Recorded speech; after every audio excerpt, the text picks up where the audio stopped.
Can I ask that phones, if they need to be on, are on silent? I'd like to start by, on behalf of all of us, acknowledging the traditional owners of the land and waters where we meet and work today, and pay my respects to their elders, past and present. I acknowledge those peoples and the unbroken ongoing connection to this ancient country of all First Nations peoples. Some introductions. My name's Nick Wimbush. I'm a co-chair of the broader Standing Inquiry and Advisory Committee for the Victorian Murray Floodplain Restoration Projects, and chair of this particular matter, ER Central. In terms of addressing me, and with me is Mr. Trevor Blake, also a member of the committee. It's usual protocol to address us as either Mr. Wimbush or Member Wimbush, as you prefer. I just ask that people not approach this area of the room. We do have notes and things open, and we prefer that if people aren't wandering around behind our materials. I'd also note that if we're in a break in the broader area, again, people are not to talk to Mr. Blake or myself outside of session. It's fine to say hello in passing, but not to actually have a conversation with us, whether we're together or apart, but not to talk to us about any of the matters that we're discussing in the roundtable today. I'd also like to introduce Dr. Sandra Brisker, who's on screen. Dr. Brisker's a technical advisor for this matter. As you may know, she was a member of the EES Central project, and she is obviously across the contents of that report, which I'll come to in a minute and talk about where that's at. But in this matter, she's advising us on some of the technical matters to do with the ER Central projects.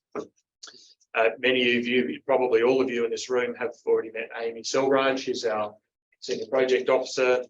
She's a go-to for help around things that the committee itself might be working on. And if you need to contact us, then obviously you do it through Amy. And I'm sure most of you, or all of you, have got her contact details as well. She'll be on site today, and she'll be on site for Monday and some of Tuesday. And then into next week, we'll have either Amy or another project officer from the Planning Panel's office assisting. I'd like to introduce other parties here today, starting with the proponent. Good morning, my name is Rupert Waters. I'm appearing on behalf of the proponent, assisted by Mr. Forrester and Mr. Bartley of Placements, my instructor. We also have Mr. Josh White here. From down the back, we have Mr. James David and Ms. Dale Cox of Lower Murray Water. Thank you. In terms of, and I believe you have other people on screen as well who we won't go through in detail. In terms of agencies, we have Deeqa here today. Hello everyone, Stuart Decker, Department of Energy, Environment, Climate Action. So, and we should say something else. No, just introductions at this stage. Thank you, Mr. Decker. And the Department of Transport Impact Assessment Unit. Ms. Young, would you like to introduce yourself?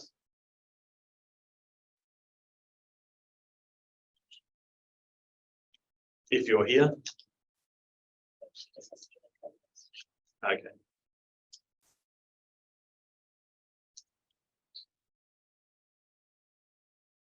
Ms. Amy Young, do you have, can you come on screen yet?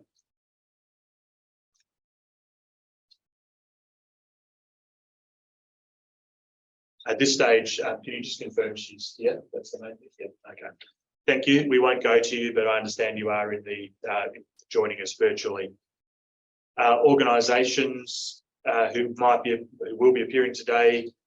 Environment Victoria. Ms. Hogan, are you with us? Thank you, Chair. Good morning, everyone. My name is Natalie Hogan. I'm a lawyer at Environmental Justice Australia, appearing on behalf of Environment Victoria. Thank you. You're coming through loud and clear.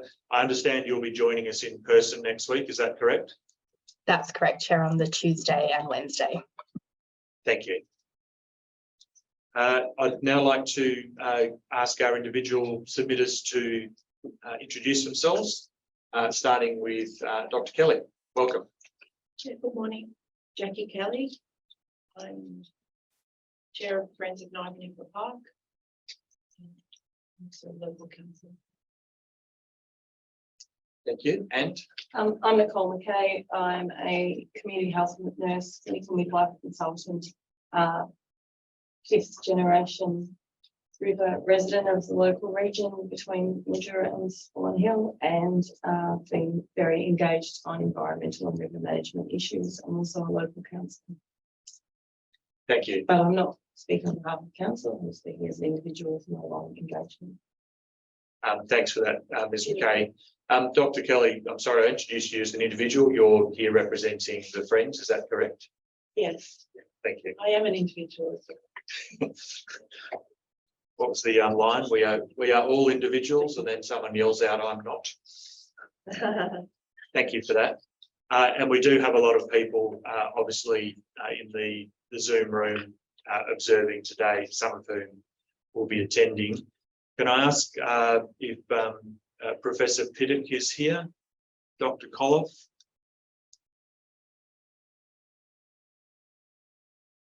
Do you know if they're with us? Okay. They're submitters from the Fenner School of Environment. I would expect they would join us at some point. Amy, can you please keep an eye out for them and let me know if they come in? Thank you. I'm just so you know, Okay, thank you. I'm just going to, I've got and apologies to those, particularly on screen. I'm looking up at the screen and looking at my camera, so my head's a little bit all over the place. So just apologies for that. We do have a number of preliminary matters I'd like to work through before we go to submissions for the proponent and then submissions of others later in the day. The matters I'd like to turn to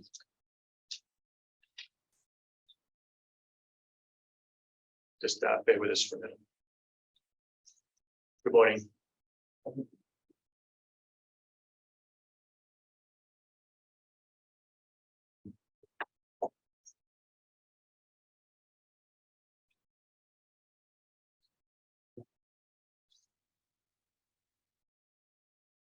Okay, the matters I'd like to turn to, firstly, Mr. Waters, I'd like you, perhaps not right now, but when we go to you in a minute, if you have any preliminary matters you'd like to raise, if you could just give us a list of the documents that will be relied on through the course of your submissions today. Yes. So we can spend a couple of minutes to get those together.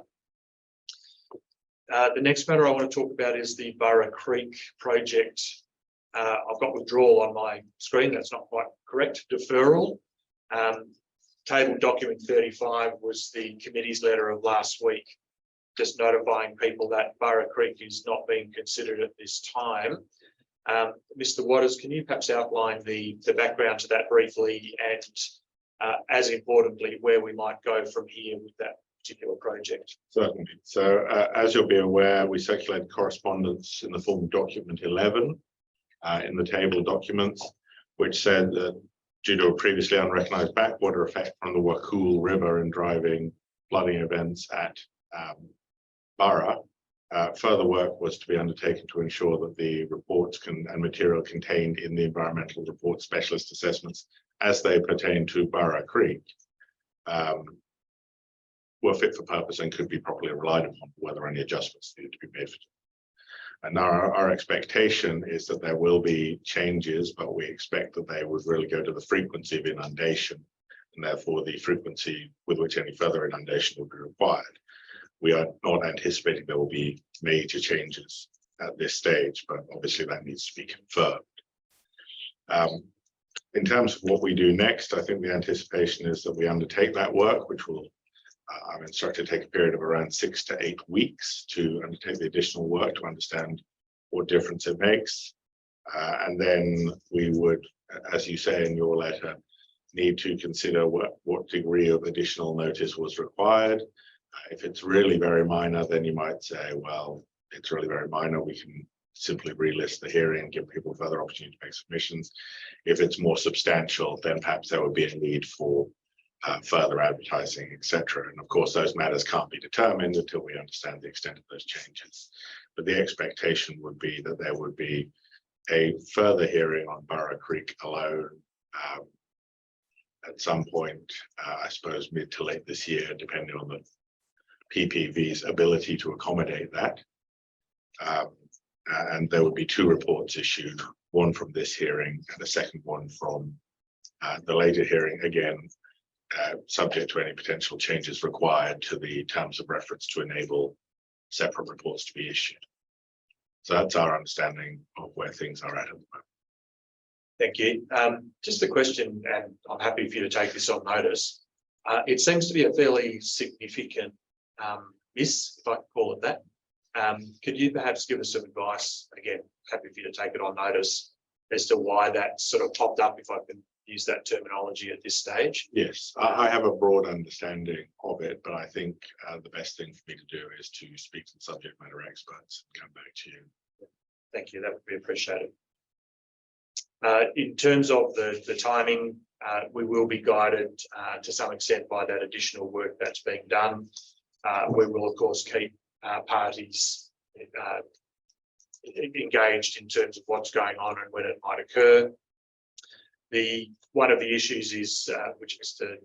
Waters has just raised, is that of notice. If it's not substantial change to the ER report, we might just give opportunity to existing submitters, as an example, to provide further comments if they wish on those changes.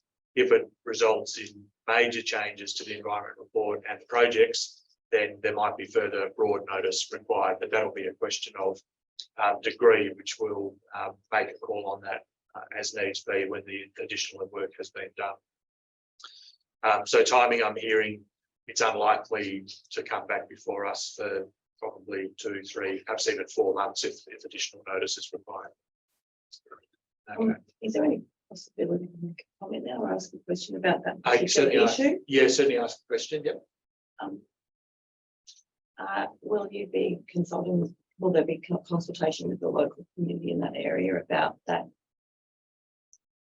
particular issue? Well, I think, again, I think what needs to be done is the work needs to be undertaken. If what is proposed is functionally the same, like not materially different from what has already been modelled, except in terms of frequency of inundation, then and no alternative works are required, then it might be that the people have had an opportunity to comment on those works.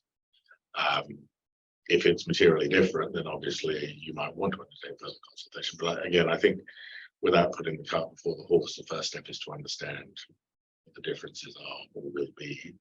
I suggest local community were very, very conscious of that backwater effect throughout the recent floods. And as a councillor, I was deeply engaged with the community and in fact the CMA to report on the. Yeah, we won't take submissions on it at the moment. They clearly recognise that they've, my words, missed something. It may not be a miss at all, but they have to do further work. As I said, as a minimum, I would expect that it would go back to existing submitters for further comments. If it turns out there's major changes required, then they may well do further notice and further consultation, workshops, whatever they've done in the getting to this point. But it is a question of degree.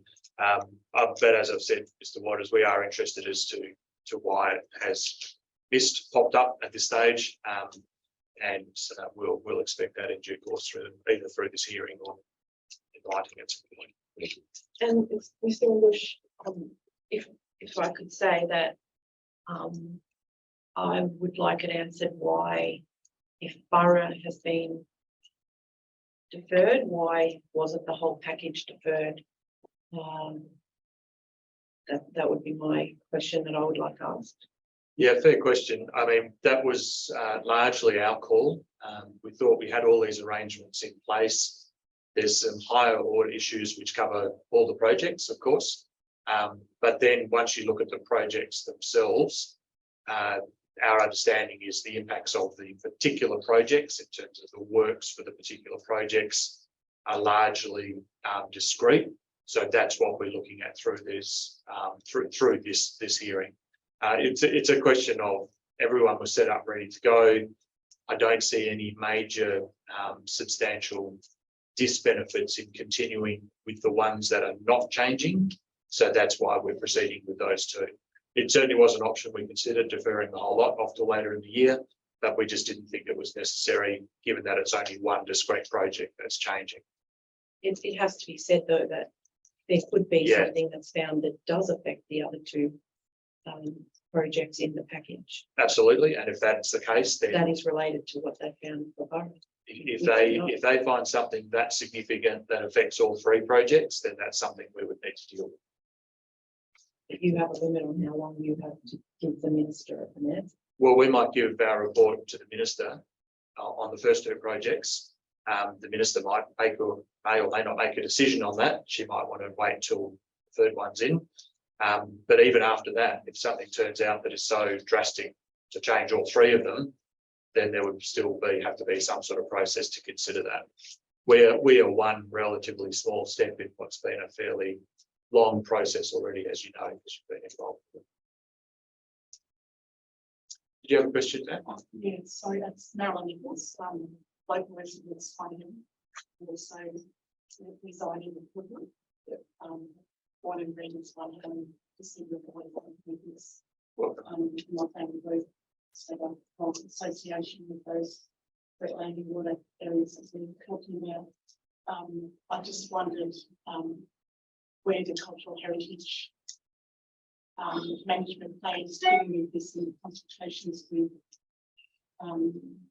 custodians or traditional owners, seeking the conversation around waterways when we know that our people was life and they have many sites within all the wetland areas that have been put on the table for these projects. My concern is that some families have missed out or been associated with those areas, and only certain families have been paid to do jobs, heritage jobs, and assisted with the custodianship of some of those families that have been associated with those sites, heritage sites. Not to mention also the fact that we have some heritage sites, main ones, in the forest, willing to do with the fish traps, which have been mentioned in Andrew Beveridge's report also about fish farming,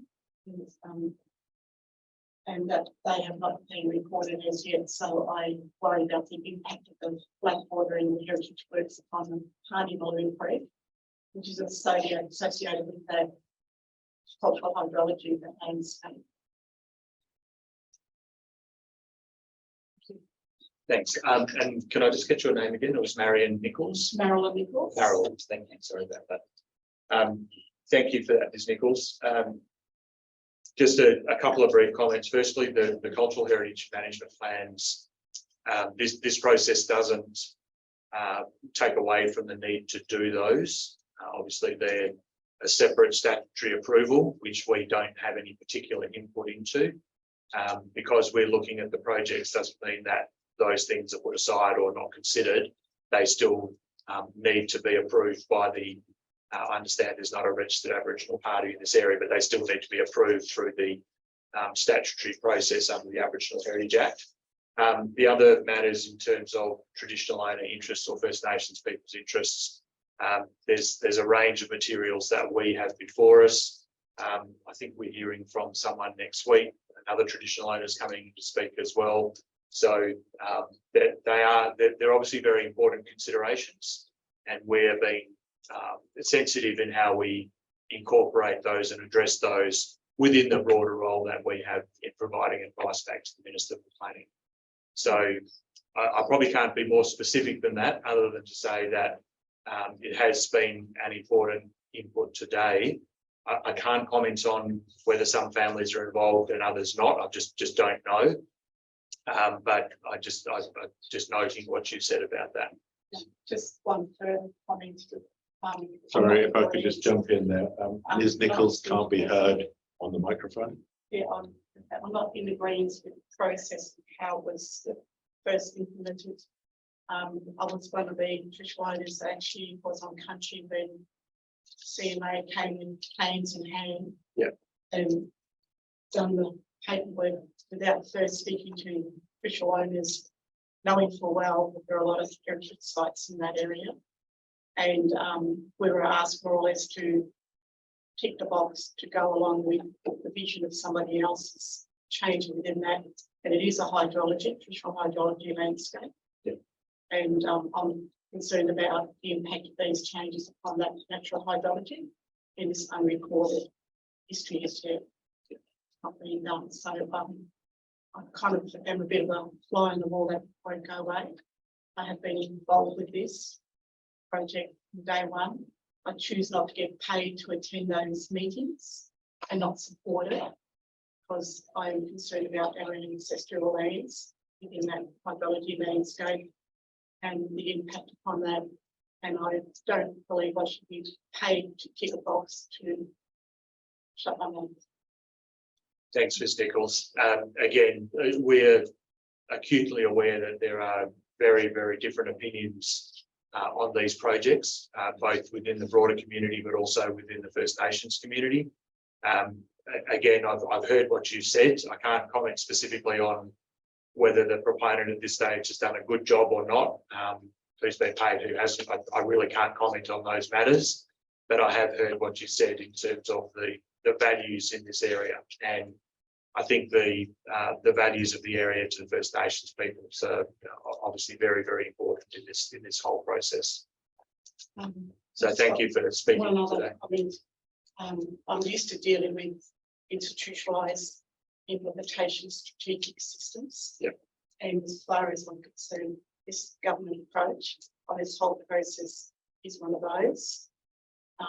So it's not good asking us to tick a box on somebody else's vision and include us and bring the money to pay some people off to tick that box. I understand that, and again, at the strategic level, there's no doubt that there is a lot of or some disagreement about whether these projects in principle are even the right way to approach this issue.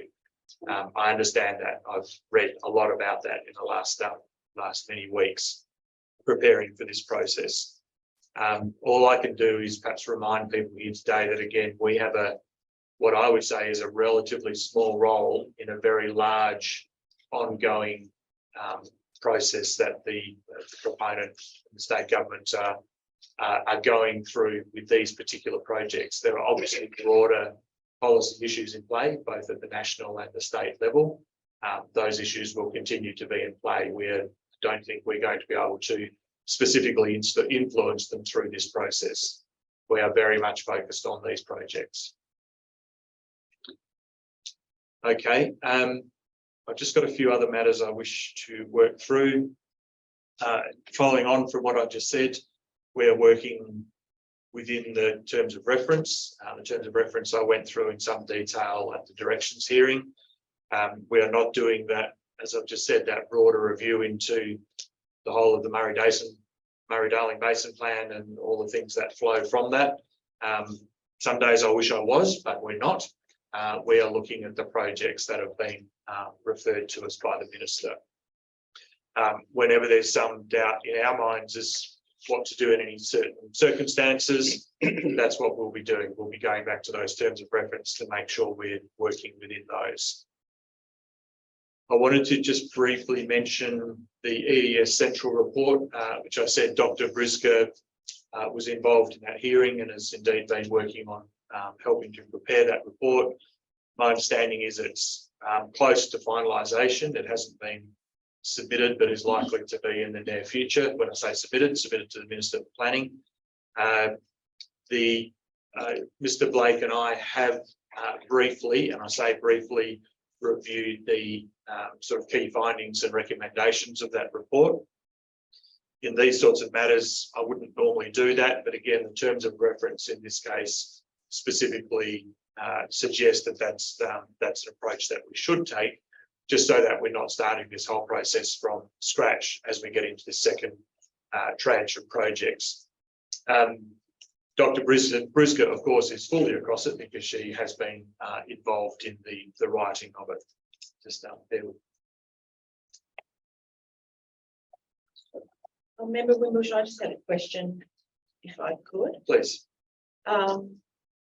So just regarding housekeeping, is like the round table, is this the round table as such? We'll get to that in a minute. Oh, I'm jumping the gun. Got a lot to go through yet. Just being aware that you have people here who have never been part of some, like myself, I have never been part of a round table. So just trying to We're in the same club. figure out what the go is.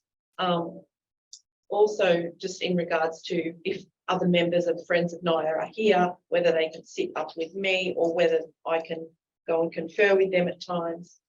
And the I'm going to come to the round table in quite some detail in just a minute. So Yeah. if you bear with me. just regarding my question, the terms of reference, which I printed out because we keep talking about them, Yep. and the scope, I just would like to be directed to where the terms of reference, you keep talking about things that are out of scope. Yep. Well, I'd like to be directed to where in the terms of reference it says what is out of scope. Because my reading of it is number 37. It says the SIAC may determine the scope of specific evidence and submissions to be presented. I'm largely talking about point 8.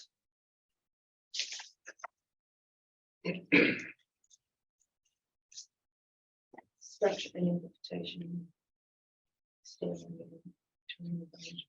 Outside the scope. Matters to be examined. Okay. They are only context for these projects. That's what I'm largely referring to when I make those points. Yeah. So it does Okay. acknowledge that they are context.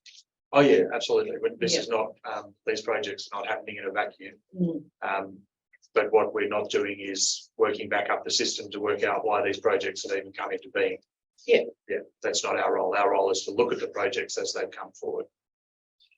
Whether these projects are the best approach or not, again, that they've been put forward, our role is to look at whether we think they will work or not. That's not even the right way to put it. That's what I'm trying to say. I do want to keep moving because I've got quite a bit to get through before we get to submissions. One other information request we have. There's been, the committee asked, I think it was either direction 15 or 16. Let me just that.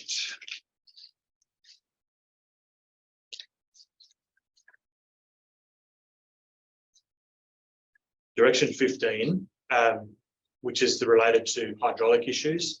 I understand some of those matters have been addressed in the evidence of Mr. Treadwell. However, we are still after what I think is a relatively simple mapping product. We're asking for it today in the hope that it can be provided on Monday. What I'm going to do is ask Dr. Brisker to just explain what we're looking for, because I think we've been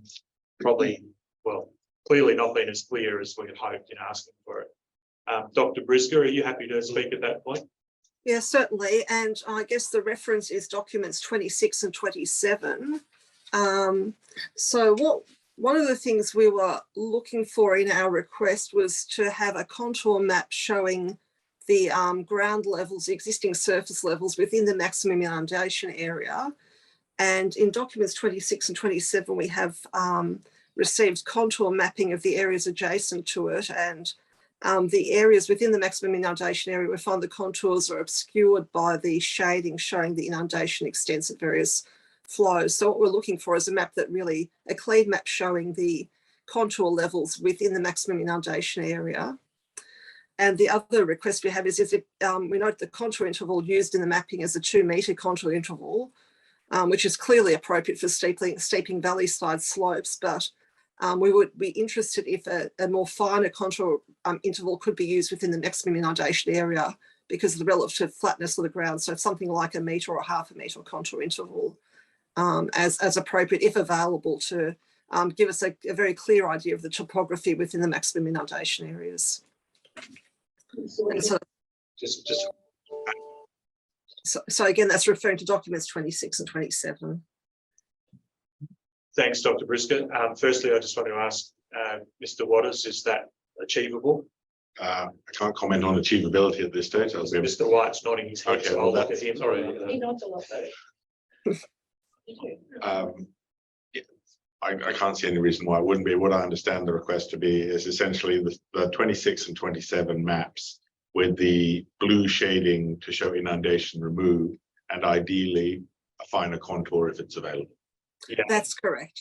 and if we could still have the extent of the maximum inundation area, perhaps in a blue line along the edge, rather than a solid fill. Yeah, that sounds achievable.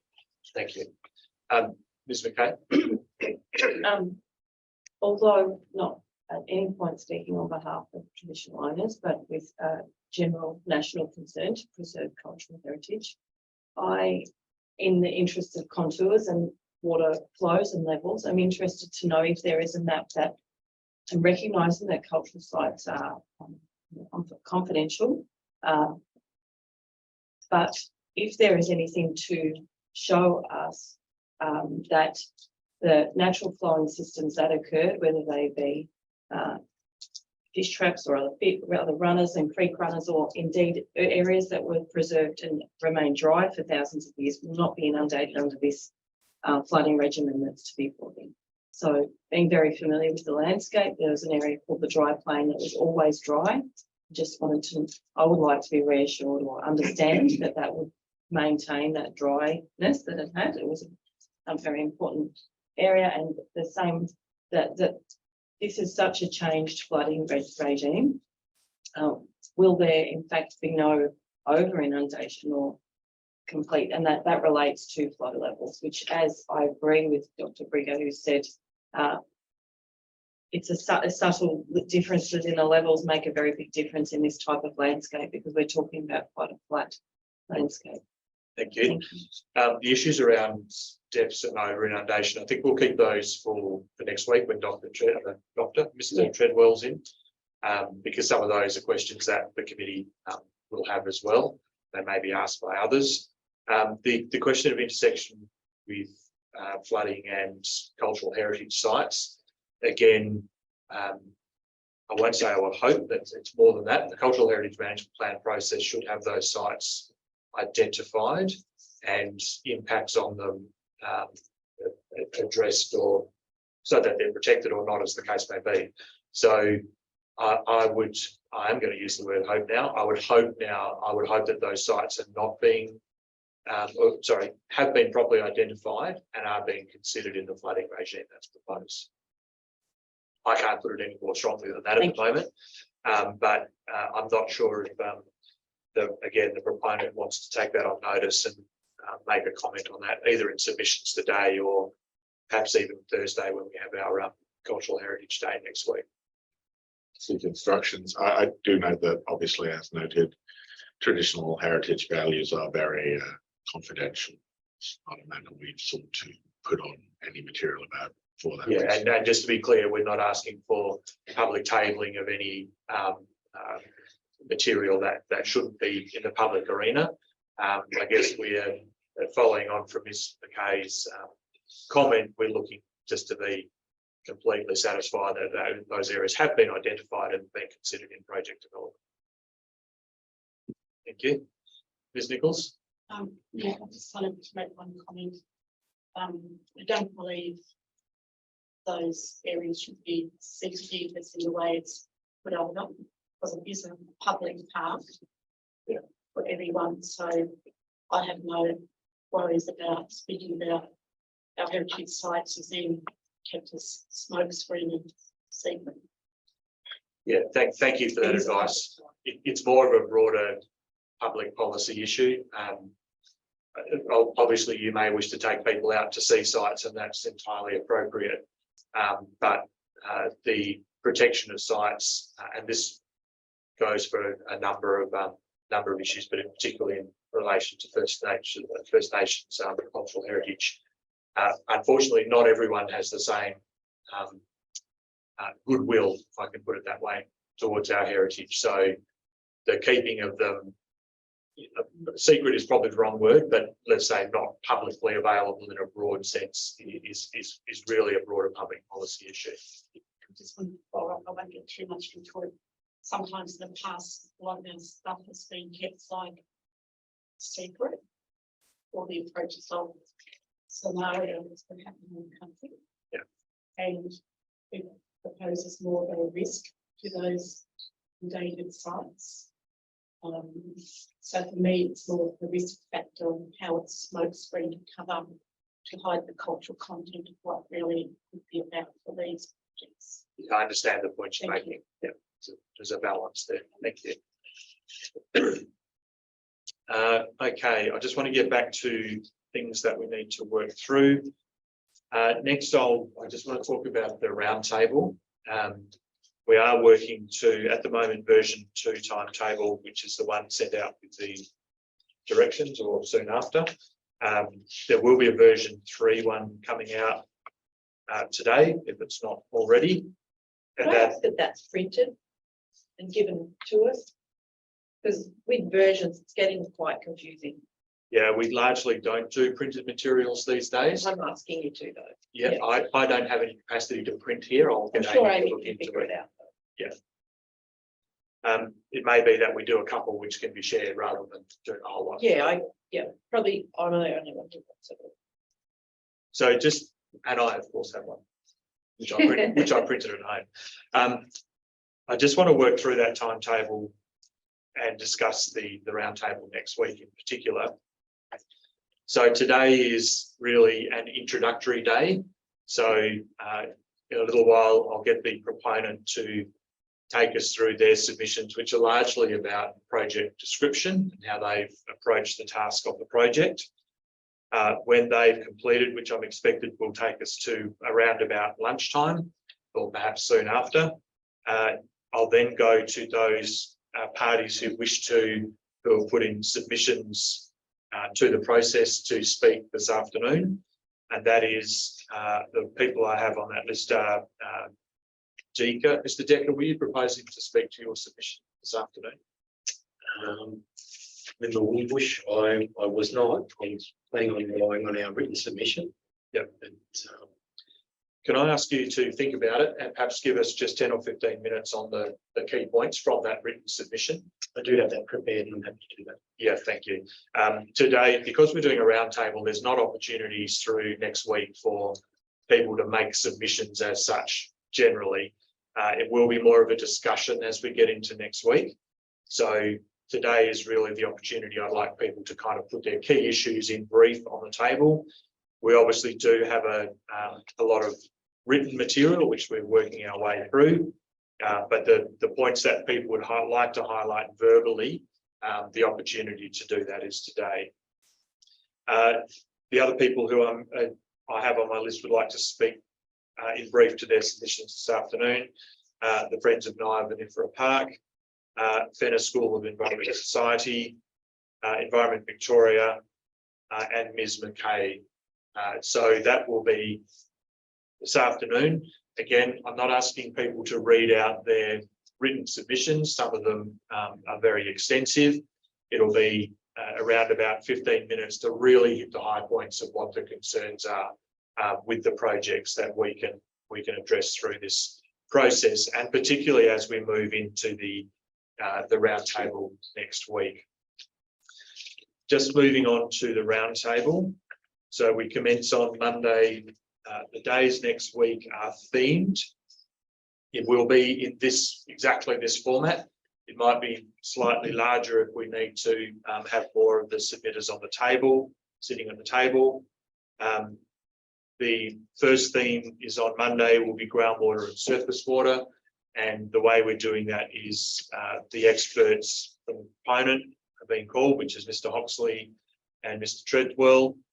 We're going to call them together to give their evidence in chief, as it's called. Then there'll be the opportunity for people to ask comments of that material, perhaps raise issues that they would like the broader group to then discuss as we go through that day. But certainly to actually ask questions of their circulated written statements, which were circulated a few weeks ago. And then the rest of that day we'll be working through just on those issues, continuing to explore where there's areas of disagreement, things that might be changed or improved, and I'll be facilitating that process through the course of the day. The rest of the week is going to run essentially the same. Tuesday we'll move on to aquatic ecology, Wednesday terrestrial ecology, and then Thursday will be called it a reserve day. We're going to talk about Aboriginal cultural heritage, and if there's other matters which have spilled on from the other days, then we'll wrap them up that Thursday as well. So the format of the roundtable is quite different to the hearing. I know a lot of you, or some of you, were involved in the EES Central matter, which was speaking slots where people speak one after the other. This is more of a discussion around those issues facilitated by me. So again, I'll guide that quite carefully. It's not an all-in match where everyone talks over the top of each other, but it will be an opportunity to discuss the issues in a more open forum than you might have been used to in the hearing process. I just want to just bear with me. So I've checked a couple of things. Amy, can you tell me if we have Mr. Pollock for? Okay. There's a document that was circulated only yesterday, I think, from the Fenner School at ANU. It says they're going to call evidence. We need to follow up with them what that means. But essentially, all the material that's discussed next week will be the material that's already available in the expert evidence, in the submissions, in the exhibit environment report. And the only new material we'll be accepting next week is material that we have either asked for ourselves or we've agreed should come forward from one party or another. The idea is to have everything on the table today, and then next week will just be that broader discussion with people asking questions, making comments as the case may be. There will of course be points of disagreement. It's not a mediation where we're going to get everyone to agree to every point. That's not the purpose of it. The purpose is for the committee to understand where those real pinch points are in disagreements and what we might do with them, informing our advice to the minister. So those will run through next week, the 4 days of next week. And then on the following Wednesday, which will be online only, will be a closing day where there's we wrap up any outstanding issues. People from the committee's perspective, I should say, the final version of the documents, the keep forgetting the name of them. They're not environmental report performance standards. They're environmental design standards. Thank you. Delivery standards. Delivery standards. I'll have it right by then, I promise. And other things like the incorporated document, which have been circulated as what we call a day one version by the proponent. They will be worked on through the course of next week, and then we'll have a final draft set for the committee to consider by that final day on Wednesday, the 26th of April. Just a reminder, through that process, we will only be looking at VMFRP and NIA. Obviously, there's some of the higher order issues. We'll cover both those projects, but in terms of the detail of the projects and specific infrastructure, we'll just be looking at those particular two projects. Just a minute. So we will have questions of experts. So anyone who's a party, which is the people around the table, will be able to ask questions of experts. It's not formal cross-examination, as you might have seen in EES Central. It's meant to be a little bit more informal than that. Having said that, the parties calling the experts, which is Mr. Waters, will, I'm sure, be keeping an eye on how that goes and the questions that are asked of experts, and we'll jump in if he's concerned about where things are going. Just wanted to check something as well.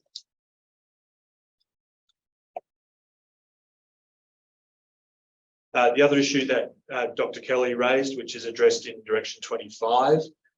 So yes, if you have other people coming from the group, what we've directed is that, yes, they can sit with you or behind you, whatever we've got room for, but there must be only one of you at any time who's the official representative in terms of speaking.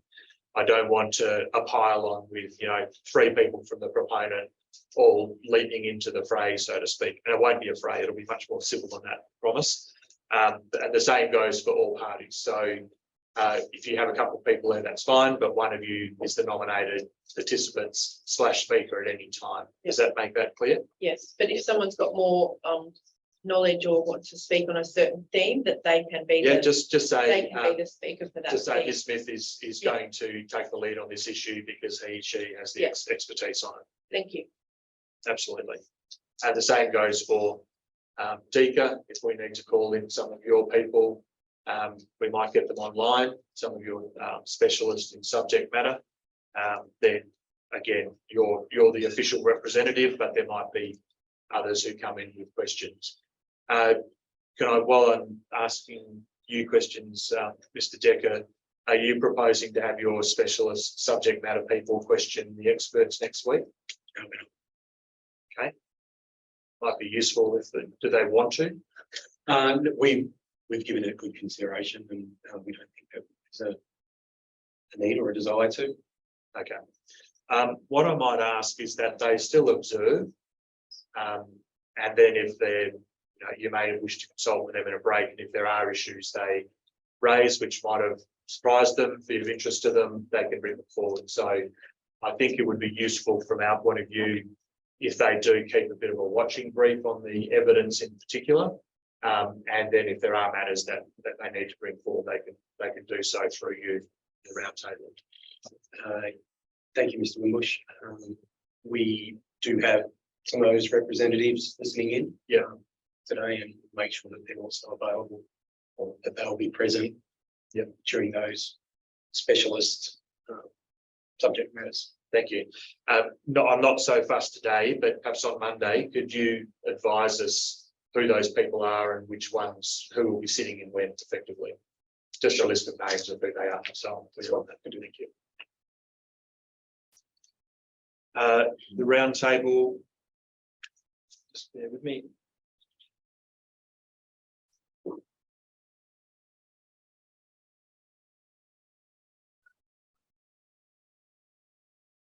Yep, that's fine.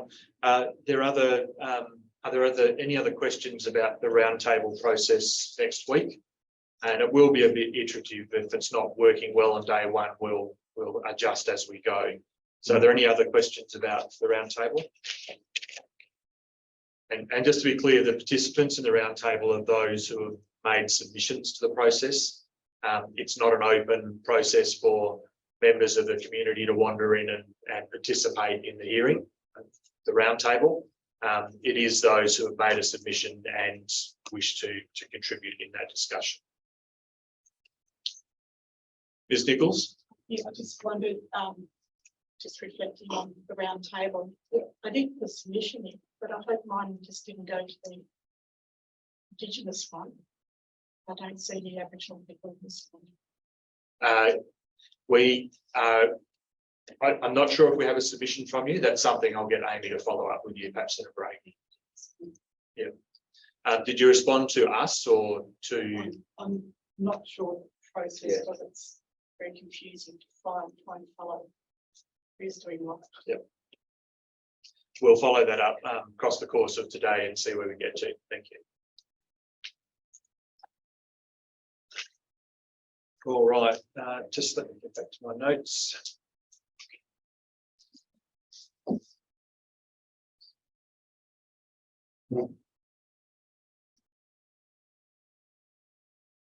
Okay, I'm now going to just ask if other parties in the roundtable have issues they wish to raise.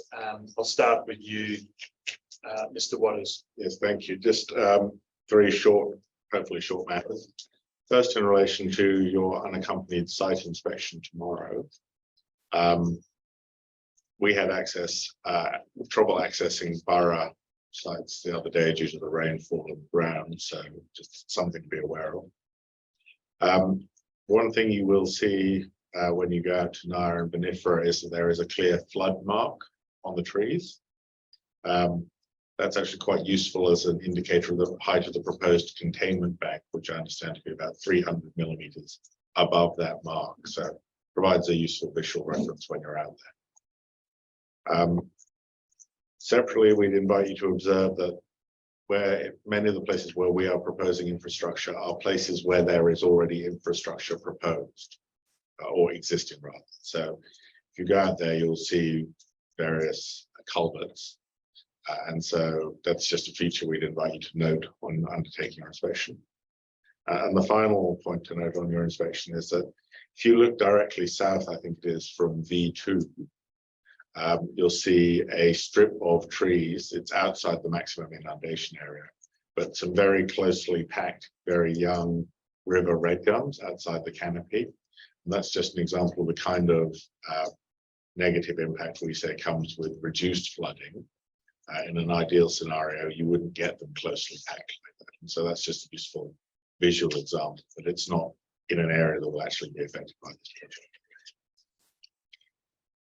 The other two matters. Sorry, can I just confirm that was V2? That was V2, yes. The other two matters, obviously, you've heard a bit about the traditional owners this morning. Your document 9 requested that the proponent and the CMA communicate with traditional owners and invite them to take part. My understanding is that that's occurred, particularly through the CMA, and I understand that someone may be coming. Someone has reached out to the committee to say that they want to come and speak to the issue. So that's where that issue is at. And finally, just in terms of the opening, I don't anticipate we will necessarily take the full 2.5 hours. That may be just as well because we're running a little behind time as it is. We will have 2 presentations from Mr. White, which are already uploaded. That's documents 37 and 38. I will then speak very briefly to our written submissions, which are themselves the Part B submissions, which are themselves very brief. And then if the committee would be assisted by any discussion of the day 1 material at this stage, Mr. Forrester's university on that, they are, we say, relatively self-explanatory. So if you don't want us to do that, we don't propose to do that. And that's everything by way of preliminaries from the room. Thank you, Mr. Waters. Any other morning business from other parties? And I'm asking for those online as well. Please go, Ms. McCain. Can I ask a question on gentleman from Lowry, when you, Ms. Waters, when you talk about the containment bank, are you referring to in VMFRP Forest where near the gate that's quite long? I'm talking about both projects. Okay. Thank you for No problem. helping to explain that. Any other matters? Amy, I'm not sure, just let me check. I'm not sure I can see hands up. Not seeing anything. Chair Wimbush, could I say, in regards to your request for people to give you any suggestions that they would like you to look at on your unaccompanied site visit, I do have to ask that we would like to give you a few suggestions, but we did, of course, miss the deadline. You might have noticed we've missed a few deadlines, so I could wax on about why, but I won't. But if you wouldn't mind, I would like to maybe after lunch just give you a small list of things that we would like you to look at within that tour that you are doing. I have looked at the list the proponent has supplied. Yeah. Thank you. Thank you. I'm not. The reason we ask for those things is so that we can get prepared well ahead of time. If there's some particular things that are not currently on that itinerary that you would like us to look at, I'm happy to take them. We will try and see them on our circuit. So Will you be providing us a written list or just? Happy to do that, yeah. And again, that will be provided to Sure. to everyone. Yeah. Thank you. Any other matters? I still don't think there's hands up online. Just check. No, okay, in which case, we've been going for an hour. I'm actually going to suggest we just take perhaps a 10-minute break for people to stretch their legs. And then Mr. Waters, sorry, we've got tea at a particular time. Am I going to get in trouble? Okay, Mr. Waters, are you happy to get going? Certainly. We will be starting with Mr. White's presentations. Yep. Just for your planning, we will take a break at 11:30. Not now. No, not now. We just asking, we do need regular breaks. Yeah, it's only half an hour away. I mean, if we need let's have a 5-minute one now, just a quick one. Yeah, that'd be good. Yep. Then we'll have a bigger one at 11:30. So we'll start at 11:05. Thank you.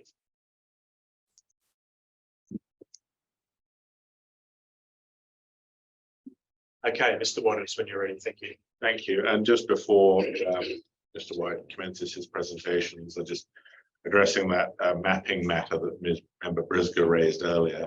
I understand we can do finer contours, so we'll provide that. Thank you.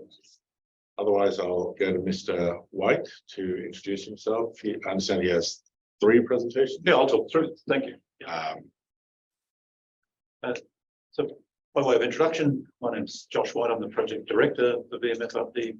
I work for Lower Murray Water as the proponent. Mr. Wimbush, we have a presentation in 3 parts, if you like, and we'll try and work to the 11:30, so we'll have a break. Then 3 parts, a context section, which will set out where the projects are, and sorry, Ms. McKay. Yeah, it's just a bit distracting. Yeah, thank you. I'm happy if you write notes or if you need to take a couple of minutes to step out. But thank you, Mr. White. thank you. So in 3 parts, a context section, which gives an overview of the projects, and or a 3 there, an overview. I think it's appropriate, and given that you'll be undertaking a site visit tomorrow as well. Context around the late 2022 flooding relative to the maximum inundation areas that these projects cover or propose to inundate to. So we've got some imagery there which will show the 2 overlay, the extent of the 2022 flooding relative to the outline of the maximum inundation. It gives people a sense of that. There is within the presentation some embedded links for drone footage and the like. We won't go through that today in the interests of time and expediency and my relative incompetence with technology. But noting you have access to that in your time, click on those and view that footage. So that's the first section. Section 1. The next one is a presentation stepping through the nature of the infrastructure, giving you some pictorial examples of what they look like at a more general scale. And then the third part is the project-specific elements for NIA and VMFRP. So the second section, the presentation, enables you then to relate when we talk about a particular infrastructure item at a location. You'll have a pictorial sense of what that might look like. So that's in essence how this will flow through, if that's okay. Thanks, Rachel. I'll have Rachel just assist me in driving. So we'll scroll on down. Thanks, Rachel. Overview, 3 projects. Noting Burra Creek has been deferred, but relative to some in a geographical setting, NIA and VMFRP in particular, close to Swan Hill, immediately to the west of Swan Hill, and along and front the River Murray.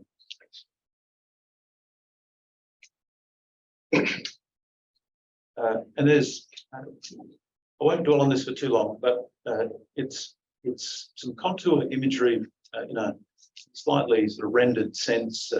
This meeting is being recorded. Thanks for that reminder. A 3D render, if you like, of the topography. You can see the River Murray there incised in that landscape, but useful context that we talk about floodplains, but there is geographic relief across the floodplains and the extent of the floodplain through this area as well. So immediately to the left and right, you can see the landscape starting to get a little bit higher and coming off the floodplain, but you have that floodplain channel with the River Murray incised through it. So it's a pictorial example of these sites and the geographic relief across the sites. Thanks, Richard. We'll go past Burra because that'll be dealt with later. We'll get into this in a little more detail. There is infrastructure proposed at Naya and VMFRP. We'll deal with VMFRP next. That gives you a sense of where the infrastructure is located relative to the maximum inundation area and relative to the River Murray itself. We'll talk about and get into the particulars in the third part of my presentation. And again, VMFRP, similar infrastructure immediately adjacent to the River Murray at a couple of ends of that proposed project. We'll deal with the specifics of those in the third part of my presentation. But you get a sense there's the River Murray incised in the floodplain, and on the bordering, the colour change as the elevation changes and as one comes off the floodplain. We won't deal with the video, and that's one you can click on that later. I want to quickly touch on the recent flood event, which occurred in late 2022, early 2023. We've got some imagery here, and there is some drone footage as well, which you can click on later and look at your leisure. But it will show the extents of the flooding that we experienced in the 2022 event. Relative to the maximum inundation area. We'll go past Burra Creek, but we'll give you, you can look at that later. We'll go to Naya, and this is some mapping that was done 9 November, correlated back to circa 30,000 megalitres per day recorded at the Swan Hill River gauge. So noting that there are hydrometric gauges all along the River Murray. The most proximate to these sites is the Swan Hill hydrometric gauge. And at a flow of 30,000 megalitres a day, the blue area is the extent of flooding or inundation that was recorded on that particular day. The yellow outline is the maximum inundation area proposed by the project. Now, in your a little more time to drill into that, you can zoom in on those particular areas and get a more detailed overview of sort of the extent of the maximum inundation area relative to the extent of flooding. But the key takeaway, if you like, from this image and the next one is the fact that the 2022 flood extended outside of the proposed maximum inundation area. So it was a flood of a greater level and a greater extent of the floodplain was affected. Yeah. Mr. Wimbush, can I ask a question while Mr. White's doing his presentation? Briefly, but I don't want to distract his flow too much. Yeah, good. That's a good one. Sorry, the yellow, is that a border or is that actually the flood? Like, is it so when you zoom between all the yellow, is that flooded or? There is elements inside that as well. So the blue inside the yellow is not flooded? Yes, that is. That is flooded. Yes, there is. So should you have it cross-hatched or? Yeah, I think we'll just keep moving. Yeah, sorry. If we have to do this with every slide. It is important. Yeah, we'll look at this in more detail at our leisure. Yes, yeah, and your ability to access this information, zoom in and get a bit more detail. So noting that it's hard to get that level of detail on the presentation, but the flexibility and your ability to zoom in is available to you. Thanks. And there is some footage there, similar for VMFRP. There's the extent and the extent of flooding as well. So it was really to give you a pictorial overview.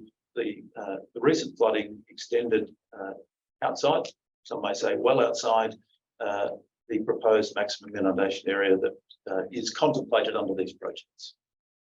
I just again, is that a border, that yellow, or is that, what are the little yellow dots inside the yellow outline? Yes, so when you zoom in a little bit closer and do it at your leisure, you'll get a greater sense. There are, noting the floodplain is not dead flat. Yeah, there are higher and lower points in there. So some elements within our maximum inundation area don't get inundated, but were inundated through this flood event. So the levels were different. Yes, I think I'm getting what you're talking about. Yeah, and it's difficult with the scale we have here. Yes. Once you zoom in, you'll get a better view of it. And there's an element of pixelation in this. So, so forgive me with the technology and the scale we've got here. When you zoom in, you'll get a better sense of it. And that was all we had on the project context. So it just gives you an overview of where we are, maximum inundation area, and relative overlay of the recent flooding. When you go out on site tomorrow, you'll be able to get a sense then of what areas were inundated recently relative to what we're proposing to do. Thanks. It's easier if you do it yourself, I think, because then you'll get lost. You'll be So I suggest you do it yourself. We can follow up later. But just to be clear, those little, if we look at that image that's still on screen, the little yellow points within the maximum inundation area are probably high points that are not inundated. Yes, that's right. Yeah. And you'll see that if you look at it closely. Yes. Yeah. Thank you. Okay. Yes. Thank you. Sorry to ask silly questions. No. I get it now. It's not a silly question. It's just I'm conscious that we have a bit to get through. So changing format into a PowerPoint, we like that. Slide. Thanks. So here's a presentation on some of the design elements for the projects, an overview of the nature of the infrastructure, an opportunity for some descriptive commentary on the extent and types of infrastructure, and we'll deal with construction durations and commissioning. And Mr. Wimbush, we can work to 11:30. We can have a break then and pick it up at that point. Is that you happy with that? Let's go to 11:30 and we'll then take a 15-minute break then. Good idea. Yep. Well, probably in part to justify my existence, but I'll put a quick overview of what VMFRP as a whole is. I think it's useful context. The VMFRP comprises 9 projects. We're dealing with 3 here, 2 in Naya Vinifera Borough down the track, but the environment report for Central contemplates the 3 projects of Naya Vinifera and Borough, but there are 9 in total, starting at Gunbow close to Echuca and extending to Lindsay Island near the South Australian border. So 9 projects in total, and we are today talking about Naya Vinifera and Borough. Thanks.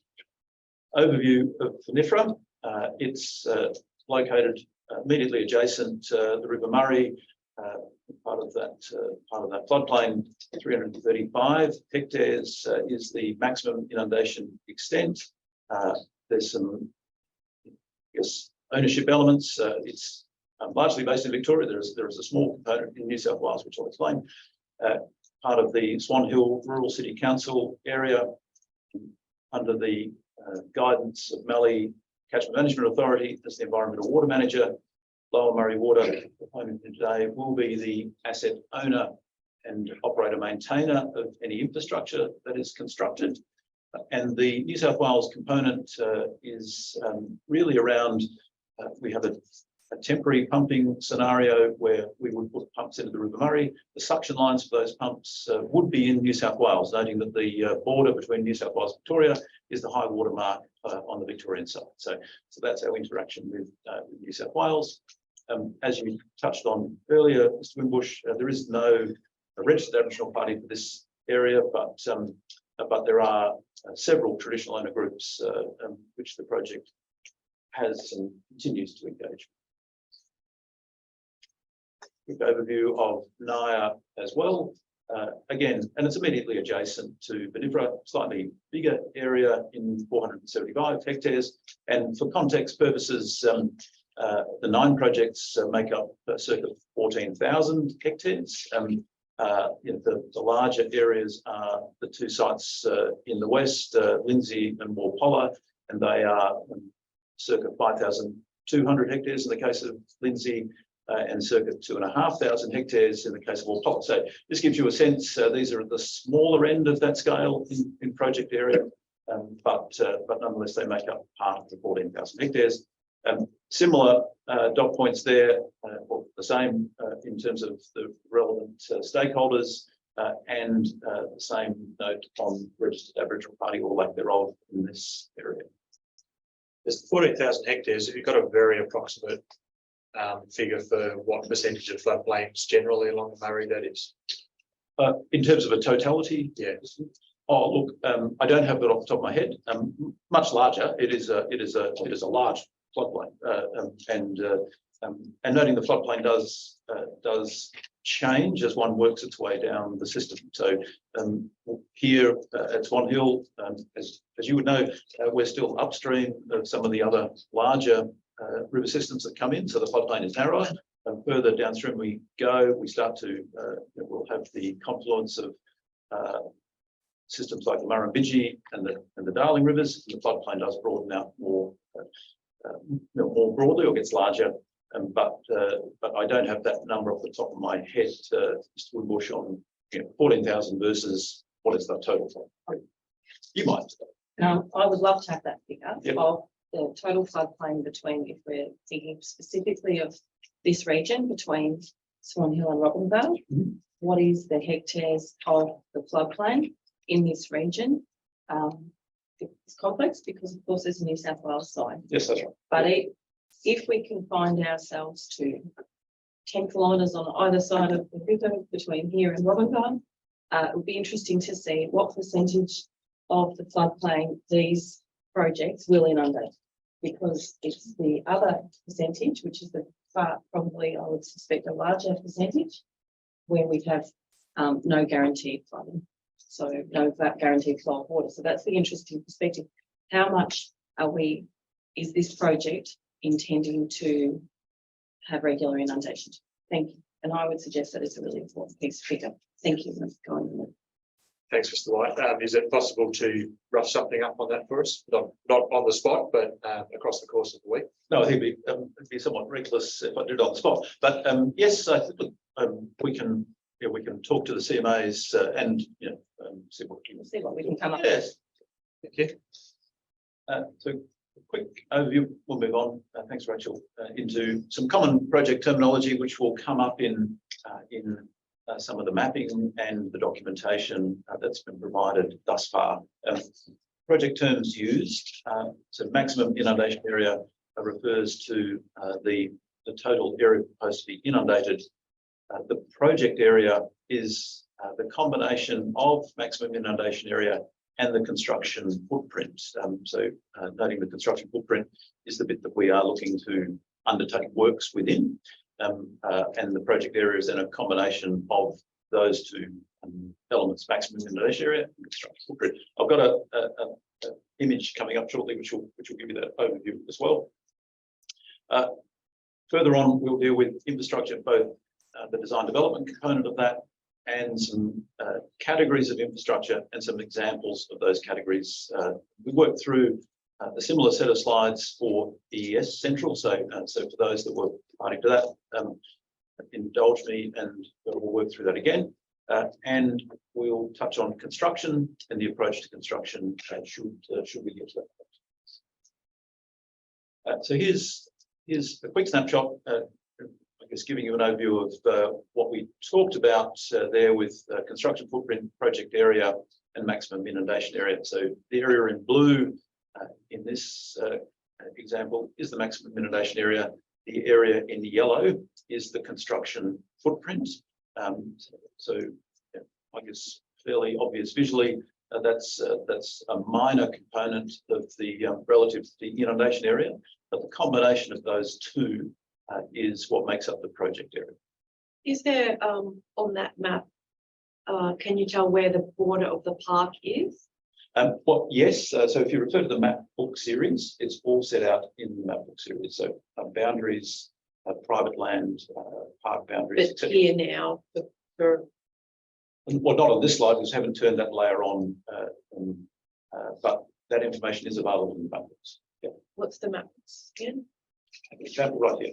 So these ones which have a series of maps in there that set out all that information. I think there's a hard copy set.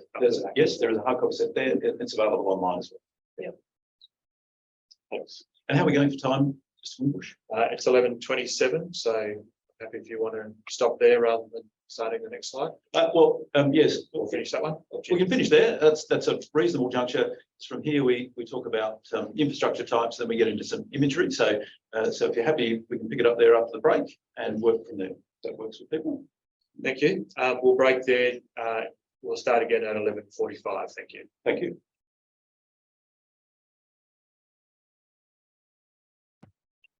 So we'll give you an overview and we'll go through more detail, but at a high level, there are 5 different infrastructure classifications that pertain to VMFRP and NIA. So we have regulators / culverts, so physical grid infrastructure, and in the case of regulators, gated structures that enable us to control or regulate water flow, either holding water, or containing water, and or releasing water during a managed event. And we have and talked about a little bit containment banks, so a series of raised banks that do too similarly contain the water on the floodplain for a managed event. And within those containment banks, there are spillways, so they are lower sections of the bank that form a couple of functions. One, during a managed event, in the event that for some reason the managed event goes over or exceeds what we hoped, then the spillway would engage and water would discharge across the spillway back to the River Murray before other elements of infrastructure were affected. The temporaries pump hard stand, so some of these events will comprise temporary pumping, and there are dedicated locations, adjacent structures for the ability for temporary pumps to be installed and operated. Last couple of items are drop structures. So these are structures that connect back to the River Murray, and they're really there to manage water discharge back into the River Murray in the situation where we've run a managed event and the river levels in the River Murray are lower than what's on the floodplain, and your ability to discharge that water back off the floodplain into the River Murray without causing erosion. So an element of control in that. And the last bit is access tracks. And there are a number of different track types. There are majority of the tracks are existing tracks. They are either maintained and or upgraded. There are short sections in the case of these 2 projects of some new track, but you know, the infrastructure, for the most part, with the exception of the drop structures, but the other infrastructure has been sited on existing access tracks. So you know, with a view to trying to minimise the impact, so using existing tracks and siting infrastructure, containment banks and or regulators on existing tracks. So keep that in mind. Yeah, thanks. Quick overview of infrastructure summary at VMFRP. Sorry, do we take questions, Mr. Wimbush? See. Are you going to show these bits of infrastructure on the actual map? Yes. Right, Yes. great. I won't ask a further question. No, that's fine. So there's the third part of the presentation will be where we'll look at the particular elements of each project. So, yep. So quick summary of infrastructure at VMFRP.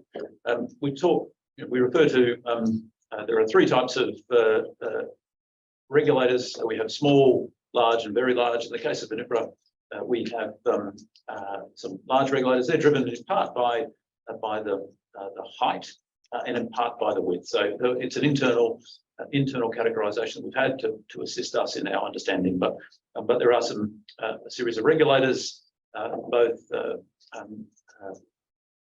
mostly concrete rectangular culverts with gates on them. There's one pipe culvert. There's some containment banks. There is a drop structure. There is a permanent hard stand for pumping. And as I said before, there are upgrades to existing tracks to facilitate access for construction and/or access during operation. Just while we're on that, I just wanted to clarify something you said earlier about, in fact, Mr. Waters might have said it about flood levels from the recent flood relative to the top of the bank. Yes. Or the new structures. Yes. Can you just explain that to me again, which way around it is? I think I might have reported it wrongly. So with the most recent flooding, all of the infrastructure, including the containment banks, would have been inundated and drowned out, if you like. So the water levels were such that they would have all been submerged and water, the final height of flooding would have been above that infrastructure. In the case of Nyah and Vinipra, close though. So when you go out, you'll see the high level watermark on the trees fairly evident, particularly when you get in the forest. And so the nature or the height of some of those existing or proposed containment banks would be there or approximate to that location, that elevation. Sorry. Sorry, just to be clear from my point of view, and then I'll go to the others, the 300 millimetres that was mentioned, the flood was 300 millimetres above the height of the containment bank. At that location, wherever it was, I can't remember where it was. What Mr. Waters was referring to is, and we'll get into it when we talk about the containment banks. So the containment banks have a level that they're constructed to for the purposes of the inundation. They also have 300 millimetres, what we call freeboard. Let's call it a safety factor is the wrong term, but a component there that would also enable in the event of wind action or wave action, or etc. So stop those banks being overtopped and or damaged, and still facilitate access for operation. So the 300 millimetres that Mr. Waters was referring to was the freeboard on those banks. Yeah. Yep. So to clarify, it's above the flood level on the trees. Approximately at the flood level. 300 millimetres higher then. What we would need to check is the final level of the 2022 flooding relative to the top of the containment bank. So I don't want to mislead people to think that without confirming those levels that the top of the proposed containment banks relative to 2022 flooding, I don't have that information to hand, but can do. But I don't want people to go out there and go, oh, there's the higher level mark on the trees. That's where the containment bank goes. That's not necessarily the case. Yeah, but it gives you a sense of where they got to in the 2022 flooding as to the height of that. Now, the banks are somewhere approximate to that, but they're not above that. Yeah, because otherwise, if that was the case, then in the slides I presented earlier with our maximum inundation area, it would have been contained within that area. Yeah, and so the flooding has gone above proposed containment bank levels. Yeah. If that makes sense. Thank you. Yeah. So you need to make them higher. No. Oh. Yeah. We're not. This is not a flood. This is not a flood protection strategy. This is an environmental restoration, which I get you understand. So our containment banks are sized to inundate an area maximum extent and to a depth that from an ecological perspective, those project or that vegetation community would be expected to see. And it's not there to manage flooding in a natural sense. Yeah. So you heard what Mr. Waters said in opening statements. It sounded like he said, whatever that mark on the tree is, the containment bank will be 300 millimetres higher. No, that was what I heard. That's why we're asking the question, because it was unclear to me. With all respect to Mr. Waters, I would take what Mr. White says as the correct position. Yes, I'll counsel my colleague. So to be clear, and I think the mapping demonstrated that the extent of flooding during the 2022 period was in excess of the proposed maximum inundation area, which would have the containment banks in.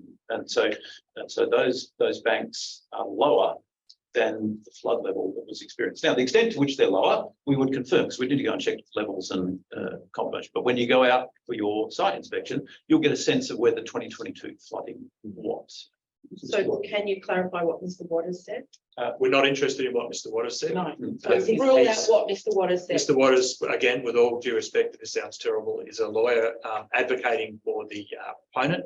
The proponent in technical matters is who we should be listening to. Yes, and what we can clarify for you is to look at the levels that were achieved in 2022, the maximum flooding levels, relative to the containment bank. And that would be evidentiary to say that's the difference between the two. And putting aside the containment banks just for a minute, most or all of the infrastructure would have been drowned in the 2022 event. Correct. All of it would have been drowned out. Yes. Can you speak at some point, Mr. White, about the structural design to provide the stability in overtopping Correct. events? We'll touch on that briefly. Yes, correct. Just Ms. Nichols, did you have a? I just wanted conditions of the chair and some to sit at the table as a member of Friends of being. I'm happy with that. I understand you are a member of Friends. We're still sort of working out where you sit within the scheme of things. But I do know that you're a member of Friends of Nine. And I have one question. So I guess the latest science around climate change to do with the impact of flooding, I believe that's the scenario of what we've been told as owners. So this is an review. And then the markers now are going to be new and they're not based upon a pattern of monitoring over time as research. Rather than putting it to him, what I might ask Ms. Nichols is that perhaps you address at some point, either within your written material or just in your presentation, how climate change has been factored into the design. That's probably the underlying question. Yeah. And just on that one, so again, we get more flooding, will that begin to change again? So I'm interested in the research behind that. So I guess at a high level, I'm happy to respond in more detail in due course, but at a high Through the chair, if it's just based on new research on the last one. And so my concern is about the impact and how high that water eventually have an impact on populations. And the actual hydrology of the natural landscape. There's a lot of big issues in there that you've just raised, Ms. Nichols. Perhaps let's start with, I'd like you to keep going, Mr. White. Yep. But again, starting with the climate change one, and I guess the assumptions around climate change and how that's been factored into the project. Yes, we won't touch on that in the presentation today, but we can take that on notice and come back to you. I think but one thing to keep in mind as we step through presentation today and through next week, that the infrastructure here affords an element of, let's call it, climate resilience. It doesn't impede natural flooding, but what it affords is the ability within the maximum inundation area, and if there are prolonged sequences of prolonged drier sequences, pumping to put water onto the landscape, retain it in that landscape, and release it at the appropriate time. So let's call it that there is engineered, I'll grant you that, but an engineered climate resilience element built into the nature of the infrastructure and these projects. Thank you. I want to push on. Thank you. Okay. We've got quite a bit to get through still.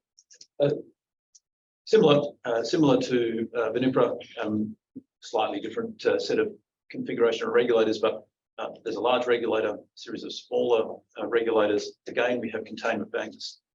Again, we have a drop structure. Again, we have a permanent hard stand area for temporary pumping. Again, we are upgrading existing tracks to suit either construction access and or operational access. At NIA, we have an additional component where we are decommissioning and removing a couple of redundant structures in the Parney Maloo Creek as well. So there is that additional component. A couple of pictures. The regulators, as I said, they have the ability to control, manage water, either release it in a controlled manner and or retain it at a particular level. Culverts are essentially a structure that allows the through passage of water. So there's an example, culvert on the left, a regulating structure. on the right with the gates there inside the structure that enables some control of water. Will you mention about fish passages? Touching on that, we don't.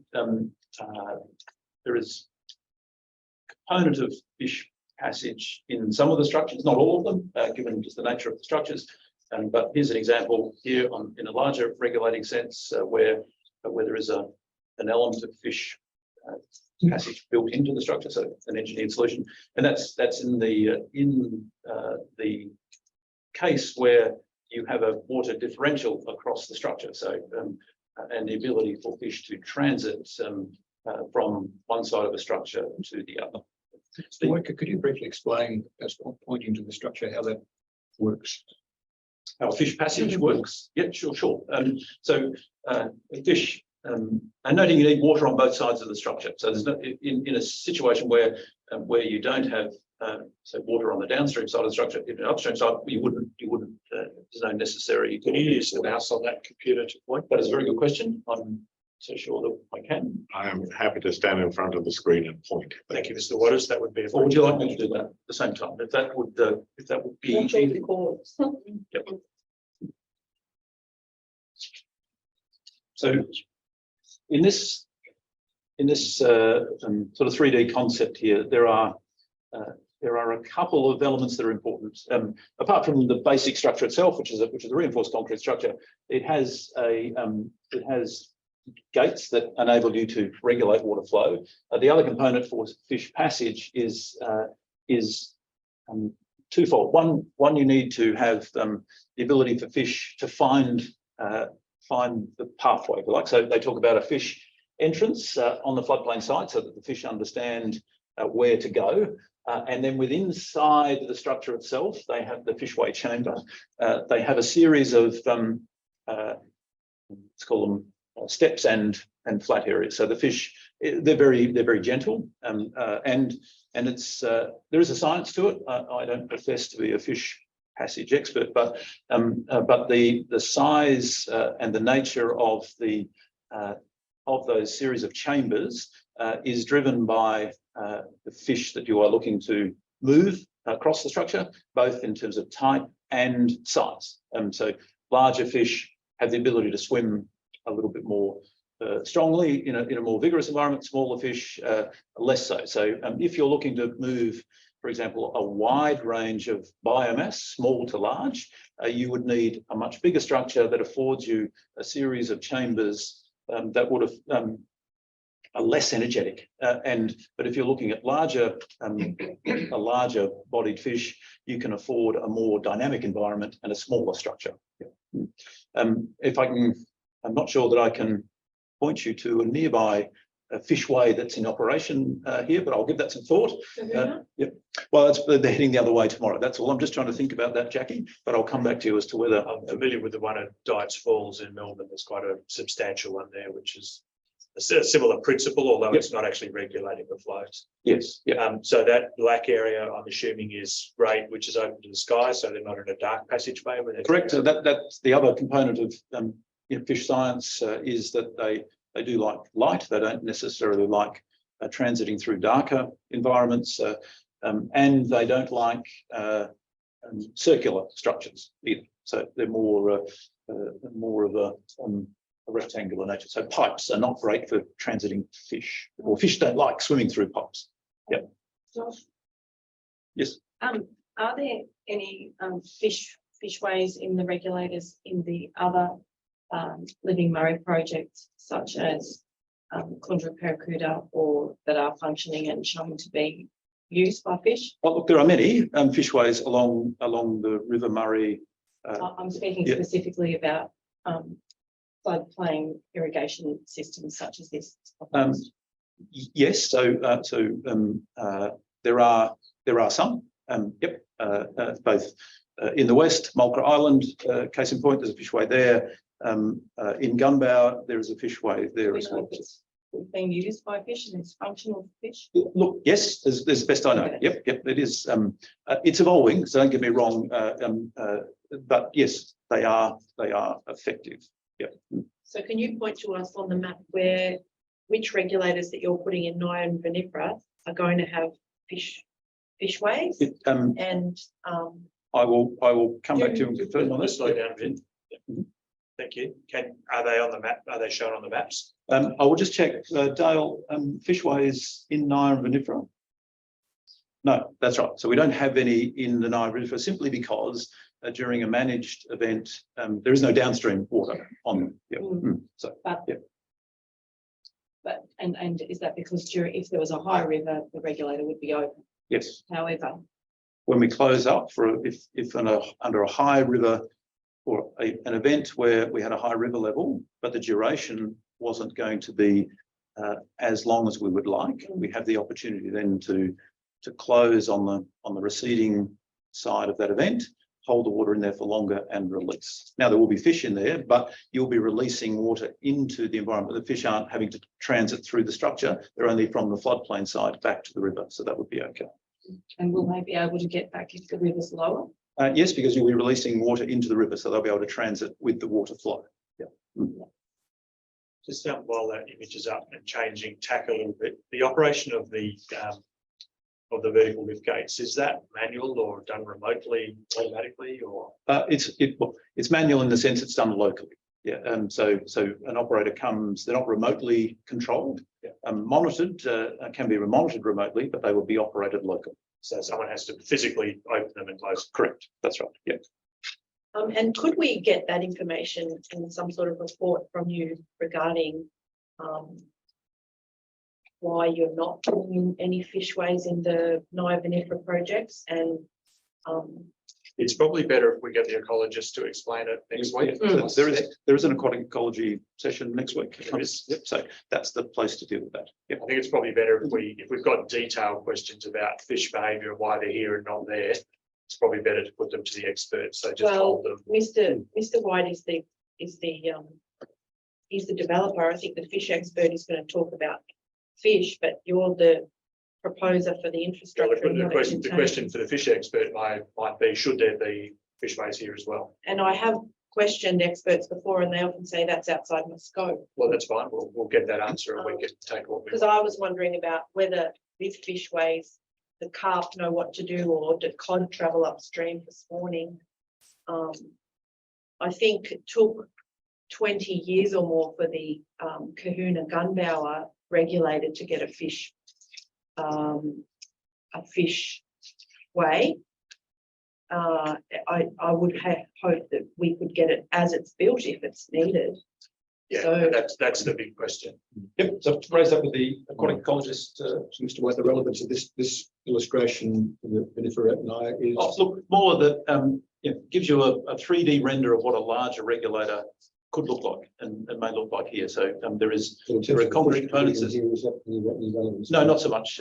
But some of the large regulators do have fish passage on them. So yeah. So in a more general sense, and this was we brought this one through from the ES Central, where we do have fish passage in some of those structures there. Yep. Is it a matter of money? You couldn't afford the fish way? No, it's not required. Yeah. So, but we can provide further context and detail. Thank you. Yeah.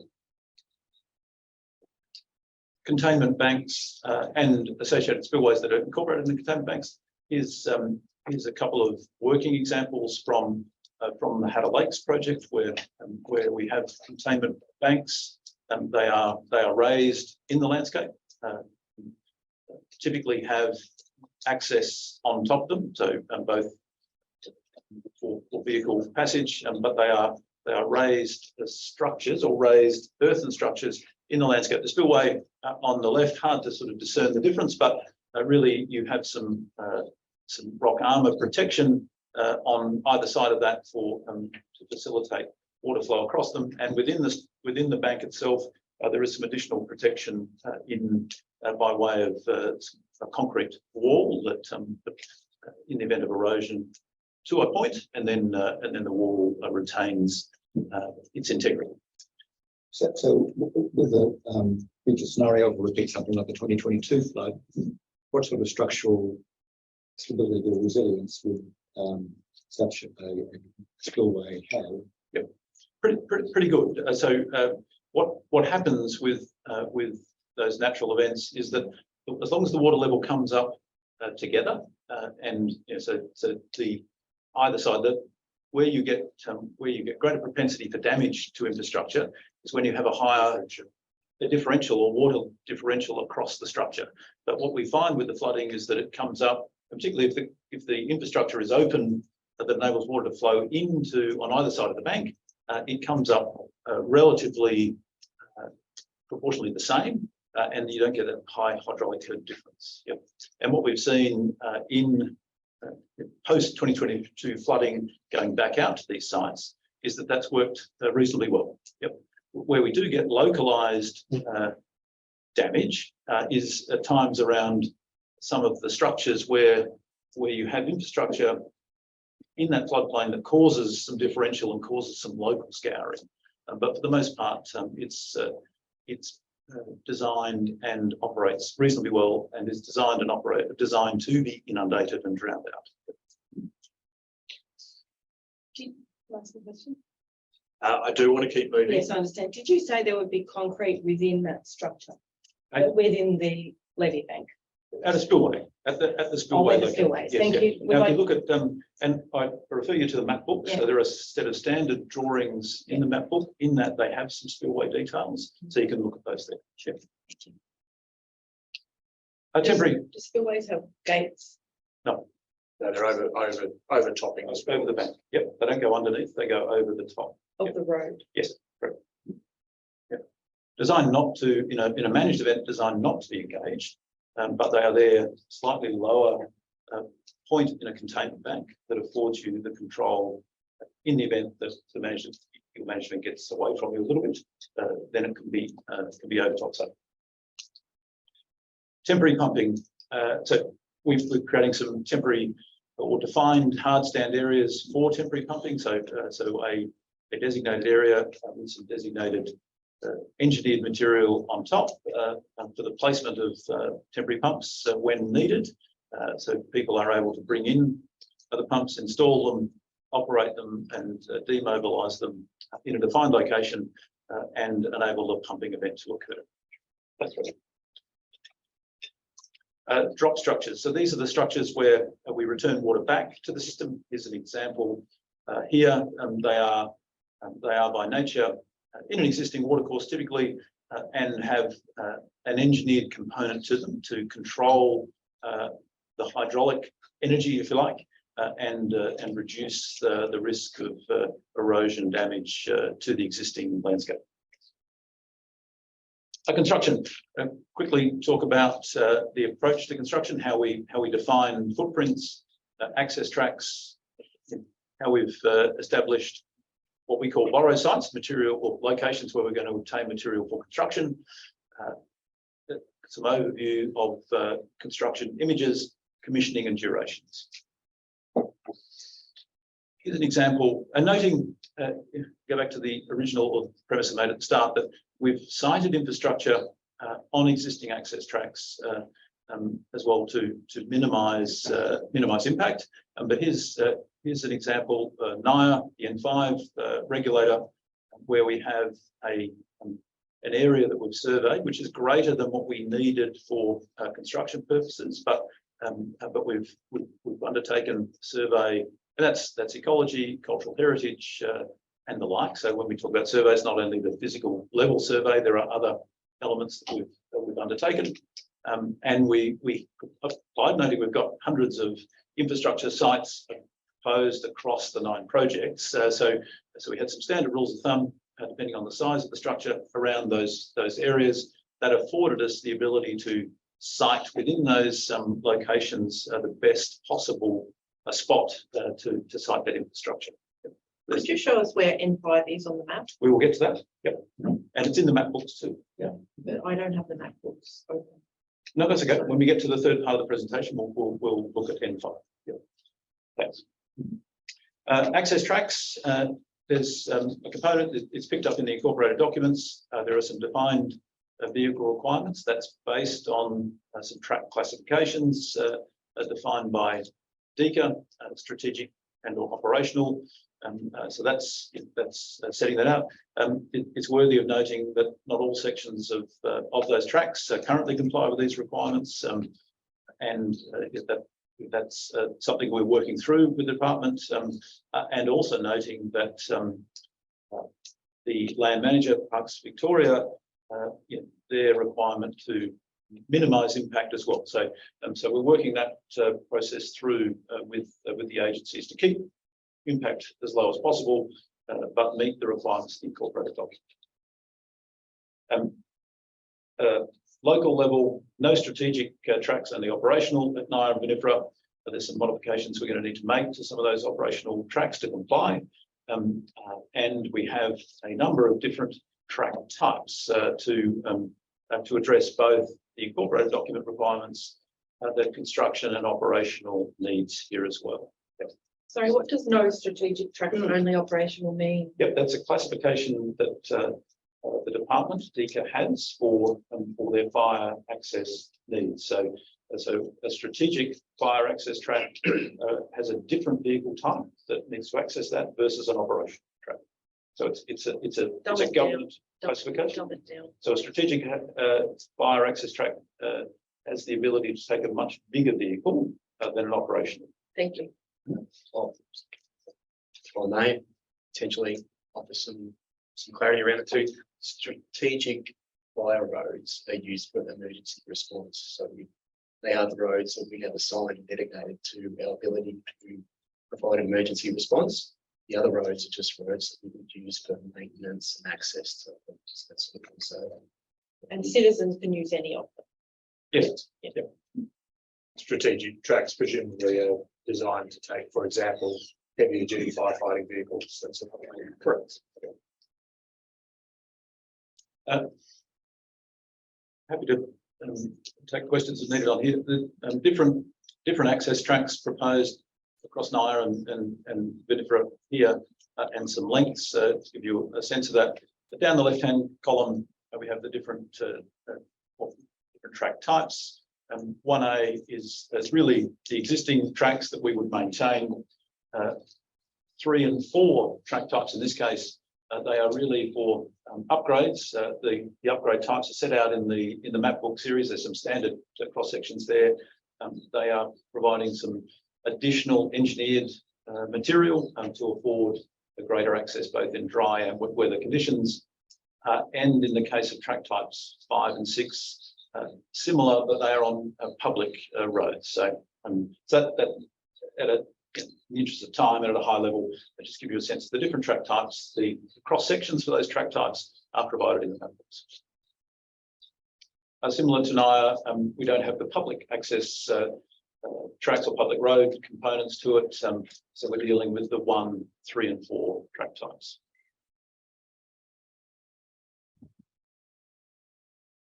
Sorry, Mr. Bush, we have called. Oh, sorry, Ms. Nichols. I'm following that, but on my screen, that's why I was looking. I'm just wondering, tracks are highly important because it is a public park and there are a lot of public that come to those areas within that Nyah VMFRP Woodwooding to camp with families, and that's the only park within this area. But a lot of impact happens with the public to associate with forest lands. So with the tracks in mind, there is a river road track that's generally operational by everybody, including myself. So what will happen to that river road track and where will it be based? Is it on the construction of the high mound where the new maintenance are going to be? We'll get to that. Will there be no river road track anymore for public and locals to access? No, we'll get to that during the construction and the third part of the presentation line. And so we can deal with that question then. Yep. Just park, and my understanding is it'll be effectively incorporated into the project. There will still be a river road, but I'll let Mr. White speak to that in a minute. But from my viewing of the map books, I should say. Correct. Yep. Please. There are also a range of other tracks within these two sites as well that are not designated strategic or operational and categorised as general. They have varying degrees of let's call them standard of track. where needed, we don't need to use them all, but where needed, we propose only maintenance for those in a minor sense for the purposes of access during construction. But there are not many of those, and it's only where we need it for construction purposes. Could I ask for a comment on, there's been a big problem with tracks over the years of people making their own tracks, and we don't have enough ranges to be able to deal with that. So there's tracks going here, there and everywhere through important sites, cutting through. I'd be surprised if this proponent is going to say they're going to fix the ongoing management issues in the park. Well, I want them to be able to say that there is going to be adequate management to be able to deal with the issue of tracks, because tracks going through a conservation reserve in here, there and everywhere, that's actually a really serious thing. And you're going to be upgrading a lot of tracks, which is great. I'm sure that'll be useful, but on the other end of it, we need to have track consolidation and some better management in regards to tracks. Yes, I think that's a question for the land manager and their ability to rationalise the tracks they need and the management of those tracks. So it's really a question for the land manager. Sure, but if you've got the money to do all this massive millions of dollars work, you need to make sure that the land manager, who is PUCSIC, are adequately funded for their ongoing management of that park. You can't just come in and land your infrastructure in there, spend. I think we're leading off track. Go I away. mean, funding of infrastructure and parks doesn't work that way. You don't necessarily, because there's this project maybe built in future, means there's all of a sudden a bucket of money to manage the park better. It's not my experience of how these things work. Whether they should is a different question. We want to negotiate that. I will, Yeah. I would say that the CMA and maybe the proponent, but I have heard from people that there'll be more funding put in, that the government likes to fund better where they've spent a lot of money. And I don't like that particularly, but that has been said to us that they'll receive better funding because they are projects that have already constructed. Mr. White, can you add anything else on this? Not really. I mean, it's a question for government to prioritise its budget and with its land managers in this case. Yep. Thank you. We'll keep moving. Thank you. So as I touched on previously, there is a need to win some material for the purpose of construction, containment banks, earthen structures, that we need to obtain that material from somewhere to enable us to construct. We call those borrow sites. We will obtain that from private landowners as close to the construction area as possible. Quick overview: we ran a public process to identify potential sources. People could nominate that they were interested. We did testing both physical properties of the soil, the areas of interest, and any other ecological and cultural heritage elements to sort of screen that. We've landed with our preferred locations. They're annotated in the mapbook series, and then at the end of the process, those sites would be rehabilitated in accordance with the private landowners' requirements. Mr. White, do I understand that this will be quite shallow excavation? Yes, correct. Especially with the farm dams, I see on the slide. So maybe less than 5 metres. Yes. Depth, yes. Which, as you might know, under the Mineral Resources Sustainable Development Act, there's potential for an approval required if they were even, I think, that amount that big. Correct. That's right. We've engaged with that agency, the Earth Resources Regulator, around that process. So yes. Yep. Sorry. Just wondered, it's a cultural thing really, with the soil and the cultural ecology attributes. So I'm thinking, one of our cultural laws is not to mix the soils on country, especially in sacred site areas. So I'm really concerned about the process of engagement with moving soil into these landscapes. Yeah, again, it'll be, if it's about a particular site, it'll be dealt with through the Cultural Heritage Management Plan.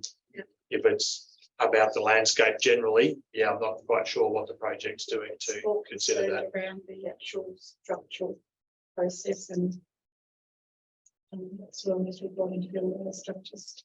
Okay, thank you. and the impact that on the actual on site. Sorry, Mr. White, did you say you have tested that soil? Yes, yes, we And need to understand that it's. When you're talking about testing, you're talking about its capacity to be used for the purpose you're going to use it for. Correct, that's right. So yes, it needs to be suitable for, as an engineered item to perform the function it's got to perform. And we've also done, Contaminants. all of that stuff is done. That's right, as part of the testing. So there's the engineering, there's the environmental screening work that one would do as well. Because I've seen where the borrow site is, and it's probably been a cow farm. So it's going to have. It's agricultural land. I would acknowledge that. Yes, testing that's been done to date has not demonstrated anything. So bringing in agricultural soil into a park, conservation park, one can presume there's going to be animal feces, chemicals that we use on the animals. That sort of thing. Weed management would be an issue, I'm assuming. All of that's covered under the EDSs. So if one peruses the proposed EDSs around material, transport, vehicle movement, etc., it addresses those requirements. Thank you. Let's keep moving. Look, these are a little bit certainly slightly more heavily engineered than what we're proposing to undertake at NIA and VMFRP. But in a situation which we don't have, to be fair, NIA VMFRP, but if there was a situation where we had to construct in an active waterway, so there was water present in one of the creek systems, we would have to work in a way that enables us to work in the dry, so to put some form of engineered structure either side enables to de-water that particular location and then construct the infrastructure we had. Don't have that in the case of NIA VMFRP in a normal operating sense. If for some reason there was an event that came along or whatever, we would need to be able to afford to be able to put a structure, probably more of an earthen cofferdam style, across to protect the works. But it's just to give you an example of construction within a waterway, and the various techniques one could use to construct in the dry. Sorry. I just have one question. So the water regime, I'm assuming, would be within that landscape. I've always known culture there's to be a seasonal process and how it happens. So my question is around the water regime and how often at a place will it be out of the seas, or is it just based on water? Hold that one for the surface water expert tomorrow. Correct. Yeah. Another example, so we've got them in the map book series, a laydown, what we call a construction laydown area. This is the larger end of the scale, but an area for vehicles, for accommodation facilities, either site offices and the like, and or storage management of materials. So there is that need, and they are contemplated in the project area. Can you show on a map where they are? They'll be in the map book series. We'll get to that in the next part of the presentation. And that's going to require clearing of trees. Potentially, yes. And are you going to lay any boga dust or anything on the laydown area? I'm just going to leave it. Yeah, not familiar with that term. Rock. There'll be some Rock. engineered material, to afford better access and the like. Yes, correct. So you're making, a scar there. Here's some examples. Smaller regulating structure that gives you a sense of the scale of that, and gives you a sense of the larger structure on the right. So they do vary in size, obviously, and the size of the footprint one needs to construct. A couple of slides here, example of similarly at the end of construction, rehabilitation and management during construction of sediment control. Image on the left is some sediment control structures around some loose material, and on the right, post construction. This is in an arid environment in the region. some efforts taken there to promote rehabilitation post-construction. And the next slide, please, Rachel. That's the same slide 12 months later. So it demonstrates the ability for the landscape to recover with the appropriate controls put in place. Construction and site delineation, noting these are sensitive landscapes. There's a need to stick within those construction footprints. That's very evident from the documentation and the studies we've done to date.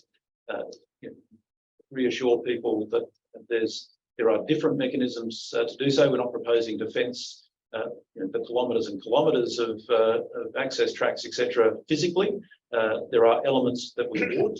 But there are also different mechanisms in a more electronic type sense to control vehicle movement within a construction footprint. So we are live to the issue, and there are different methods of managing site delineation to ensure we don't step outside the construction. And on that one, are you going to close off areas for OH&S reasons and to protect park users? Yes. And will you be closing the park for several months, or? Yes, likely that will be the case. Yes. Close the whole park for several months? Or elements of the park, correct, depending on when you look at, and we'll look at it in the next series, there are different methods that one could contemplate there, portion of the park closed or the entire park closed. So, just to ask another question. I'm a traditional owner. I visit those ancestors. And for me, I want to know whether I can still have access. Or am I shut out as well? You're talking about through construction? Through construction and fencing, so that you're only restricted down in certain areas. I have a cultural law I need to abide. I think the answer that Mr. White's given is there will be areas need to be closed for OH&S. Yeah. I'd be surprised if there were particular needs of particular groups, and First Nations people is clearly an important one in that discussion, that they couldn't work with the groups to enable that access safely. So I'd be surprised if they just did a blanket, that's it, it's closed, no one can come in. Mr. White, I'm speaking for you, but no, and you speak very well. Happy to continue to do so. No, I think that's correct. Yeah, one works with. There are constraints around all these things, but there is certainly the opportunity to facilitate access in a controlled manner during construction, with appropriate engagement and appropriate notes. okay, let's keep going. Thank you. Question. I had that episode prior, Louisa, but with the traditional grasses and access waterways recently, also a graphic person, China, and I was not able to go to harvest those weeding grasses of other construction site in that manner. So that's the reason why I want to make sure that I have access to my heritage lands. So it might be something when we are considering outputs from this project from our point of view. I'm not familiar enough with the environmental delivery standards or the incorporated document, but enabling First Nations access safely might be part of that discussion, so that it's written into the project approvals. I'll be very appreciative, and that it's not just a low print clause. Yep. On a piece of paper, no. Okay, thank you. Last couple of slides. So post construction, there is a need to commission to confirm that the structures perform as designed, as specified. Generally done in two parts. There's a dry commissioning process before one introduces, in this case, water to the activity, make sure things work as they should. And then there's a wet commissioning process where we would introduce water into the system and test that the components work as proposed. Very live to the fact that the ability to fully wet commission at the end of construction may not be achievable because we may not have the water necessarily available. And so that is factored and thought through, that at some point along the way, that opportunity will be afforded. More a high level construction across 3 projects, expect to take 12 to 18 months. Each individual site would be less than that, but as a collective whole, 12 to 18 months. Once the contractor is able to gain entry to the site, and there is a process of refinement around the program, activities such as what we've been talking about, and or other events, for example, Easter camping and these sorts of key community activities could be factored into the program with the preferred construction. That was the end of that presentation. I had a question, Mr. Bush. Yep. You've shown a lot of pictures here of regulators. Are you able to, have you locked in which type and size of regulator you're going to be using at each of the points along the project? Yes. So can you show us, Yes, the next. rather than show us a variety of, There's There's another presentation. right? So when you said at the end of the presentation, you meant that one, there's one more to Now come. they can see what's up. Which is the one with the map showing where different regulators are in different places, yes, Thank you. as I understand it. Thank you, Mr. Wimbush. Yep. Before you get into that, my name's Dave Kaplan, traditional owner. Before we actually get into that, has there been any consultation with the traditional owners around the design and the looks of these regulators and these construction? I know the TA's had any input as well. Well, there's been, I'll engage with Mallee CMA on this. We've been doing quite a lot of consultation with traditional owners. Short answer is yes, in the construct of this scale, fair to say, and the nature of type of infrastructure, etc., through surveys and the like. Yes, as best I know. I prefer to Mallee Catchment Management Authority on particulars, but So the issue you got to find with that is that it's a lower Murray water is in charge of the infrastructure of the regulator, and they have not consulted TA's at all. We've had no input into the design or the materials that might be used within that. yes. Our project partner, Mallee Catchment Management Authority, have been working with traditional owner groups and other stakeholders around the construct of these projects and the type of infrastructure. If there's further refinement to do through the finalisation of the design, that can be undertaken. But there is an element of the nature of these infrastructure, the type of infrastructure, use of engineered materials is a prerequisite almost of having them perform and be able to do what they need to do. It's a traditional knowledge of the landscape becomes landscape, rather than what approach to the landscape. The team traditional owners need to know, have a bit of input in order to How they operate and the frequency and the duration, etc. Yes, I think that is well written. So I missed your name at the start. Kane Kaplan. Thank you.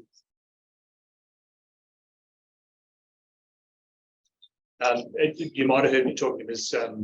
Nichols a minute ago about some of the things we can do coming out of this process and what we can write in to make sure that there is engagement not only up front but as it goes through the process. I did hear what Mr. White said. I mean, these are large pieces of concrete and steel. The capacity to redesign them in a detailed way to perhaps make them more consistent with TO aims in any particular area is probably limited, but it is something we can try to encourage it if the project goes ahead. Just through the chair, like Kane's family and my family have had a lot to do with my vision forest from day one. I think it's important that we both know when that, I don't know that Kane knows, but apparently there's a traditional owner meeting next week, is that right? That someone's going to debrief people about what's happening. Not that I know of. Is anyone from the Mallee CMA here? Oh, sorry, are you talking about, I believe a traditional owner representative is coming in on Thursday? But there's not a meeting as such as coming into this forum, as I understand. What's that about? Who's calling it and who's invited to it? Because I was unaware. As I understand it, it's someone coming in to speak in this forum. It's not a separate meeting. Is it an open forum? So it's a public forum? It's this forum, as far as I'm Do we aware. know who the person coming to speak is? For Did the you mention the benefit name of the earlier? community that's I in. didn't, and if there's a problem. Raymond Kennedy. Just also just to note, just to note that we're aware there's some sensitivities, if I can use that word, around traditional owner groups, and we know there's no represented Aboriginal party in this area. We are not going to be in the position where we're saying that TO group or that TO group or that TO group is the right one. So let's be clear on that, what our role is. So we're not trying to pick winners in terms of who the representatives for this area might be, because I understand that's essentially contested amongst some of those groups. So just be a little bit careful. There will be we will hear different opinions. We're hearing them today, might hear them next week. So just be aware that we are not here to resolve those sorts of issues. Yeah, but just on that, I just wanted to confirm that it has been raised already within documentation from yourself. Several traditional owner groups in the slide you put up. So we need to not be misinformed by the word several. Yeah. It may not be the people. As I said, we are not going to make any judgments about these are the people or those are the people. That's not our role. And I couldn't do that. I'm not a traditional owner. I'm not from the area. So I'm not even going to try to. Yeah. What we're trying to do is look at the projects. We know there's a lot of First Nations interests in them. We know there's differences of opinion in those communities, just as there are in all communities. So we're trying to carefully navigate that without offending anyone, whether it's you guys or other people or whoever. So I just wanted to clarify. That's important that whoever's hearing all this information notes that sometimes misleading conception of words is not the accurate wording of representation. Whether it's a government body putting a PowerPoint presentation across that says this, that, and that it needs to be noted. Yeah. Thank you. Thanks, Ms. Nichols. As I said, we are going to try and step carefully through this. We are not trying to, say this is the word or that's the word. We are just being very careful about it, as we should be. Could I make a comment about the stress caused in these situations? Is that my overall observation over since 2012, the basin plan was signed up to, was that in this region, the explanation to the wider community and the community First Nations has not been well facilitated by the MDBA, the CMA and others, in that full and open disclosure of the projects and how they fit into the basin plan. So the projects don't make sense on their own. They should come along with a full explanation of the basin plan and how they are supposed to fit into this or not, and so that the communities, and I'm speaking of both communities, the wider community, can make a full and informed judgment about both. The area of policy is so incredibly complex that it's alienating to most, and that this is where we need to go back to on these projects and on the basin plan in general in our region, is that it needs to be fully explained, the benefits to the full community of people who would, so that they can have their informed say. And it has not been an open process, and that has been very difficult for people. I understand that. It still leaves us in the position that we're in, and I'm not trying to say sorry or anything. I'm just trying to say that. No, I'm just trying to offer some. We're very, very aware of that broader context, both through our own work, but also through the work that ES Central has done. It's a question for us of how we, in fulfilling our role that we've been charged to do, try to discharge that as best we can. I think I made the comment right at the start. If this was about the Murray-Darling Basin Plan, I'd be interested to be involved. This is not. This is about the projects that have been brought forward. Okay, Bush, I might just mention one matter which we might examine further in the surface water discussion next Monday.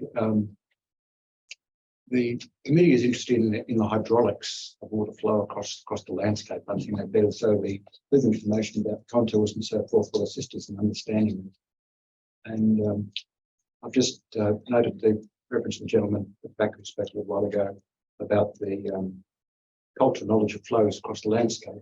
And, also, Ms. Nichols also spoke to a similar point. Well, that's a perspective about, to use another language about the hydraulics. So useful as part of our roundtable discussion to have an interaction about the sort of technical modelling side of it and sort of the cultural perspective. Also. May I respond to that? Thank you for that comment, because we have got cultural knowledge of hydrology in that landscape that's not based upon colonist processes that we now are going through. That knowledge has been there since the existence of our burials, which are over 5,000 years old, and since our creation stories around the Mallee meeting the Murray and the creation of the Murray River. So highly important to note that traditional hydrology in that landscape. It's probably not even been spoken about to its true extent and considered in this approach.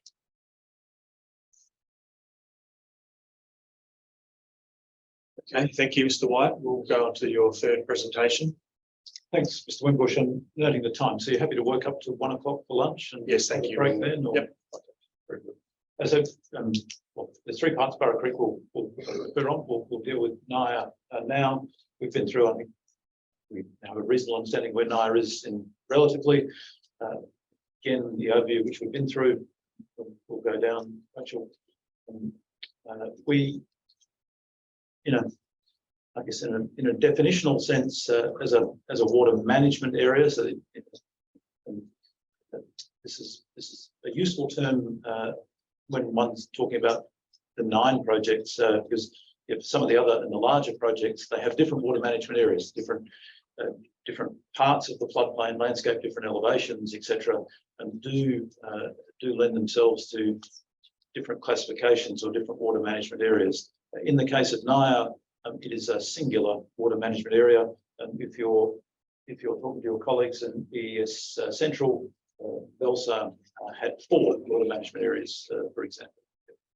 Mr. White, in the interest of Kane being able to see the presentation, would it be okay if Kane sat here because it's easier to see the map? Not my, that's for Mr. Wimbush. Yep. Can you see that one all right? Oh, yeah. Jack? Oh, sorry, you Yeah. can see Yeah, it. Okay. Oh, that's right. That's probably better for you. Okay, I wasn't looking that way. And could I ask what number document it is on the sharing drive? What number document are we on? Amy? Is it 38? They're not labelled very well. No, yeah, sorry, there it is. Yeah. Proponent presentation by Josh White. Is that? the one? So that's the one we've just had. So the other one doesn't seem to be there.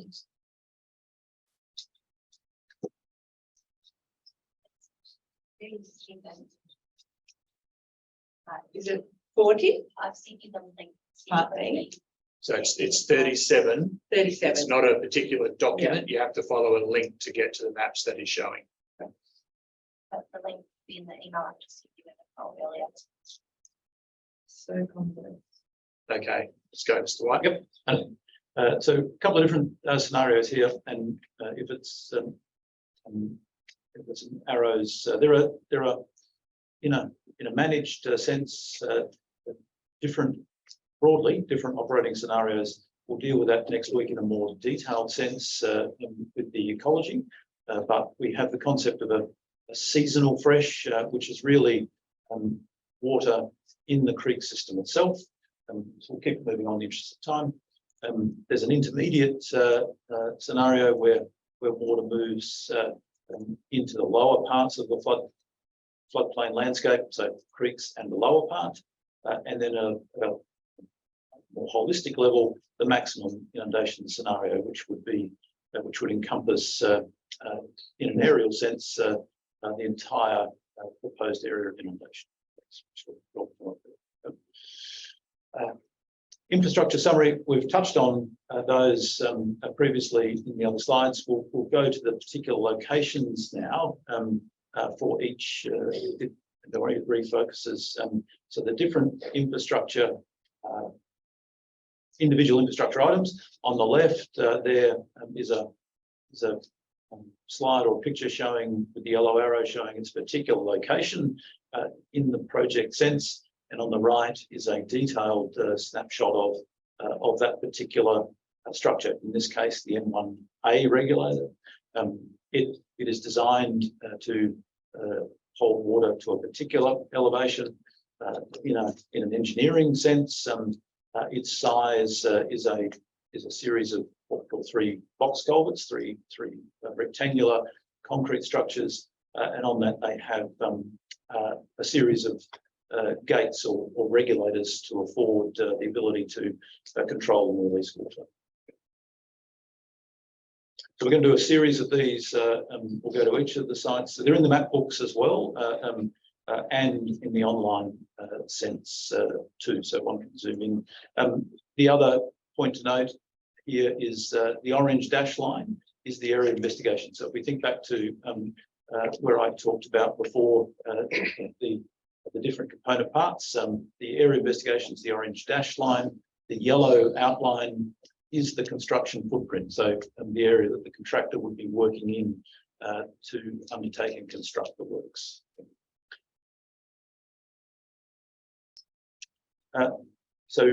Within that series of structures, another one there, the N2 regulator. So these are and when you get out to site and have a look around, these are sited in existing what we call flood runners or depressions in the floodplain that water would naturally move out of the river system into the floodplain on initially, and or on a receding event flow back into the River Murray through these lower points in the landscape, and hence where we're putting these structures. So I've got some details in there. 6 bays, so a slightly bigger depression in the landscape or wider, and in this case a slightly more incised section, so it's up to 2.4 metres tall, and they have gates on them. The gating structures, there are 2 different types. As you'll see there, we're now talking about a split leaf gate versus a single gate. So a single gate is one piece or one panel that is fixed. In a split leaf sense, it is a gate in 2 halves. So one is able to lower the top half of the gate down to let water spill over the top, and then raise both the top and the bottom gates out of the floodplain water. So it's an engineering construct of gate type. I'll just ask the Chief, I'm a bit confused. When I'm walking country and driving country, I know where things are. When I'm looking at somebody else's map, someone saying things, it's very confusing. So whereabouts in the forest? Yeah, so on the left-hand side, and okay, we get that it's a little see, but it's in that end of the park. Yeah. Which is what, wood or Nile? So that's at the wood end. So that's actually in my front yard, where I look down into the forest. That probably would be My the case. family group area. These the map books are all in detail and hard copy over there. I think it's probably better maybe at lunch to actually have a really good look through them. Yeah, because Slowly rather than. It really stresses me when I hear things like this as a traditional owner. So if you want to find out where they are in the landscape though, have a look at the hard copy map book, because it's a bit hard to do on the screen. I'm finding it hard to do that. Yeah, really. Yeah, now that's reality. I'm not going to say what I think. It's not the right place.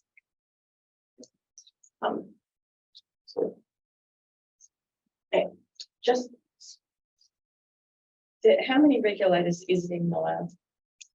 If we go back, I wanted the number specifics, but if we go back up to the previous slide, that'll give you the full outline of infrastructure. Sorry, just go back up, Rachel. My apologies. Yep. Sorry. There we are. Yep. So 1, 2. Okay, got you. Yeah. Yep. So that I presume they're on all the little creeks that are running out from the levee bank. Correct, that's right, yep. It's the inlet. Yep. So back down to N2. Yep. We've dealt with N2, so we'll move on to the next one. Yep. You remember I touched on the need for a drop structure. So under a managed event where we've got water up on the floodplain at a higher elevation than what would be in the River Murray. So under a managed event, and particularly under a situation where we've had a pumped event, so we've pumped water from the River Murray onto the floodplain. To get that water back into the River Murray, there is a need for an engineered structure that would negate any erosion and manage the energy differential across that head difference between the floodplain and the River Murray. Mr. Wimbush. Yep. Question, Mr. White. Those drop structures to allow the water to be let out of the Yep. dam. Are there instances where they're functioning well in other projects Yes. like this? Yes, there are. Well, they certainly exist in other parts, and they are functioning well. I can take it on notice. That would be great, Find some. because I've heard it, Yep. we've had this explained to us that it would be called a, as a way of, that it could be successfully let the water out. But it's been hard to understand how that could happen when the river's very low, as it's now running at about 6,000 megalitres a day, to imagine how the water can be let out of that dam and then form a stream. So it'd be interesting to Yes. know if there's other ones that work. The one that jumps to mind in a more localised geographic sense is Hatter Lakes, where this does occur now. Yeah. And so there are instances there where they do have a similar structure such as this. But I'll take that on notice. We'll come back to you with some other examples. Yep. Not just through the chair of cultural leads on this. I watch that Parnimmaloo Creek and every time the river rises and falls. And I also go down to the Malaya end and look at the water and how it runs in the Parnimmaloo Creek area there. Now, for me, this is obvious where the cultural knowledge of the hydrology of the landscape is considered. That end of the flows, Woodwood, Parnimmaloo Creek end, always gets the water in without any problem. So I don't see why you want to put infrastructures in there that goes against the natural way of the landscape and the water. Yeah. So that again is another very good example of not knowing nutritional hydrology of that landscape in there. That's how water. We'll hear about the water flow next week and how Yeah. So the I'm engineers concerned have about incorporated the all structures and how they're that developed. knowledge. There's not inconsistency, is there reality? It's a science approach. Chair, one last question, does anyone besides the locals actually set foot on site? Where you're talking about? Has that actually been happening? I know the project people have. We're going out tomorrow, Mr. Blake and I, Visitors. as our first visit at least. We are able to tell places that you'd like them to visit, but we're not allowed. No one's. It's an independent visit where they go without. But you can then just give advice about what things you'd like them to see. Well, Mark, you said the very That would be actually appreciated. Yeah. Quick overview, if you recall back to my previous presentation, NIA has an instance or two where we propose to decommission some existing redundant structures. So here there's an existing bank and pipe in the Parnimmaloo Creek that is no longer needed and will afford better flows through that system. So that's removing, and similarly there's a regulator there to be decommissioned as well in that creek system to open that up for better flows. Can you comment on, through you, Mr. Chair, that earthen weir, what did you call it? It's a bank. A bank. Yep. Yeah, when that was, what year that was put there, and why you're removing it? Sure, and I'll lean on my colleague Dale as well, but my understanding is it was constructed for the purposes of the golf course and watering of the golf course. the particular year, the particular decade, I'm not sure, but it's been there a while. Yeah. And whether that was the 60s, 70s, or 80s, I don't know. Dale, have you got a view on that? Yes, it's been there some time, and so yes. Put that like 60s, 70s. Okay, I was in the middle. Yeah, And why are you removing it? it's no longer needed. So I think you probably have seen why wasn't it removed years ago? I can't. I think we're straying off a little bit of what we're doing here. It was so tempting though, I couldn't resist. It is 1 o'clock. Can I just ask how many more slides you've got? Not too many, so we're up to, we're 13 of 17, Mr. Wimbush. Okay, and then you've got perhaps how long of submissions? We've still got the NIFRA to get through as well, Mr. Wimbush. So That's why I'm asking, because I'm not sure. are you getting much out of this? I'm not sure at this scale that this is actually useful to step by one. Okay. So I'm thinking after lunch, we might pick up the pace a little bit, take a couple of examples. Yep. People are welcome to look at these in as much detail as they want in the hard copies over lunch. I know Dr. Briscoe's got some questions around, I think it's in NIA, but I'll come to it, around where some of the infrastructure is quite close to the existing riverbank. Yep. But we'll hold that off until over lunch.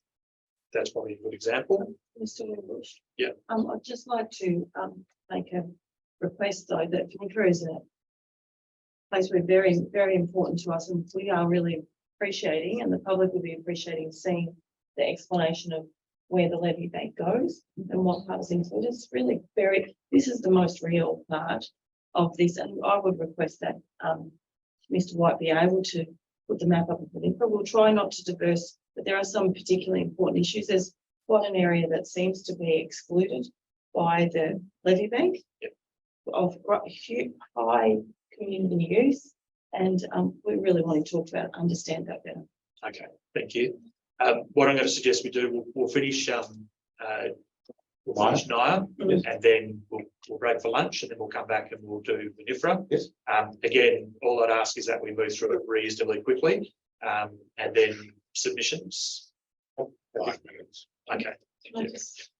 And I should say I'm not trying to speed this up artificially. This is actually useful for us as well. Yes. I'm just conscious I have a day to manage. So Yes. yeah. I qualify that 5 minutes by, obviously I said, if you wanted us to take you through the day one controls. I think we're happy to take those as read and come back next week if we've got questions. Yeah. A lot of them seem to flow out of the EES Central. Yeah, I think that's correct. It's important as part of this is in the forest. The area we're speaking of is an actual part of the actual lower land where that Honeymoon thing is, where you're going to put that structure. I'm assuming, from what I understand, you're putting more dirt in to raise the landscape up. So there's some heritage sites there.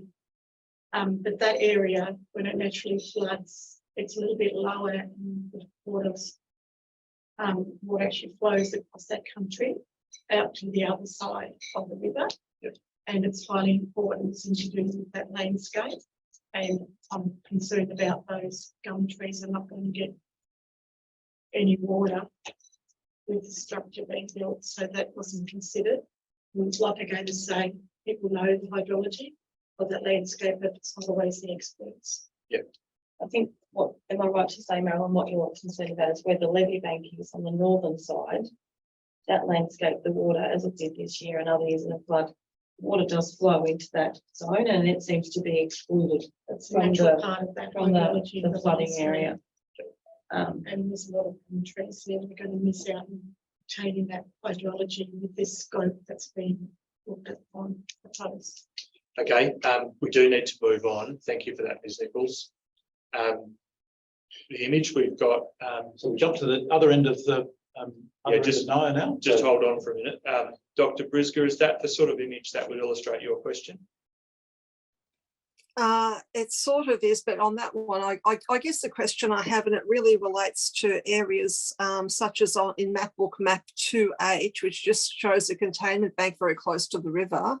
But there are a number of locations where there's infrastructure close to the river. In some cases, it's sort of obvious why that might be the case. So, for example, it might be hard stand for pumping, but in other cases with a containment bank, it's less clear why it needs to be next to the river. So my questions really relate to, I guess, what is the rationale for having it right up against the river, if that indeed is the case, as it appears to be from the maps. And have you then considered river processes in terms of siting that infrastructure? So if you don't mind holding that thought, we're going to break for lunch there. I'll get you to address either straight after lunch or perhaps when we get to an image where the containment bank appears to be close to the riverbank. Sure. And Dr. Briscoe can perhaps jump in and say that's the one she's thinking of. Okay. Yeah. Yeah, Member Wimbush, in terms of the presentation, if we're going through the presentation as following the link through the story map, I think the first instance we come across is the Borrow pit, which also is quite close to the river. Okay. Thanks for that. We'll break there for lunch. We'll come back to finish off a couple of slides on NIA, and then we'll move on to VMFRP after that. Thank you. So we'll start again at 2 o'clock. Thank you. 2.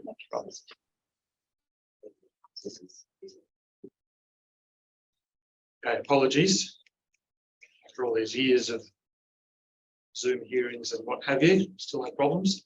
We're going back to the finish off on the NIA. I think those are the few slides. Last couple of slides of NIA. Yeah, apologies. I was moving on to VMFRP. Before we do that, I will just get you, if it's an opportune time, to, with the image we had up, which I think was probably the 3rd or 4th last one.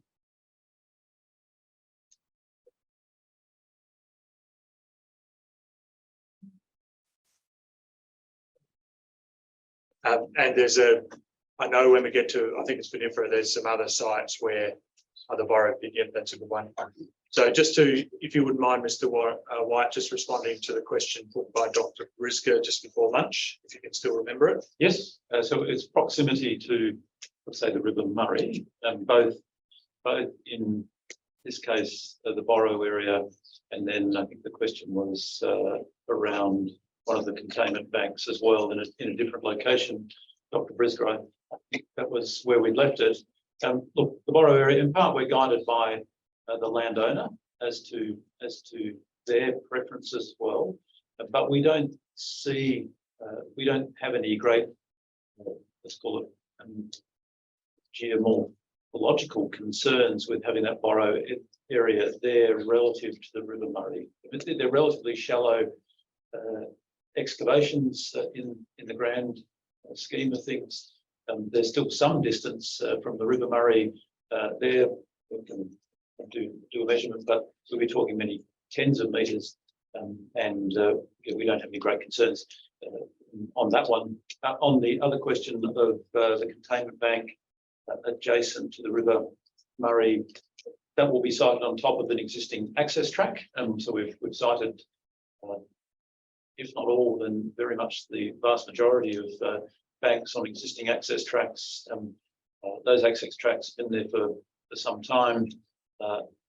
We don't see any great, let's call it, river bank loss there, and haven't in this particular location with the most recent flooding and erosion that would necessarily undermine that particular piece of infrastructure either. So it's a combination of siting those on existing tracks to minimise impact, and also an element of maximising the inundation area too, and cognizant of the ongoing performance of those structures. So, but at those instances, we don't see issues. Yeah. Thanks, Mr. White. Dr. Briscoe, did you want to have anything further? Just to clarify, and I'm looking at the map book rather than the interactive project description. I can't see necessarily on the maps that there is an access track in every instance shown on the map. Does that mean that the access track simply isn't shown on the map, or that there isn't one? I think it's the former rather than the latter, and yeah, track could be, they may not be. They vary, as you might have seen from some of the images I've shown, in terms of the use, the style, the width of some of those tracks, but it would be on an existing track of some sort. Yes. Yep. Okay, even if that track's not actually shown on the maps in the map book.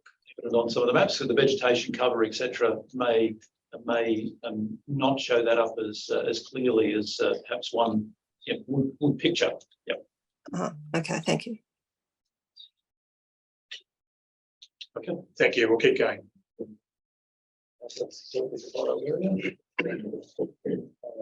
Just on the borough area, do you have council permission? Did you need a planning permit or some sort of permit to make sure that it's appropriately located and isn't going to cause any problems with that land use there? I don't see any problems, the specifics around it through this process, through the planning skill amendment, etc. So it's all consistent with that. The particulars of if we needed what's called a DA, the council, I'd go and take advice from our planning experts in particular, but don't put it in. So my understanding is the borrow bit's part of the works which would be included in the incorporated document. That's the intention. So therefore it wouldn't require a planning permit. The incorporated document approves the project in its entirety. And those that borrowed earth work, does that have a cultural heritage management plan associated with it? It's so close to that. So all part of the Thank you. plan.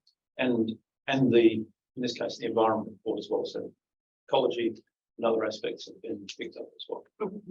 Thank you. Happy to move on to the different. Yeah. Thank you. Right. Adjacent Naya, so geographically we'll move on. We've been through the overview, 335 hectares. Keep going, Rachel. There we are. I mean, I know there's been discussion.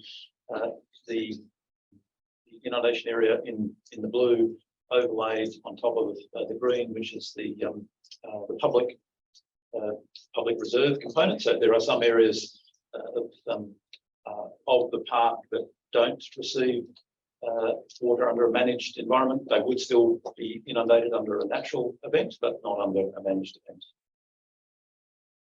Similar, same water management area. Yep. Singular. Carry on, Rachel. No, yes. A similar process for three scenarios: a seasonal fresh in the existing creek system itself, an intermediate one in the lower components of the floodplain. That'll come up. Should be.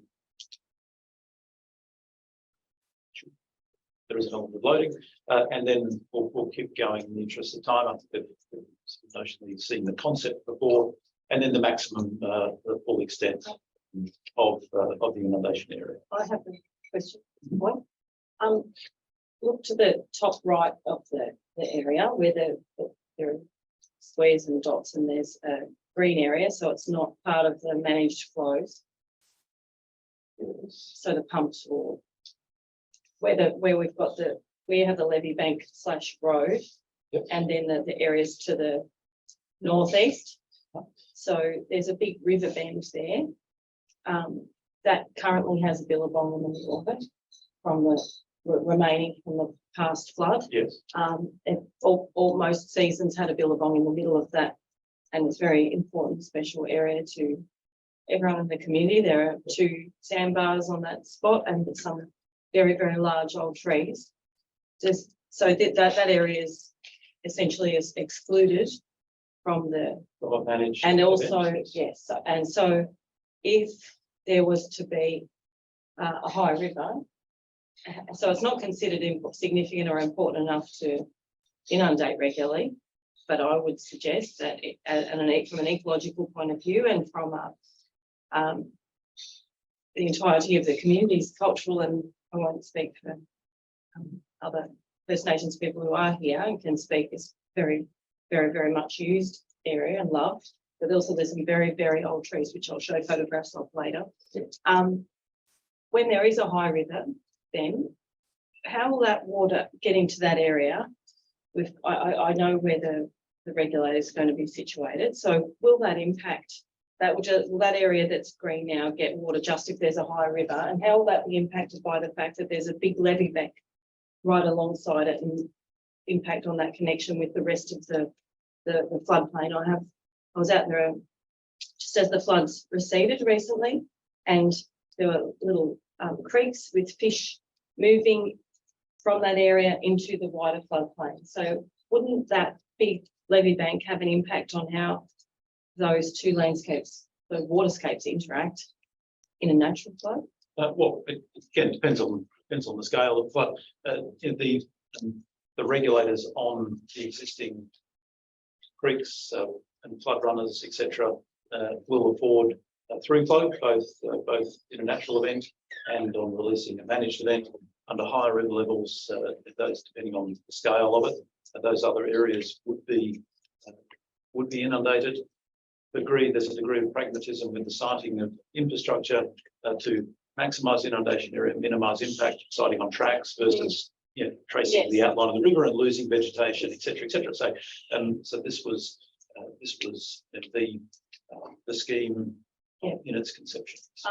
Just for the benefit of the panel members who will be visiting tomorrow, that area is very interesting because the levee bank, as you walk into the forest, is quite low, but as you walk deeper in where that bend is, it becomes much higher. So you need to be conscious when you're walking that the landscape is getting lower and the levee bank is getting higher as you progress past that spot. So I think I know where we're talking about, but just so that I'm very clear, can someone point out on the map the area? Yes, That area. yes, that's exactly the area. So there's the remains of a billabong in the middle of that area, some very, very large trees on the riverbank and in that billabong area. There are 2 sandbars that are frequently used by people. There's several fishing spots. So the other question that I had, so they should receive water naturally. Now there's going to be quite a large levee bank alongside. The other question I have is for the community to access those areas, which are probably the most frequently used or visited areas for recreation and, swimming, fishing, camping.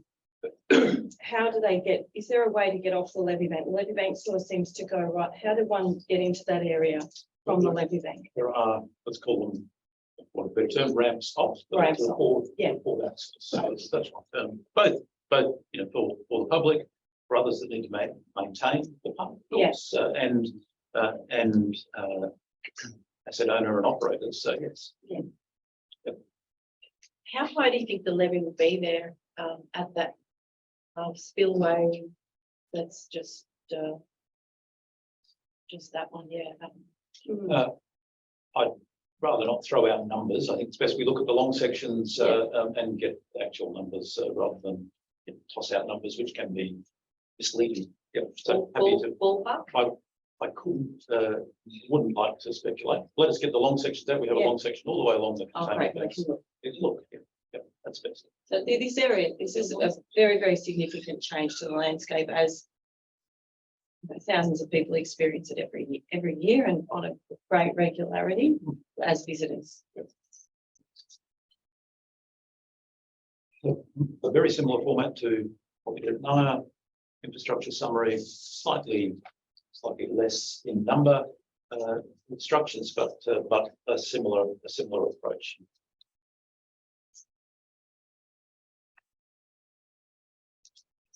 The B1 regulator, a slightly bigger structure in number of culverts. There, a wider section or wider creek, for want of a better description. So 10 in number. Typically 1.8 wide, 1.5 meters high, and so the approach to those banks would marry up with that. And 1.5 meters high, noting that's in the creek system as well. So one needs to be careful that doesn't mean that the surrounding bank is necessarily 1.5 meters high too. So let's just keep that in context. Which spillway is that though? This is V1. V1. It's a regulated model spillway. Yep. V1. I think it says spillway. There is a spillway in the bank, but there's a V1 regulator as well. So we'll get to the spillway. Yep. Sorry, Ms. Williams. Yeah, please keep going. Oh, sorry, Ms. Nichols. I was just looking at the map, see the old creek line in there, and I might be a bit misled here. So all the blue, is that the water that's in the based maximum on the flood, or is that what are you going to put into it, which means there'll be no little creek? So under a maximum inundation event, the blue is the extent of the area. What do you mean it means? So if we're doing a managed event, different to a natural flood event, but under a managed event where we're either there's been a flood and the duration wasn't as long as we'd like from an ecological perspective, so we came in and closed some of the structures to retain the water on the floodplain for a little longer to meet our ecological objectives, or we did a pumped event to the maximum inundation area. That would be to the extent of the blue. So that means that there'd be non-existent creek at times. It would be drowned out, it would be inundated, as it would have been in the most recent natural flood event. But once the water is released back, it eventually, the water comes off the floodplain into the creeks, back into the River Murray. Just one other question is more on the hydrology effects on that creek bed. Does that mean that it'll become non-existent and drown it out? Depending on how much water you might have to put in. I think the creek will always be there, and it will be needed and function as it would normally function as a creek. Under a managed event where we've let's say pumped to the maximum inundation, held it there for a duration, we would then open the regulators to release the water back. Water would come back into those existing creek systems and then go back into the River Murray. So the creek system, the creek will always be there. Yep. So Okay, let's keep moving. Thank you. A V2 in a similar approximate location. So this is infrastructure-wise, effectively the two ends of the park. So V2, a smaller regulator in number, slightly taller and a slightly more incised creek, but a similar process, banks leading up to either side of the structure. We touched on drop structures previously. Another one here, getting water from that end of the system back into the River Murray. There is a need for a structure and to manage, particularly under managed flows under a managed inundation event, to safely back into the system. So you'll afford the opportunity tomorrow to walk down to those locations. They're relatively easily accessible, particularly at the moment. And you'll go and have a look at those. Moving up to the other end of the park now. This one is. Sorry, can I just ask a question on that? It seems like the regulator V1 is not in line with the creek. It seems like the creek would come there and then the regulator is further down. How wouldn't you have the regulator where the creek runs into the billboard? Well, the regulator will be in the creek system, so be some trickery of the imagery, but the regulator is sited in the existing watercourse. Yeah, it's like it's an acute angle turn. There are some natural anomalies in how the creeks sort of move through all these landscapes, but the infrastructure. I recently walked my dog all through there and also canoed while it was flooded, so I'm fairly intimately aware of the geography. So I'm trying to Well, the principle is that the regulators will go into low point. Correct. In the environment, which is the creek. Yeah, correct. just through the chair, so will you make that adjustment so the maps correct so that then the list of things being exactly where they are, people read them and interpret them and they construct something in a different place. So that can change to make it more. Look, I mean, this is only a draft, isn't it? well, Is it accurate? Is this accurate? it should be. So yeah, look, I don't think there is an error there. So yeah, we'll check. But yeah, I think the premise is clearly understood, though, that the regulators go into the existing, let's call it watercourses, and would be signed accordingly. So on this, is the watercourse there? Is the watercourse in this? No? Well, in a visual way, yes, it should be in there. Dr. Kelly. Up to B3, the other end of the park. Similar process. Again, there we're coming off a public road, so you'll note in the yellow a 5A. So in track type, you refer back to the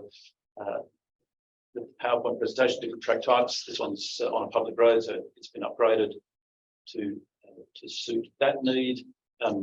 A existing smaller structure there. It's really for a conveyance of water from private land back onto the floodplain in times of drainage and or closing up during a managed event. Can I ask a question on that one? I note that there's in the heritage issues there with the Takasuka Bank. Yes. Can you describe where that structure is in relation to the bank? I can. So the Takasuka levy, as it's known, heritage listed. It's known as the Takasuka Bank. Yep. So it was there to afford some flood protection some time ago. Intention is not to modify that component. This is really working on the existing road or track. So there's a regulator through the Takasuka Bank. I believe so. I have to confer with my colleague. Yep.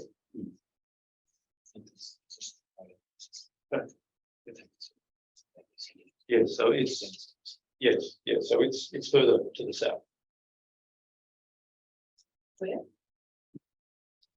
Scroll down a little bit.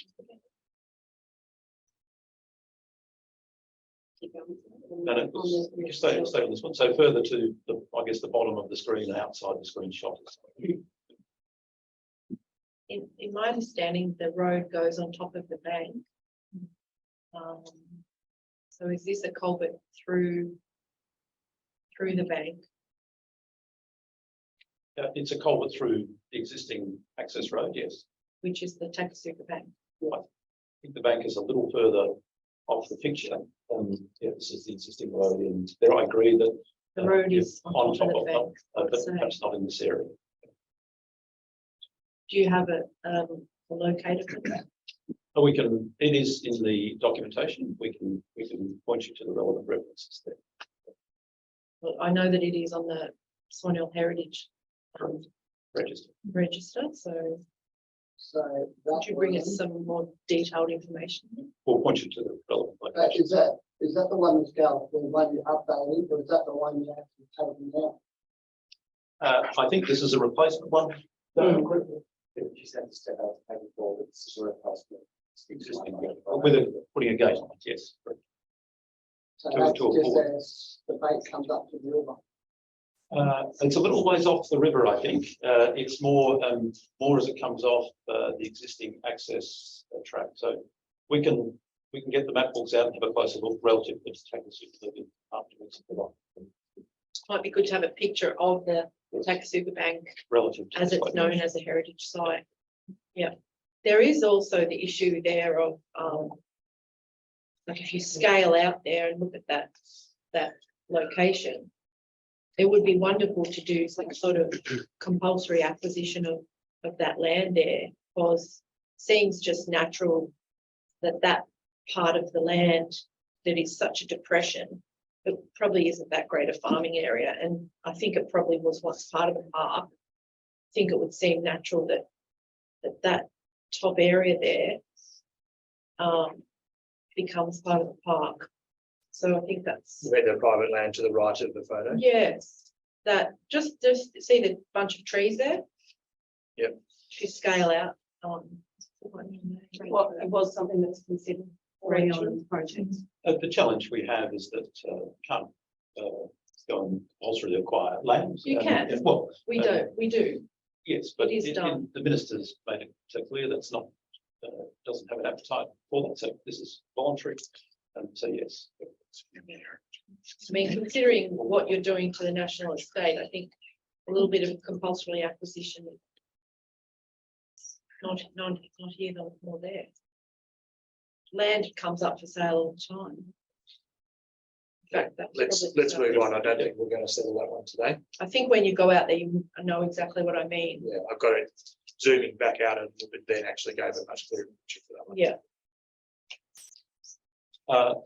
And then infrastructure, in fact, very close to the River Murray here, another regulating structure on a contained bank on an existing access road, the main access road into the park from that end. And this one has the V4 hard stand as well, which afford the ability for temporary pumps as well. Not a big structure. There's a bank there on that point. Do you have a picture of what that would look like? Even a schematic? In what way, apart from the general arrangement we've provided there? Or Oh, well, that's very 2D. I was thinking of something 3D. Because it's hard to really imagine. So in the map book, there's a schematic of the types of structures. Is that the sort of thing you might be?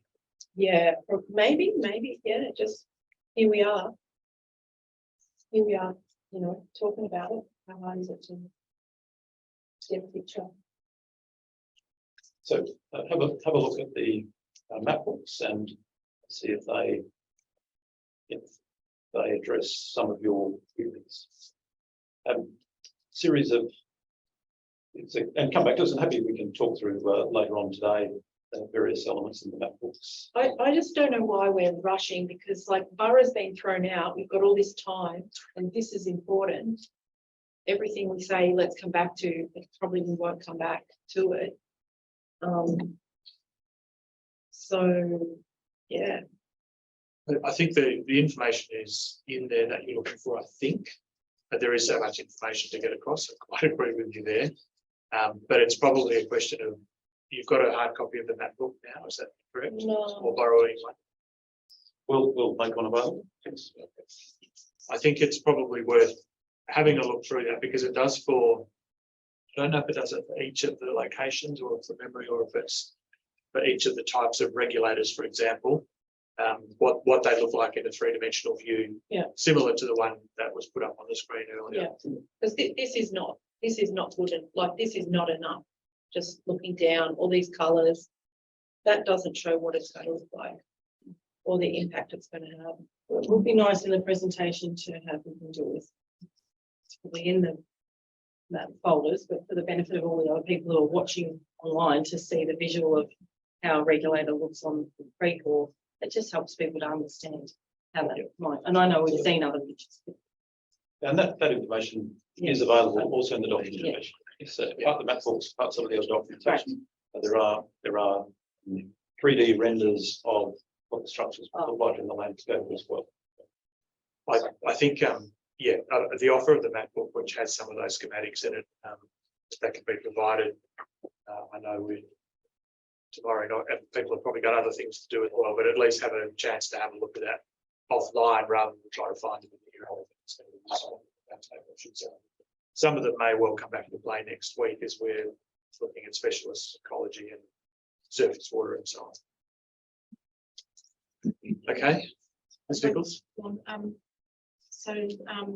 mean, I don't usually speak around this area because it's usually Kane's family group area, but that creek is a concern to me because there's a lot of yellow dots like what was on our other with the Nile forest there that not identified in that. So they're actual mounds there. So see where that creek is, it's going to be submerged. Yep. There's no image of those heritage sites either. So I guess that would be. You're talking about the high points that were in some of the earlier images? Yeah. Yeah, okay. Well, they're not identified in this, and there are in that space around that creek. Yeah, and I take point that there's a lot of information that's contained, cultural heritage, ecology, a range of things, but that is available, and to put it all on here would make it a little confusing, but it is Well, I available. think if we're going to get really technical with maps, I expect to see cultural heritage stuff on it as well. Yeah, just Yeah. remember that what's being provided today is a very, what I'd call a relatively brief summary of the information that's in the map books and the other reports, in the environment report. So we didn't ask that everything be put up because that would probably take us weeks to work through it. It was really to get a feel for the project. Yeah. We've still got all the detailed information we need. We're working through. Yeah, so my point, just from the chair, and I'll take a brief and straight to the point, that's it, is for people not to forget that there are Aboriginal cultural heritage sites on that big there. Yeah, that's under all not that water. that's not happening from our point of view. All right, yeah. So I just want to note it. Okay. Do you actually have a map that has the cultural heritage overlay? We've got the ones in the CHMP reports that were part of the environment report. Whether they show all the sites that, for example, Mr. Waters was talking about earlier, I suspect they don't, because some of those they might be shown in a very general sense as usual practice, but not specific sites, because we're talking about that publicity issue before. So yes, we've got quite a bit of information. Not saying we've got everything, but we have got quite a bit. I guess not just for that project area, but for the whole, over the whole landscape. Yeah. Well, I think the focus. All the projects, because I can tell you for a fact, between 9 and 11, there's over 650 registered sites. That's how the rest of the ones, you know, Yeah. the ones that are still getting discovered. Plus, then we haven't had a chance to. You also got the tangible evidence, the intangible evidence as well. That's still got to be documented, and also identification of new plants that are coming through, which would have been dormant until now recently, and now the flood water's gone through. A lot of our old medicine plants and our traditional weeding plants are starting to come back through. So, yeah. I think, I mean, again, from our point of view, I don't think we have a lot of information on the, if I could call it the in-between areas that we're not looking at, but within the project areas themselves, we've got quite a bit. That's how I summarise what we've got. I take your point about the plants in particular. We've got quite a lot of questions for the ecologists next week. They say they've been out there since the big flood late last year and early this year. We're quite interested in, you know, what are they picking up and how much work have they done, that sort of thing. I'd like to know when they actually have the chance to get there. The water's only just received the recent. Good question. We'll have those next week too. Yeah, Mr. Wimbush, can I put a question to Mr. White? Yeah, please, Dr. Brisker. Thank you. Yeah, no, just looking at this slide, I have a question about the containment bank associated with the V2 spillway, and particularly the southern end of that. I believe it's possible for you to zoom into that.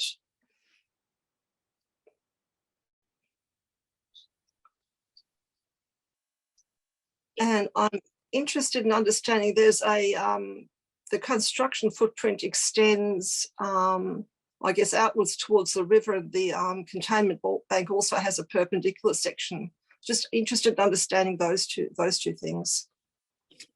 Yes, so the circular area at the end of that is to afford vehicles the opportunity to turn around, and so that they don't have to progress further on into the park where there's no further work to do, and therefore would potentially do more damage to the existing tracks. So it's really let's call it a termination point for those vehicles. So the construction footprint is slightly more enlarged there, and similarly a turnout point there off the bank to afford vehicles in an operating sense the ability to get to there and turn around and come back. So the end bit is a turnout area. That's correct. And is there any reason you put it, it's pointing towards the river rather than pointing inland? Probably cited for a less vegetation impact, I suspect. Yeah. I would need to check that and validate that, but that would be my sense. And with this particular site, given it's on the outer bank of a bend, are there any concerns about a riverbank erosion, or is that something you haven't looked at? It has, across all the project sites, there's been some, even post-2022 flooding review of some of those elements. we haven't seen across the board and here too a great deal of bank loss through the flooding event. So not overly concerned at this stage. No. But it could be a question for the specialists next week as well. Yep. Haven't seen you know, a material loss of bank based on our inspections today.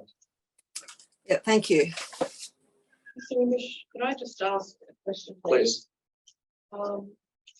With that turning circle, can I just clarify, is all that green, light green shaded area in these pictures, is that all where vegetation is going to be removed?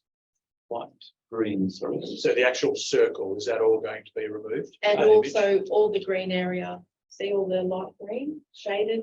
Oh, yeah, the yellowy sort of area, sorry. Yep. Do you call that, Yep. That could do you call that footprint? That's the construction footprint. So that would be the area. Meaning all trees from that area are going? The majority would be, yes, yes. Yeah, so and that turning circle right on the edge of the river there. So you come along in a boat and you see a big bare area with roadway and a big kind of gap. Probably will look like. Well, Imagining, yes, I'm imagining. there will be vegetation loss there. That'll be ugly. Okay, And that was the different. conclusion. Yes. thank you, Mr. White. Mr. Waters. Thank you. We obviously filed our written submissions, which I believe a document. Just check my notes. I believe it's document 40. I don't propose to speak to those in any detail. They're 7 pages long. They're fairly straightforward.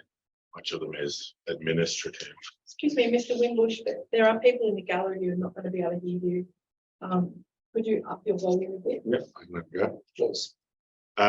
Obviously, much of the submission, as I say, is fairly straightforward, descriptive of what we've already done in terms of documents submitted, evidence filed, etc. From paragraph 13, we have a series of introductory remarks, which again, I don't propose to speak to in great detail. I do want to make a couple of points building on some of what you've already said this morning and some of what's already been raised. I think the first point is that it does appear to be uncontroversial that the floodplains are in a state of ecological decline. The extent of decline, I suppose, might be a matter of debate, but no one is saying that they are currently experiencing the levels of flooding that they should be experiencing as floodplains. My experience on going out there was that it resembled open forest in places rather than what one might normally expect in a floodplain. What we do want to draw attention to, though, is, and one of the key issues that has arisen in submissions is obviously, well, how do you manage this decline in the sense of improving its trajectory to an upwards trajectory? That's obviously an important policy question, but it's also not a question that this committee is assigned to deal with. You've already drawn attention to clause 8 of your terms of reference. We would draw attention, I might just share this with people, if I can. We would draw attention, no, Amy, is it possible to, yeah. Ms. Silverado. No. Just make sure I'm sharing the right document.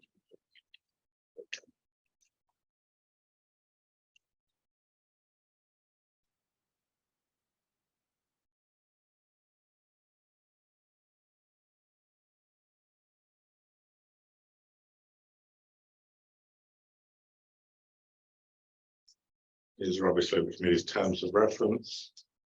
You can see there at number 5, the SIAC, that is the standing inquiry, an inquiry under the EE Act, the Environment Effects Act, and the advisory committee under section 151 of the Planning and Environment Act is to inquire into and provide an integrated assessment of the environmental effects of each of the projects within the VMFRP. And obviously the projects, for present purposes, are Naya and Vinifera.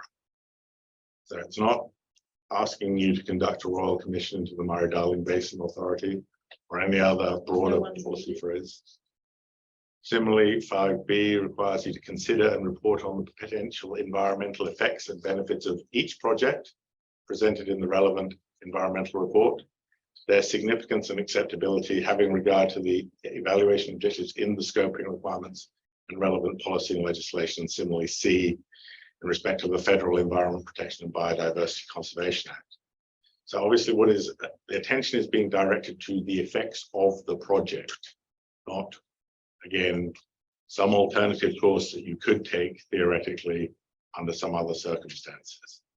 And finally, we direct attention to paragraph D, which requires the committee to identify any measures, including any necessary project modifications it considers necessary and effective to sufficiently avoid, mitigate, or manage the environmental effects. So this clearly contemplates that the committee can and properly should, in the discharge of its tasks, recommend any changes it considers necessary to the projects. That's not to say it couldn't say also conclude that the projects shouldn't proceed if it formed that view. But if it considered that modifications were required, then its task is to recommend them. But again, it's not to go off and inquire into what in an ideal world might be a better policy solution. So that we really just want to emphasize that, because obviously we've got a number of witnesses to address, we've got a number of issues to deal with through here. We've already had questions raised about the adequacy of park management and funding for park management. Those are matters we do say that, having regard both to clause 8 and clause 5, with its focus on the effects of the project, beneficial and negative, they are beyond the scope of this hearing. This hearing is really about these projects specifically. And whether there are other complementary measures that could or should be introduced, that may well be the case, but they are not matters that this committee is charged with deciding as part of this process. Mr. Wimbush, can I just say something there? No, you can't actually. This is his submission. Yeah. When you're talking later this afternoon, you can respond to any of these points. But at this stage, just I'd like him to just get through it smoothly, and then we'll afford the same opportunity to you. That point is very debatable. Yeah, I'm sure all his points are debatable if you wish to take them on, but do it in your slot this afternoon, and then as we work into next week. Thank you. Mr. Waters. Thank you.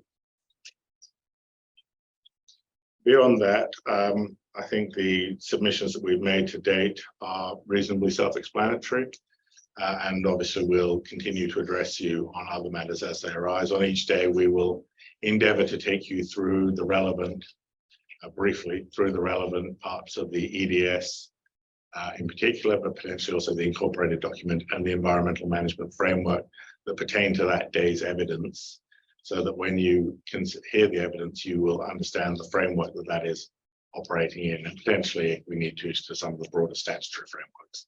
And I suppose that brings us to the final point. This is not a panacea. This is about the projects. It's not about doing everything you might conceivably want to do in terms of managing every aspect of the national park. Particularly in respect of issues around traditional owner and traditional owner heritage. There are separate statutory regimes, particularly the CHMPs, which we've already referred to, that form an important part of the context of understanding the likely future impacts of this project. We'll take you to them as and when they're relevant in our submissions and introductory statements. And that's all I wanted to say by way of a submission. Thanks, Mr. Waters. Just bear with me. I just wanted to check. So this is for everyone. The proponent tabled prior to today a number of documents, of course. Yes. I just wanted to highlight some of them so that people are aware of their existence. They are particularly 18. In fact, 17, which is their Part A submission, which has a lot of detail in it, I'm not going to at the moment. 18 is the response to submissions that people have made, the 14 submissions before us. Documents 19 to 21 are the incorporated document, which is in the planning scheme, or would be in the planning scheme if it's approved. Document 20 is the environmental management framework, and document 21 is the environmental delivery standards. These sound, and indeed arguably are, very, very dry. However, if we recommend approval, or even if we don't, of these projects, we would still put versions of these documents through to the Minister to consider when they're thinking about the projects as a whole. So they're fairly dry, but critically important in terms of what this project might look like if it was approved and if it was implemented. So just a reminder that amongst all the material, those are the documents 19, 20 and 21 are the ones where the initial statutory approvals for the projects, if they were to be approved, would reside. The environmental delivery standards set out all the detail that the proponent would then, of the things they would have to do, both in construction and in operation of the project. So I implore you to have a look at those at least, probably not in the course of today, but tomorrow and before we start working into next week. If there are matters that come out of next week, we've already talked about a couple today, potentially in relation to First Nations issues. There might be tweaks, changes we can suggest to those documents to the Minister, which would cover some of those aspects that are starting to come through and will come through much more strongly next week. So just a short message, hopefully a short message, to highlight the importance of those three documents. They're living. The version that's there, the 19 to 21, are the ones the proponent has put forward at this stage. They have drawn on a lot of the material from EES Central, but it's not to say through the hour of consideration of these two projects at this stage that they can't be modified, tweaked further as we go forward. Yes, Ms. Nichols. One question from this cultural incident. Yeah. So it's based on ecological survey. So it's basically if I can drill it right down to something relatively simple, it's or plain English, I should say, it's the approval conditions that would go on the projects. So we'll cover everything. It'll cover, there are separate statutory things like cultural heritage management plans and many others, but it's the overriding approval framework for the projects if the Minister were to approve it. So it covers everything: ecology, traditional owner issues as well, outside of the formal statutory cultural heritage management plans, a whole range of it. If you have a look in particular at document 21, again, fairly technical, but you can get a sense of the issues that it covers and what we're talking about next week. Just one other thing, to note that there was no sure ecological knowledge of our plants, and that survey, Yep. from what I understand, was done by the Minister. Yep. And to note that that's not. There is no problem in putting that question to the next week. Did they do it? Why didn't they do it? Did they think about doing it? We can go through that next week. Mr. Wimbush, Member Wimbush, I have read 20 and 21. I sat up last night reading them all. They are dry, and you know they are quite difficult to understand. They're very statutory and for the departments to read, but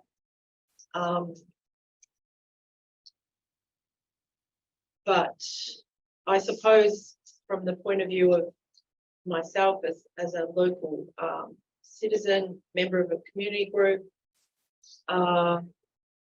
they do not engender any reassurance that these projects will be a good thing for our forest and for our river and the floodplain. These documents don't. I find them, they are.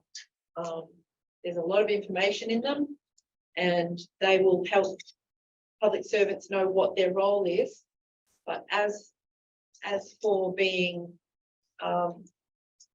giving me any sense of reassurance or comfort or trust, they don't do that.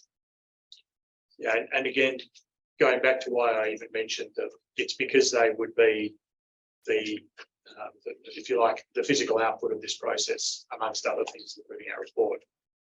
I wasn't suggesting that they're the answer to everything or to make people comfortable, but the sorts of things we're talking about today and that we'll be talking about more particularly next week, we need to, if necessary, we as the committee, with your input, find the words to strengthen those, to not give you comfort because you clearly are not keen on the projects, but to make them as good as they could be if they were approved.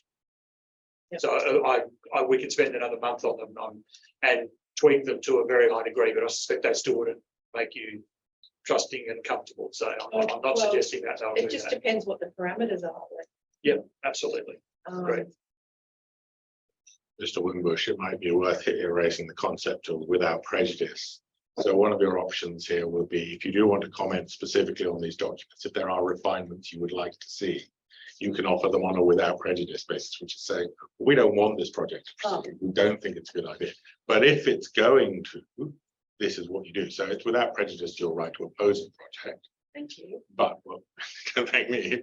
It's a very important No, but point. it's a very and I should good have- thing because it Yeah. means that we can make suggestions without, it can be known that if a person or any submitter wants to object, in essence, to the projects in the R-based function, that they can say, well, this modification may improve the situation. It means you can engage with some of the detail without resigning from your opposition in principle. Yep. And there's no requirement that you have to, but if you want to, you can do that while still being, strongly objecting to the whole concept.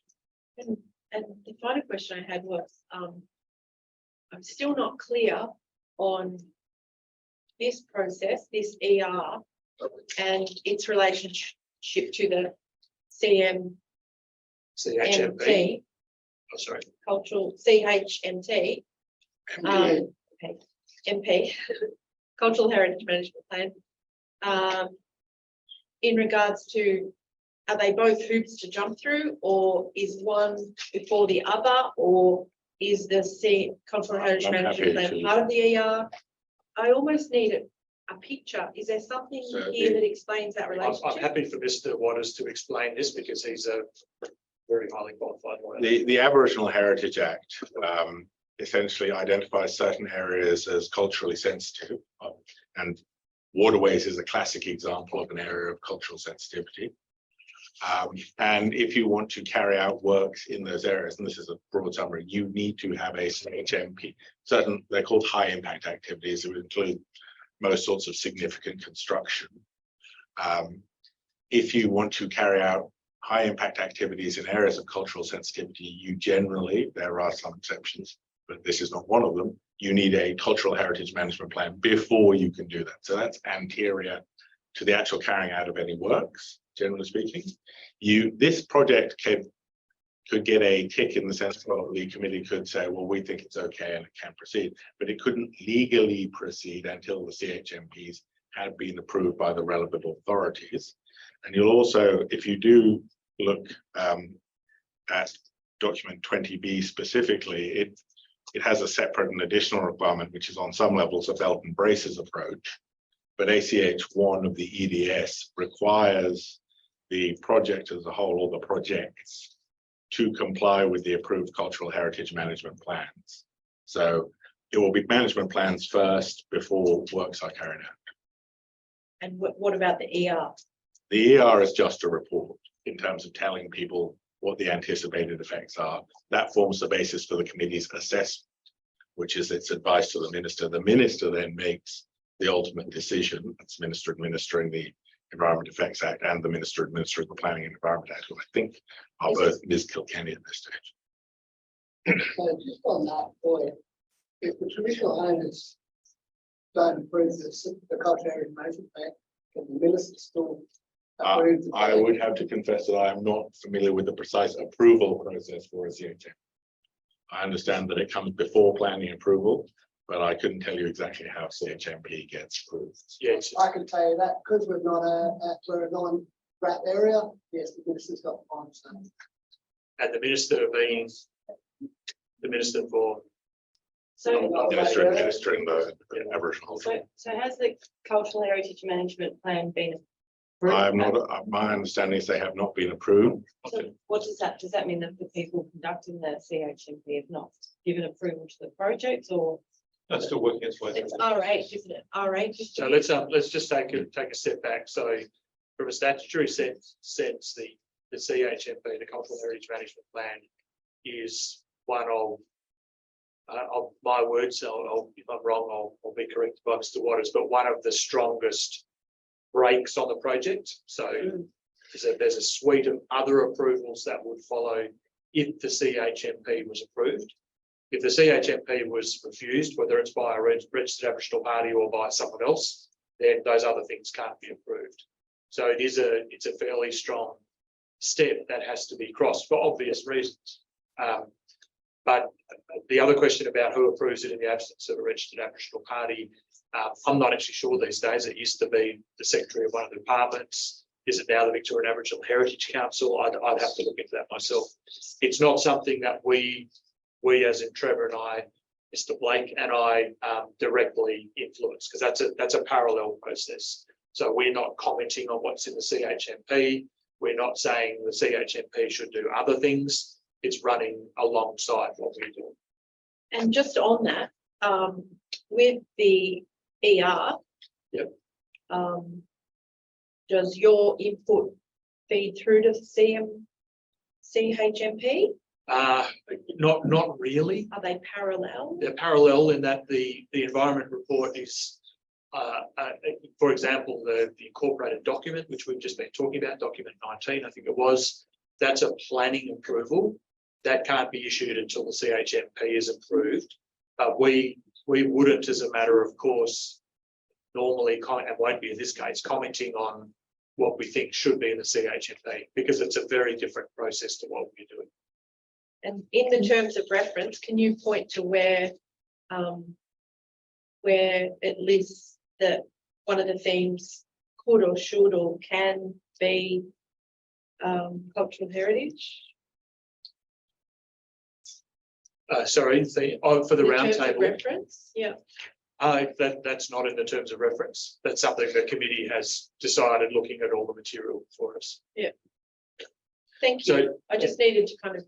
It's incredibly complex, and these are not silly questions. And the Cultural Heritage Management Plan process under the Aboriginal Heritage Act is a statutory thing designed to protect Aboriginal heritage, as it says. Yes. That doesn't mean there's not other traditional owner interests or First Nations people's interests outside of that statutory framework, and that's the sort of things we've been talking about today to some extent. So Yeah, if I could jump in and give an example, ACH 3 in document 20B relates to Sorry, ACH 3. So that's the EDSs, there's a lot of acronyms, and I apologize. The environmental delivery standards cover a range of issues, and each subtopic is given a sort of 3-letter or 2-letter introduction. So ACH is Aboriginal Cultural Heritage. Yeah. They will see there that you see this is, you can see it identifies the operation phase as being, or the project phase as being operation.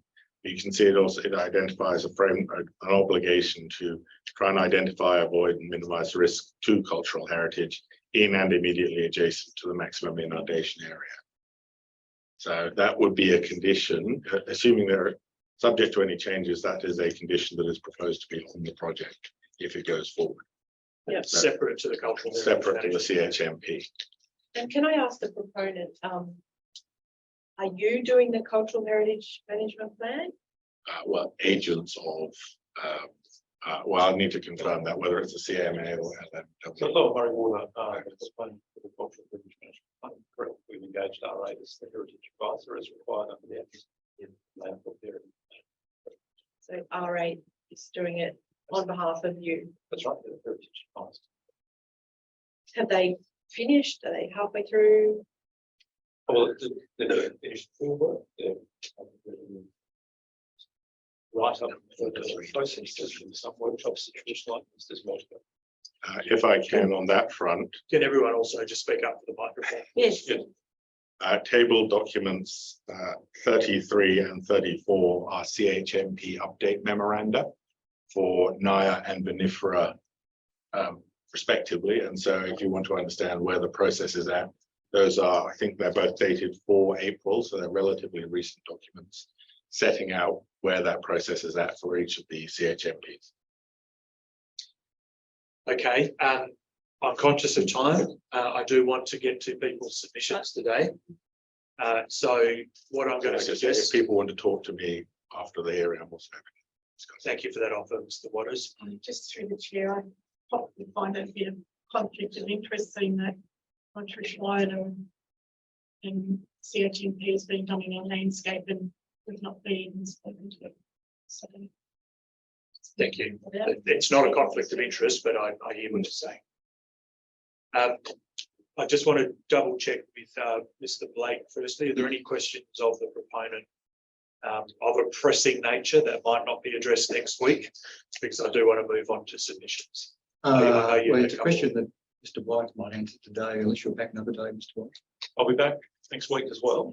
So I'll get the opportunity next week. I just put the question on the table, and if he can answer it quickly, or he might want to think about it. Might be a question that's throwing some coordination. So this is a question going to context. Mindful of Mr. Waters' remarks. We're interested to know what coordination is there with New South Wales for both planning and assessment. Those two things, planning and assessment of SD land projects, for example, hydrological modelling, and any other plenty relevant transfer of information between projects which are in the same catchment flowing into the Murray, and which there are some similar and overlapping circumstances being in front of them. I'll part answer now and part come back to a bit more detail in it. There is a degree of coordination needed in operating the STL adjustment mechanism projects across the states. That will be coordinated through the Murray-Darling Basin Authority, who have responsibility for River Murray operations. That coordination activity is underway and is ongoing. There are some piece parts that still need to fit into that process in the definition of which of these projects get approved, which of the New South Wales projects get approved and get into operation, and the frequency of operation. So there are still a few moving parts there, Mr. Blake, as to how they all fit together. But there is a recognition across the states and with the Murray-Darling Basin Authority that there is a degree of coordination needed. Just one example may sort of help with it. So I know very little from what you've said today, but in terms of Burra Creek, it's a flow out of Wacool Junction, which is a key factor, flowing out of a complex network of waterways in New South Wales. So we've got an array of catchments, sub-catchments in New South Wales and Victoria, which are intersecting, contributing to the overall downstream flow. So comprehending how they interact in terms of the hydrological circumstances which arise in our project areas, we're needing to understand better. Yes, and happy to come back because there is then coordination with, in this particular instance, the Mallee Catchment Management Authority and its respective counterpart in New South Wales on hydrological models updated recently post 2022 flooding and how they work and how useful and accurate they are. And, so there is thinking been done and ongoing. Yep. Just in context, just one final thought from me to the question in terms of the VMFRP projects, Gunbower is part of it, which has a sort of cross-border paired relationship with Barracuda, Correct. For which there's an array of modelling work going on. And also note the CSIRO has a significant interest in those forests and approaches to conceptual modelling and adaptive management. It's quite interesting, and that's an area of potential information knowledge transfer, which we will. Yeah, and also fair to say, things have been learnt along the way as well that are being folded into these projects and other New South Wales projects. Barracuda being a case in point, that was built, project was accepted and constructed a decade or more ago now. So some of the learnings out of that from a planning perspective, from a construction perspective, and from an operational perspective are being fed into these projects. Gunbower similarly has the benefit of experience with the existing TLM project at Gunbower. Some of the learnings from that, both ecological outcomes, operational outcomes, infrastructure approach, etc., is being folded into these projects. There is a degree of coordination that has to occur across the states to get the outcomes desired here overall. And that work is being coordinated by the Murray-Darling Basin. May I ask Josh, when you talk about coordination, it doesn't explain what it is. What coordination of what? There's a certain, I'll give you an example. There's a certain amount of water in the system. There are a certain number of projects along the river system. They have certain demands in any particular year for certain outcomes. So there is a degree of coordination needed across states, across jurisdictions to agree what projects are getting, for example, what water this year, where, when. You've got irrigator demands as well. And so you've got a working system that has irrigator and consumptive users, towns and the like. And so fitting all of that together to get in this case, to get the ecological outcomes that are desired. And that is recognised and being coordinated through the Murray-Darling Basin. I would suggest, speaking about Contra Barracuda and Gunbower, that they have had problems with water quality, which you agree. I think we're moving on to a new area. Again, put it to our experts next week. I'm just conscious of the time. No, good on you. Thank you. I appreciate it. We want to try and finish by 4:30, maybe 5-ish. I do want to get to the opening submissions of others.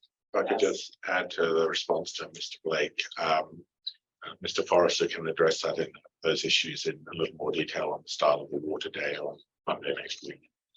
I suspect there's a lot of information in some of the background documents, but I think it would be useful to have a kind of a more concise summary of how those relationships. In terms of the running, we are thinking we might add 10-15 minutes before the presentation on each day to sort of provide you with a brief. To set the background.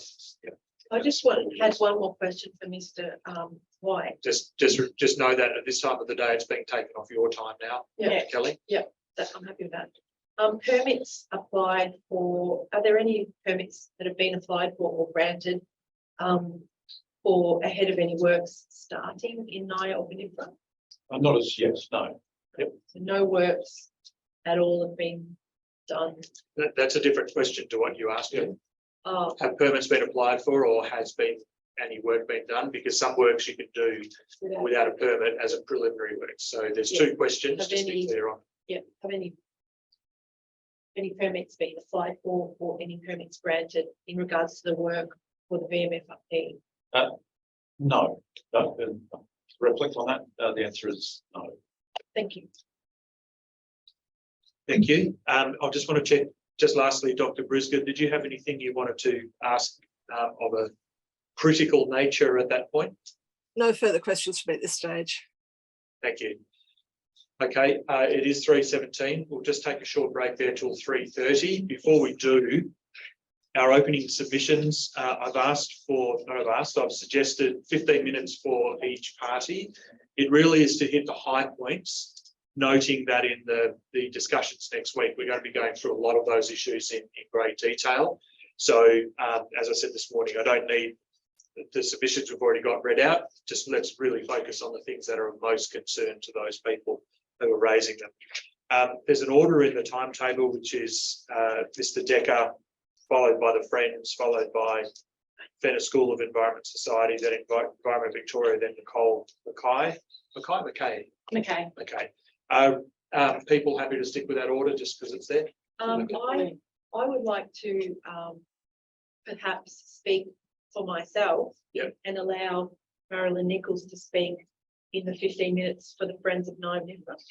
I'm, Is that okay? yeah, as I said, I understand Ms Nichols is a member of the group. Yeah. So 15 minutes for the group. So if you do a little bit each, I don't have a But problem. I thought I would speak on behalf of my submission. I'm not going to argue about minutes here and there. Yep. Let's just get into it. If you Thank need a little you. bit more than 15 minutes between you, that's fine.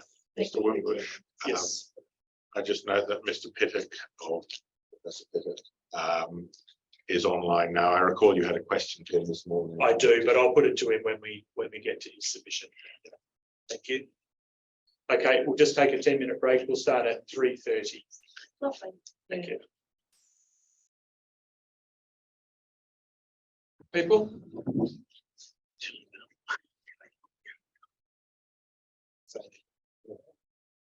So,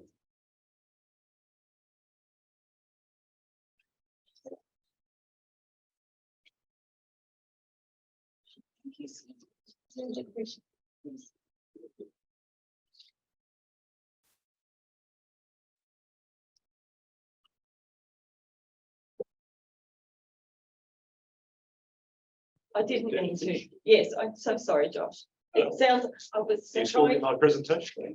no, I was trying to send it to, you know how when you want to edit something, it goes to a, it tried to not do it, but I was trying to send it to Amy. But her phone wouldn't accept it, but yours accidentally accepted it. So I apologise. It wasn't a message. Okay, focus people. Yes, focus, thank you. Mr. Rich. Thank you. We'll start this afternoon's final session with Mr. Decker from DECA. The original submission was number 12, and I don't think there's been a supplementary one prepared for today. So if you wouldn't mind just giving us a couple of minutes of the highlights of DECA's position. Obviously, many of those we'll come back to again next week. So when you're ready, thank you. Thank you, Member Wimbush, and I do apologise for my surname Decker from DECA. Notice I didn't say anything. I was being very careful. I appreciate that, and thank you. DECA considers that its written submission dated March 2023 to adequately cover the matters of legislation and policy interest. The day one version of the draft incorporated document adequately responds to DECA's submission and addresses DECA's legislative and policy interests associated with the project. And that may in some part explain why we've not put our hand up to making an additional verbal submission. Most of the matters that we have interest in, we consider to be resolved through the tabling of the day one version of the doc. So within our written submission, if I speak plainly or simply, we raised three key matters. One was around native vegetation, another around the Flora and Fauna Guarantee Acts, with particular reference to threatened species, communities and processes, threatening processes that is, and bushfire. I'll talk to each one of those key themes just briefly. With respect to native vegetation, DECA is satisfied that the project provides consideration of native vegetation policy. The project proposes application of the Conservation Works exemption. The operation of the Conservation Works exemption is to give effect to Clause 12 of the Victorian planning provisions, with particular respect to the no net loss of biodiversity as a result of permitted removal of native vegetation. The project proposes the Conservation Works exemption policy is considered by proposed conditions within the draft Inc. doc, specifically conditions 4.5.2 and 4.6.1, and materials such as the assessment of overall improvement for biodiversity reports and the expert elicitation reports. DECA considers the following to be relevant in considering application of the Conservation Work exemption. The methodologies used to support modelled information and expert elicitation approaches, consideration of expected gains or improvements to biodiversity and any relevant levels, and any relevant levels of uncertainty with regard to the realisation of expected gains or improvements. DECA supports condition 4.5 as drafted within the proponent's day one version of the draft incorporated document. With respect to FMG, DECA does not consider the project to pose an unacceptable risk or consequence to any listed communities, statewide flora populations, or aquatic or terrestrial fauna species. For potentially threatening processes, loss of hollow bearing trees is considered a listed process.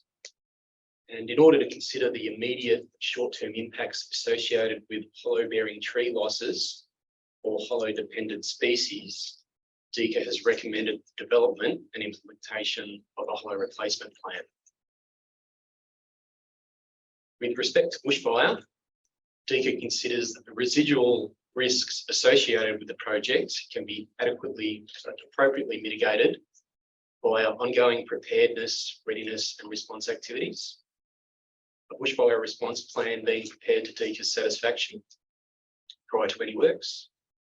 Strategic and operational road networks within Crown land, including bridges and crossings, being built and maintained to DECA standards, unless otherwise approved by the Secretary to DECA. DECA supports condition 4.10 as drafted within the proponent's day one version of the draft incorporated document.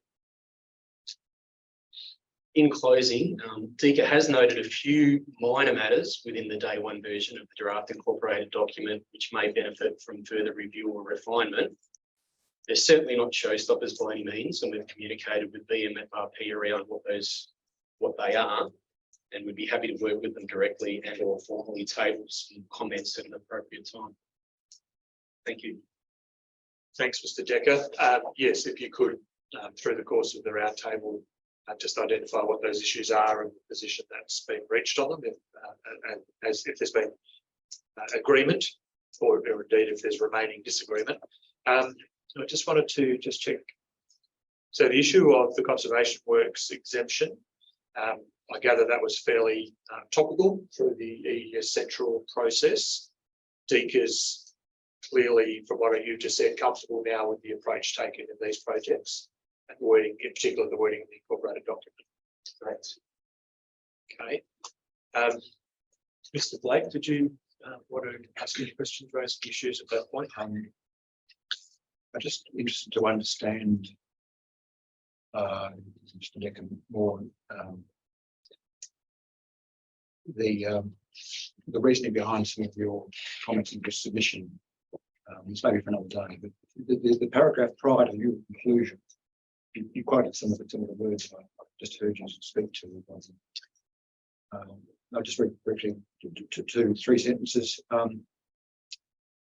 Noting that frameworks exist for environmental water delivery, SIAC's appreciation of the project's commitment to no net loss through expected gains or improvements to biodiversity could be enhanced by a greater understanding regarding environmental water delivery and availability specific to the project, and establishing a level of certainty associated with future environmental water delivery. That's not my question against now, but you to understand that and how that reconciles with what was accomplished with the presentation of the Yes, absolutely, Member Blake. I'm more than happy to take it on notice and give it the full proper thought and come back to you. And just to be clear on the question itself, things were moving at quite a rapid rate through EES Central, and the project's proposal around the demonstration of biodiversity benefit had evolved through time and had obviously been raised through EES Central. And key matters with respect to that approach articulated in the INC doc, and there have been a couple of versions through that period of time. So those comments might be talking to a specific version of the incorporated document, so I'll have to check that. If you could come back and clarify. Yeah, absolutely. So just to be clear, it's page 13 of your submission. Under the heading predicted improvements and levels of certainty. No, just in terms of submissions this afternoon, we're just going to hear from people. We won't take questions. Again, some of these issues will be relevant next week, and they'll be discussed in a more in a meeting style format as we've been talking about. just again, in the interest of time, I do want to push on through our business for this afternoon. Can I just clarify, member, and wish that I'll receive that question on notice, or should I take it to review the paragraph around predicted improvements on page 13? I think as it relates to our current position. We won't give a question on notice, but the question is essentially, is that still an area of concern, that paragraph? And I guess following on from that, if not, what's happened to make it not an issue of concern, or if it's still an issue of concern, what would you like to see happen? Thank you. Why use one question when you can use three? So I think I've got it. Thank you. We'll now move to the Friends of VMFRP Park Incorporated. Dr. Kelly, are you going first? Or, Yeah, I'll go first. Yeah. when you're ready, thank you. Yep. And sorry, just to be consistent, we did have a document circulated yesterday. Yes. Yeah. Amy, did that get a number? I have it. 44, thank you. I've got the document, it just hasn't got a number on my version. Yeah. So when you're ready, thank you. Firstly, I wanted to say, pay my respects to the traditional owners of this area, which is Wemba people and close by the Wadi traditional owner group. Pay respect to their elders past and present, and say that sovereignty was never ceded. I also wanted to say thank you to SIAC for coming up to Swan Hill and holding this roundtable on in the place where you're talking about. I think it's really gives it so much more strength and respect and validity. So thank you to all the people who are part of that. I've made this submission, and I'm just going to pick out a few important things in it. It is hard to summarise really succinctly, but I'll do my best. So the Friends of VMFRP Park started in 1996. Got a whole story here about how we started and what happened, and it's a pretty good story.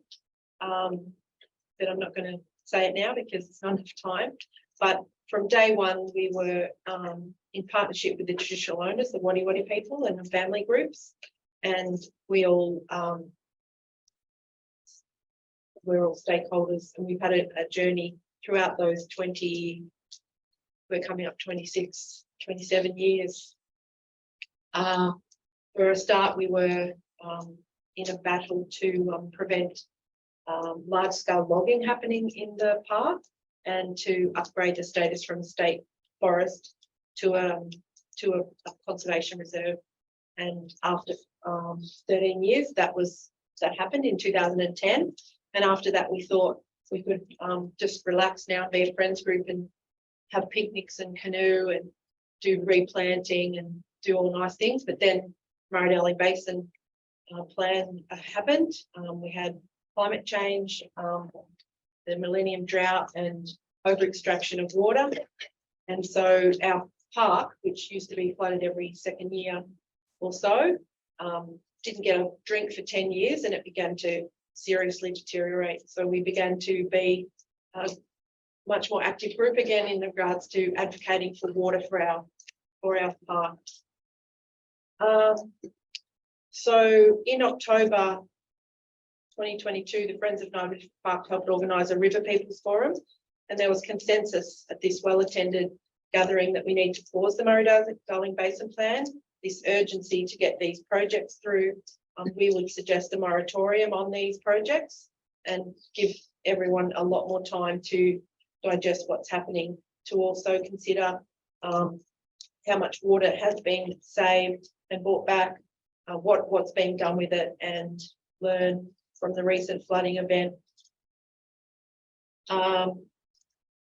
So although being conducted on scientific and legal grounds, there's a philosophical element that cannot be ignored in these projects in regards to, is it natural or is it altered? Are these places in pristine state, or are they degraded so much that it doesn't really matter what we do there, and it doesn't matter that we put in mega infrastructure into these places?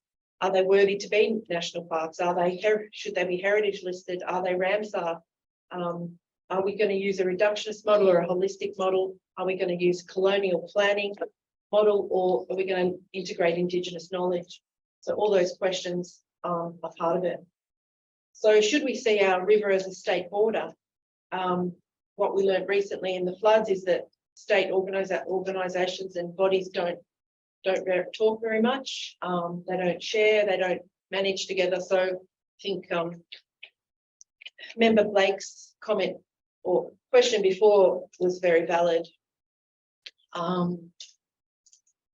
So the big thing here is who will be the judge of what decisions are made here and what we do. Will the judge be future generations? We look back and see what we've done and how they'll judge us. So I've put here something about the terrible fish kills that we've just seen, and these are really in regards to adaptive management that's often talked about. Someone forgets to open the gate, turn on the pump accidentally, or not lets black water into a waterway. It happens. Mistakes, incompetence, changeover of staff, lack of training. There's a lot of excuses, but how often are we going to see the worst case scenario? So the more we take over from nature, the more we possibly can stuff it up.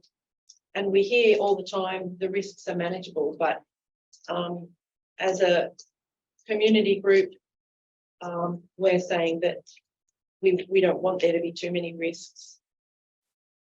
So we feel that because of these projects being in the gestation since about, I think the proponent has said 2010, we feel that from about 2015 there's been a go slow. There's been no funding for Parks Big. There's been the forest has been degrading. It's been very frustrating as a friends group. Constraints have stopped the flood, the overbank flows, the medium and small flood events happening. So our forest has continued to degrade. We've been unable to get progress on really simple things in a park like trails, pest management, signage. James Kellerman from the CMA said Mallee floodplains face an existential threat from river regulation, and following on VMFRP is a balanced approach to recovery. Well, we challenge that this balance is wrong, and we contest that it's far from balanced. We feel that, I think we've said already, that site visits are essential, and some of the consultants have said that they haven't been on site, and it'll be interesting over the next few days to hear which consultants have been on site and which haven't. So we don't like to see here that presentations being made and research done that is just a desktop study. We also suggest that that SIAC does a site visit with at least a traditional owner with them. Lessons from the EES from Hatter North and Balsa. I heard a lot of expert witnesses saying no comment, not in my scope, not taken into account, recent flood. And I'm hoping that some of that can be addressed. So colonisers see the river as primarily as an irrigation channel, and these projects put another nail in the coffin of completing that. The rights of the river is out of scope. The proponent has outlined that the expert witness statements, the table documents 1216, do not address Sparrow Creek, and that due to previously unrecognised backwater effects from the Walpole River, this project is going to be reviewed and will not be at a point where it can be considered today or this week. So can we extrapolate that there is also gaps in the knowledge for Naya and Vinifera? So many floodplain and wetlands and freshwater lakes in our region need water desperately. And to prioritise these so few icon sites will condemn so many other important areas that we are not going to be happy about. And it's not fair, or it's not just. We draw your attention to a study done by Damien Cook, and I've listed some recommendations there that came from that study. I'm not going to read them out. We have also called for the reinstatement of negotiations on co-management of the park with Wadi Wadi traditional owners, which was announced by Minister Jennings in 2010, but has not progressed. Project sites are located in Murray River Reserve, parks and nature conservation reserves, which are all protected under the National Parks Act. And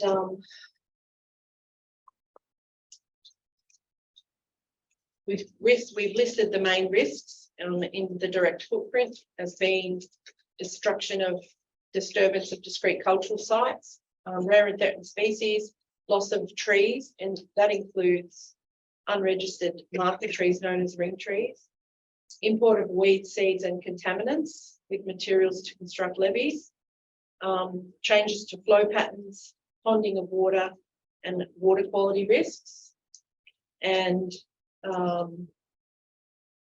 concerns about water not reaching other areas of the park, the drying out of key forest areas in the areas that don't have projects, loss of connectivity, and a major shift in ecosystem management using engineering solutions.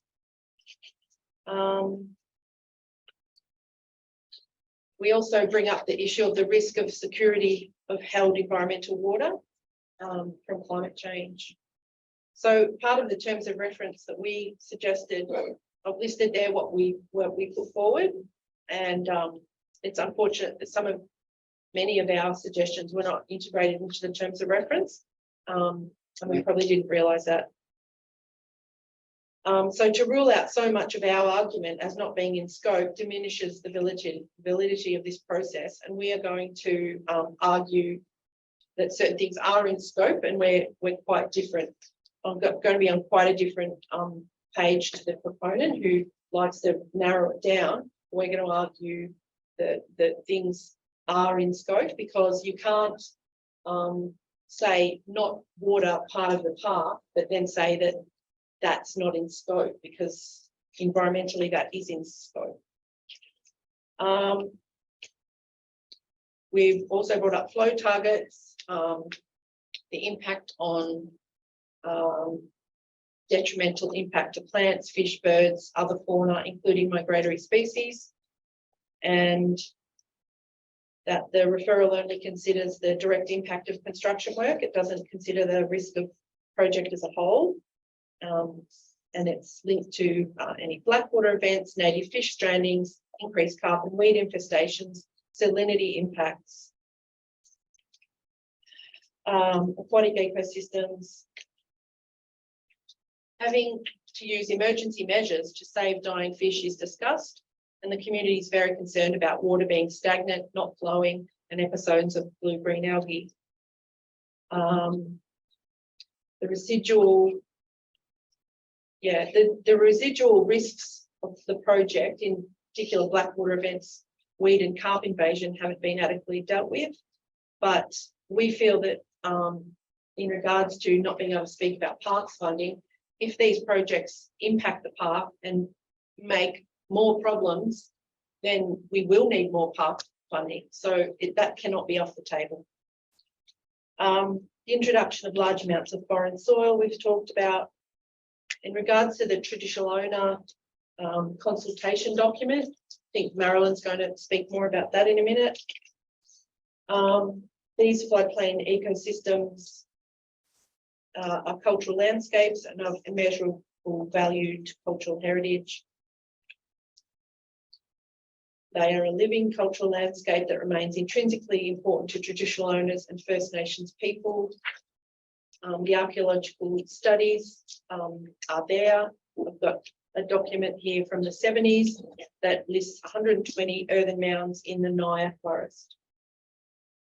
So the proponents spoken about during the EES spoke about words like right not to speak, seeking is unnecessary, protected space, high level of discretion and sensitivity, contested country. But we ask the question, why the subterfuge? These projects lack the integration of traditional owner knowledge and cultural flows. We've referred you to the Red Gum Management Plan 2018, Parks Victoria, and also the VIAC study from 2008. Back onto the First Nations issues. In some cases, First Nation groups have been quoted as being in support when they are not.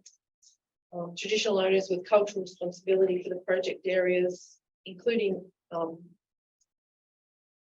so that the roles under the Victorian Aboriginal Heritage Act 2006 have expressed deep concern about the impact of the projects on cultural heritage features and connection to country. Traditional ecology knowledge has not been included in the ecological survey. So the proponent talks about things like connection to country, integrate Aboriginal knowledge, values and aspirations into the planning, delivery and evaluation of the projects. And all that is nice words, but it hasn't happened on the ground. And we would contest that. So unrealistic, it's unrealistic not for the proponent not to talk in depth about community concerns, because such intrusive, risky, large-scale and permanent changes are proposed. So it's unrealistic to think that there wasn't a whole lot of people who didn't want this, don't want this. So all this paper, all these documents, wads and wads of folders, portals online, we're just drowning in information. There was an inadequate display period, even though we asked for a longer display period. It's very hard to participate, and I want it noted that how hard it has been to participate during these particular weeks of different things going on. So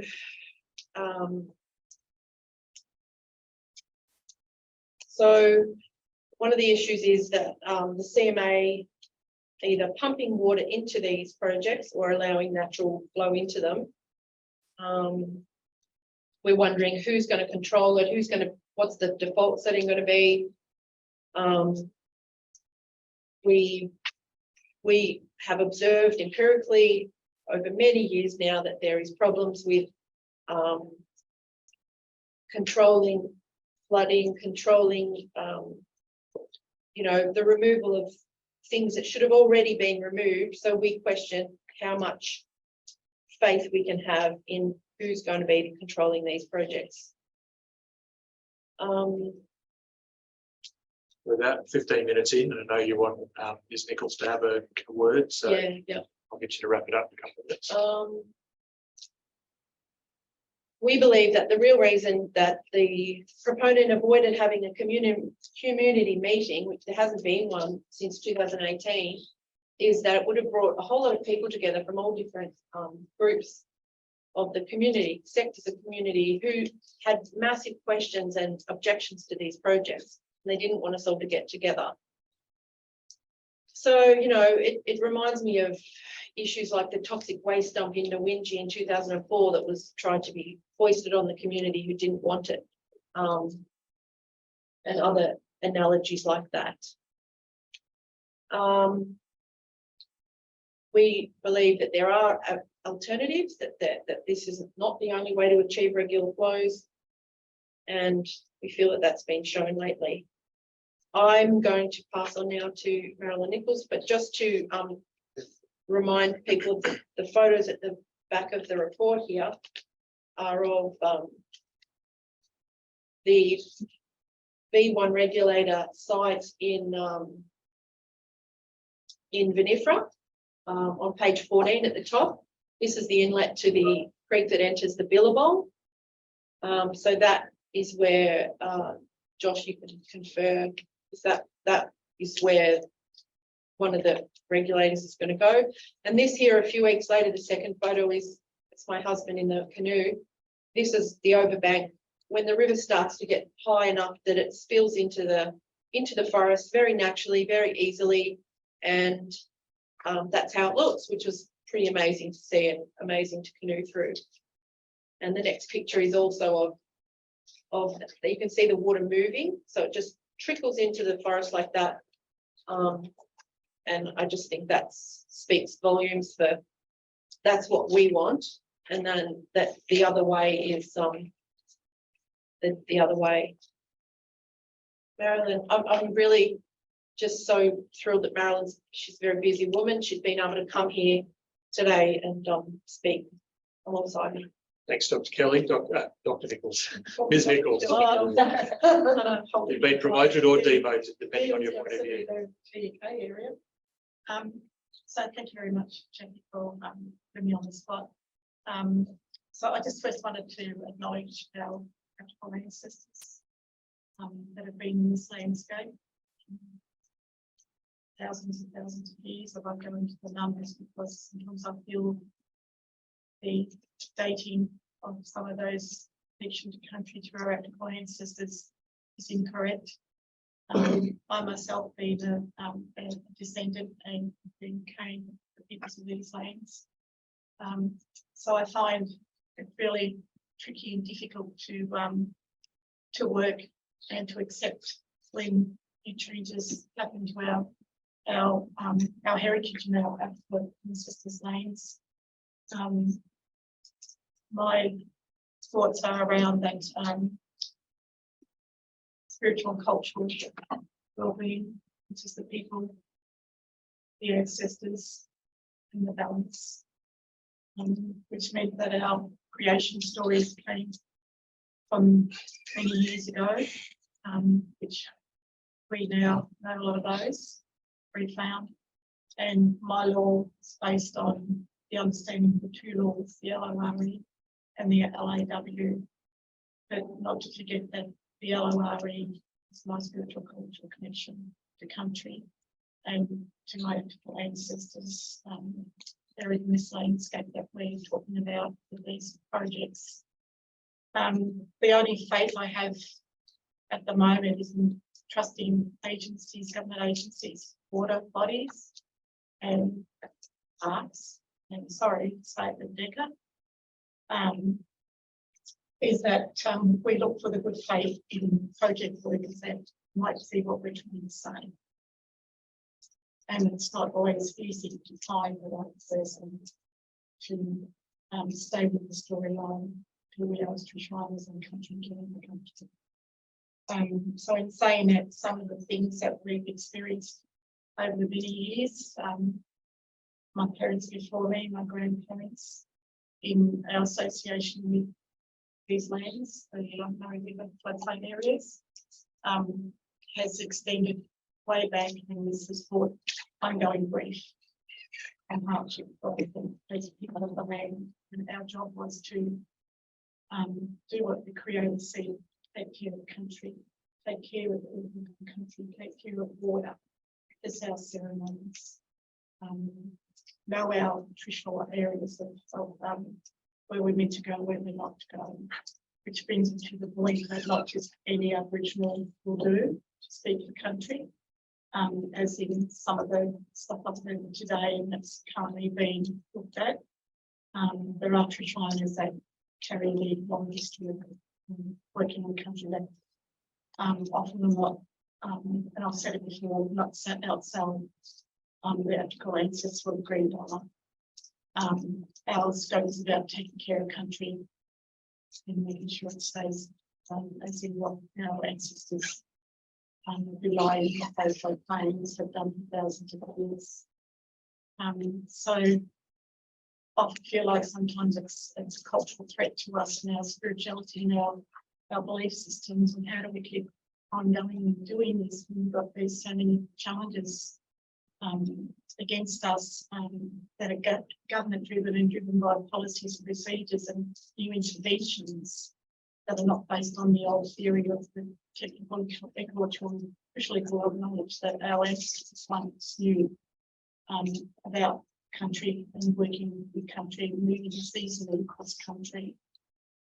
Our stories and our creation stories go back to how the Mallee and the Murray River meet and how the Murray River was created. So for me, they're not myths, they're actually reality.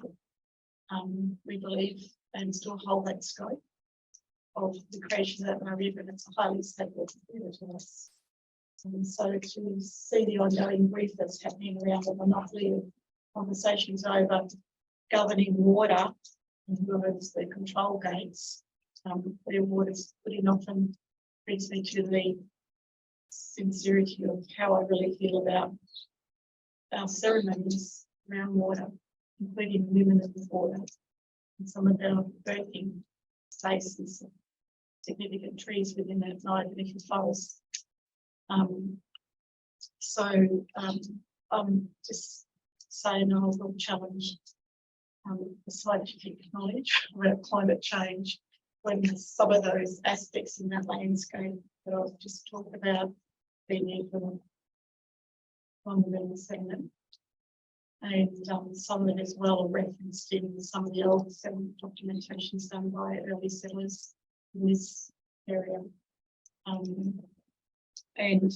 So I believe that we always look for hope, and that I hope that when we talk about DECA and bushfire, that we also look at things that we once looked at in our co-management planning that's been working with friends of and through the premier at that stage, such as cultural burning practices and revegetation practices, and understanding more about our landscape, what our ancestors might do, because we're deprived of that for many years.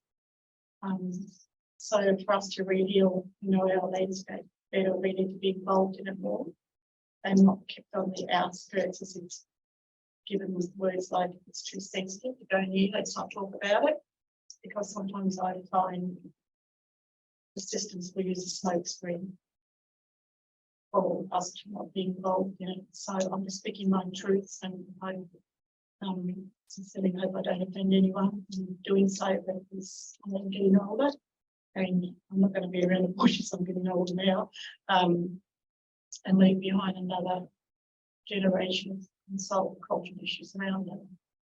Cultural heritage places in these waterways. I just don't think that we should be left to the last minute to be asked to come along and look at plans that have already been developed, and then to expect to tick a box because here's your payment for it. And then there's no ongoing monitoring after these projects done by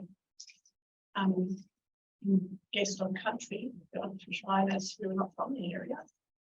And so we're left again with picking up the pieces. We're refinding our way around these new waterways. Which road do we take?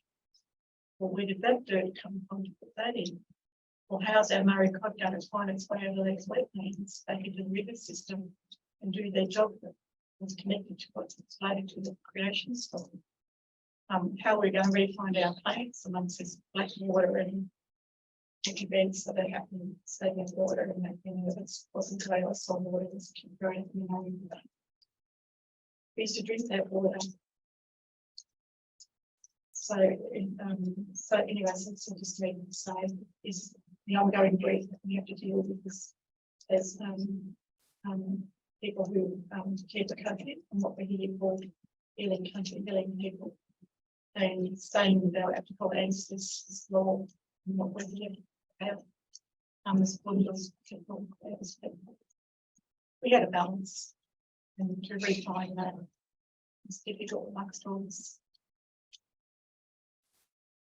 Some scenarios that are acting upon us. So anyway, so I don't really came to say anything. That's of course that's great. That'll be. Thanks, Ms. Nichols. There's a few things I want to say. For one, I'd like to pay my respects to the elders for past present. Also, give faith and hope to staff and coming elders and elders. One, I am kind of, I'll put this nicely, I'm kind of really upset about the fact that there wasn't more notification about this, so more two times would have been present, except for myself and Marilyn also, but I'm here as a Chris Lane representative, and someone who's been, well, actually, I probably learned more out in that park than what I did actually in the classroom. I've looked after that country, been walked that country, looked after since I could walk myself.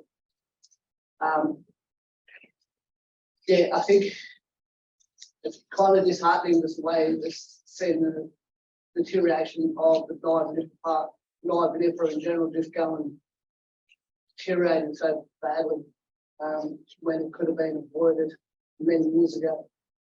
I'll touch on the point that Jackie brought up.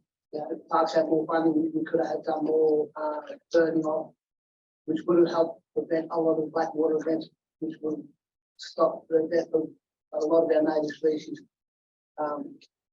So there's a whole heap of things that we've said in the past that just seem to fall on deaf ears and now is not everyone for these projects, but there are a lot of people that are. And we were going on the information we had at the time before as well. And my biggest fear is, and the biggest issue is the management of water. That's what's put everything in this state of management, water management regime. I think I look upon all levels of management within that area of the Niagara, even whether it's water, land, or different aspects. You need that traditional owner knowledge and input, because as it is, we're sitting on, usually going on a knowledge base of a few hundred years. We've got 60,000 years plus of knowledge on our shoulders, and we're going off that. So, and to see this deterioration in the general health to the areas actually not a different and borough, and just generally, it does take a toll spiritually and culturally on each Aboriginal person and traditional owner of that land, because we've got our deep-seated connection for so many generations. And I think we need to work together with our traditional cultural knowledge and with your practical scientific knowledge, because we won't get too late. That's the hardest thing for us traditional owners. We're actually living in two worlds, traditional and modern. So to me, I think we need to work together. I think TAs need to be involved on all levels with this project. It's been asked, it's been demanded, it's been written, it's been minuted, and a lot of the things we've asked for still haven't come along. Also, we've got to live within our law, LORE, and we've got there's a whole level of code protocols, practices, and traditions we're going to go. And I will touch on the other topic, the other point that Jackie brought up. If you're going out on site, you need to be accompanied by a traditional owner, because then you can actually get a bit of a better reading on the landscape by someone who knows. And if that need be, if you choose, that's what you'd like. I'd nominate myself and I'll just do it on my own time, on my own back. I don't mind, because it's just the right way to do it, and it's the proper thing to do. So yeah, and apart from that, I'll leave the rest for next week. Thanks very much for that. Thank you both, and also to Ms. Nichols as well. The thing about going on country, just at this stage, just so you know, we're still planning to do it tomorrow, just unaccompanied. Yeah. As I put in I think it was in one of the bits of correspondence last week, that we, as in Trevor and I in particular, reserve the right to come back and do it again, perhaps with people with TOs. So we'll talk about it offline, but I think it's likely at some point in future, we would like to do some further visits, probably with TOs involved. Yeah, but where we're going to just put it there. It's actually, if you're going out and looking at talking about countries, that's places on our country, proper traditional cultural protocol is you need to be accompanied, you need to be welcome. Yeah. And for truthfully, welcome that country just for your own safety and benefit as well, and just say you've got a safe journey for yourself, plus ourselves as well. The usual protocol is that you get smoke before you go to burial grounds, and that's evidence. Yeah. And earlier today you asked for a few places to avoid. Well, better yet, why not have someone in the show you where not to go? Thank you. Just bear with me a minute.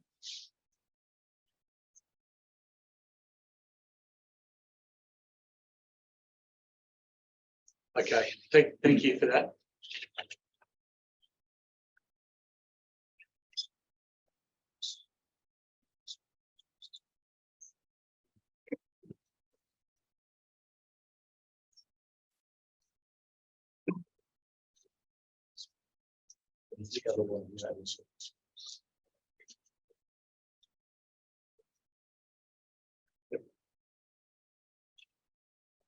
All right, thank you. We're going to think about that one, think about those issues some more, I should say. As I said, we may still go on country tomorrow. We can be respectful without a TO, without traditional owners present, only in the way that people who are not traditional owners can be, if that makes sense. We obviously, if we don't go tomorrow without people, we need to be respectful in a general sense rather than actually knowing what we're seeing from a traditional owner's eyes. But I think where we're at and what we've got organised, we'll still plan to do that.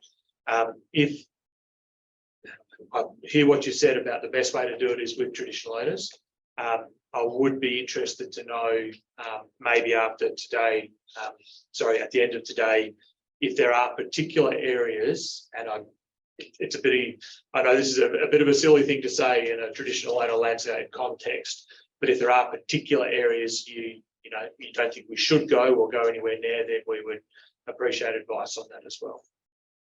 I was just thinking, just to comment on that, if you're going to enliven the forest straight away, you're going over many of the fish trap inlets where the water comes in naturally. So there's a lot of stuff you'll be driving through. Safest place would stay on the river road. Yeah. Even though you'd be purposely running over those areas of building, there were actually waterways into that lower lying area where that water is now. It's all part of the hydrology and nutrition and fish trap.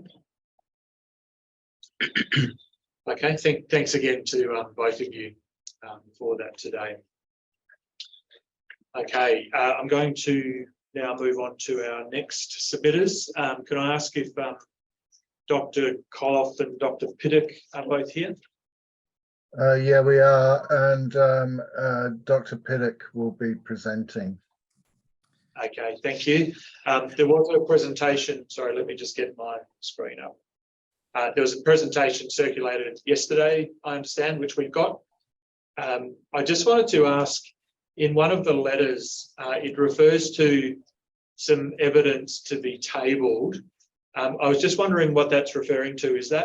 Were you proposing to table something next week, or is it the material that we've already got and the presentation you're about to make? Member Wimbush, that's correct. The presentation that we're about to make, we don't intend to table any further new evidence. Okay, thank you very much. When you're ready, Dr. Pittock, the floor is yours. Member Wimbush, thank you and the committee for the time to present this afternoon. We're presenting from Ngambri and Ngunnawal land, and sorry that we can't be with you in beautiful Swan Hill today.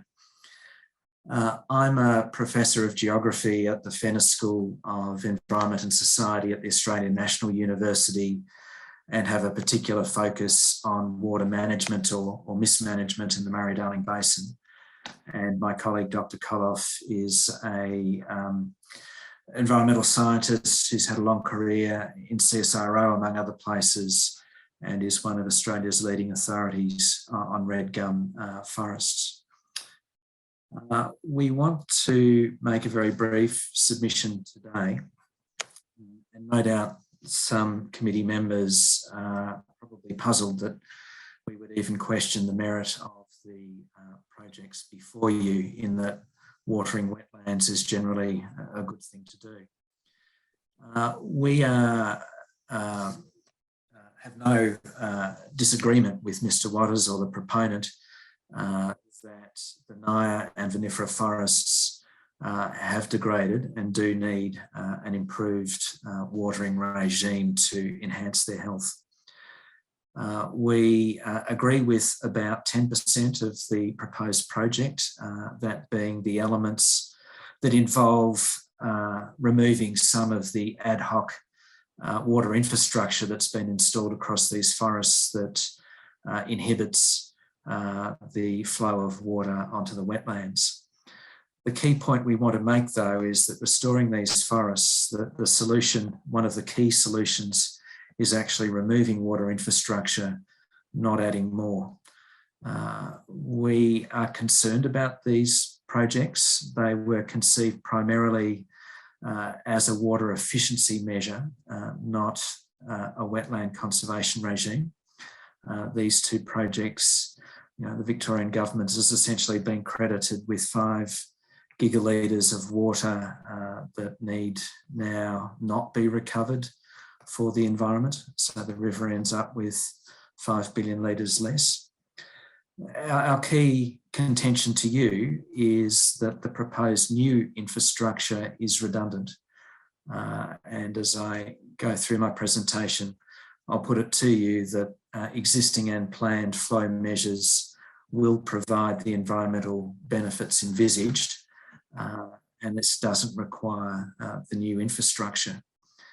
And so essentially I think the key question from our point of view that your committee needs to decide is whether building this new infrastructure, as opposed to removing the old ad hoc stuff, whether building the new infrastructure adds value in terms of watering these wetlands that outweighs the loss of the hollow-bearing trees, the damage to cultural sites, and the modest impacts that are likely in terms of exacerbating water quality problems. Our view is that the costs far and away outweigh any benefits which we consider to be minimal. These projects represent an extreme end of the spectrum for wetland restoration. The Victorian government, through the Victorian Murray Floodplain Restoration Program, has adopted to take an engineering approach, whereas there are a number of other ways in which river ecosystems and floodplain wetlands can be conserved and are being conserved in different parts of the basin. So, Dr. Pittock, your voice is dropping in and out a bit. Can you perhaps have a play with your microphone? Indeed, I shall. If I talk somewhat loudly, hopefully that will help a bit. Yeah, that's pretty good. We'll we'll give that a go. Thank you. Fantastic. So the key thing I want to put to you is that the government's existing policy commitment to reconnecting rivers to their floodplains, which goes by the bizarre name of constraints relaxation, essentially delivers the benefits that are proposed from this infrastructure, and the infrastructure is essentially redundant. Now, the Yarrawonga to Wakul Junction reach of the River Murray is a priority reach for this program. Planning for this program is well underway. For this particular reach, it's being led by the New South Wales government's Reconnecting River Country program, and that has been making great progress. A key point here is that this program would enable inundation of a vastly greater area of floodplain wetlands in the basin than is proposed through the Victorian Murray Floodplain Restoration Program. In particular, I note that the intention is to increase safe managed peak flows in the Yarrawonga to Wakul Junction, where these two projects are located, to enable safe flows of up to 50,000 megalitres a day. Now, I note in the final day evidence that the proponents presented at the previous hearing on Hatta and Belsayungara, they made some, I think, very misleading comments about how this constraints relaxation would jeopardise the safety of urban areas like Echuca. That is not the case. I mean, this program is intended precisely to avoid that, and the levels of safe managed flows that are proposed are way below Bureau of Meteorology minor flood levels and would not impact on those urban areas. And so this graphic I have extracted from Dr. Treadwell's evidence, and it shows the inundation at the NIA project site at 25,000 megalitres a day under existing conditions. And what you can see here is that virtually the entire project site is inundated at 25,000 megalitres a day.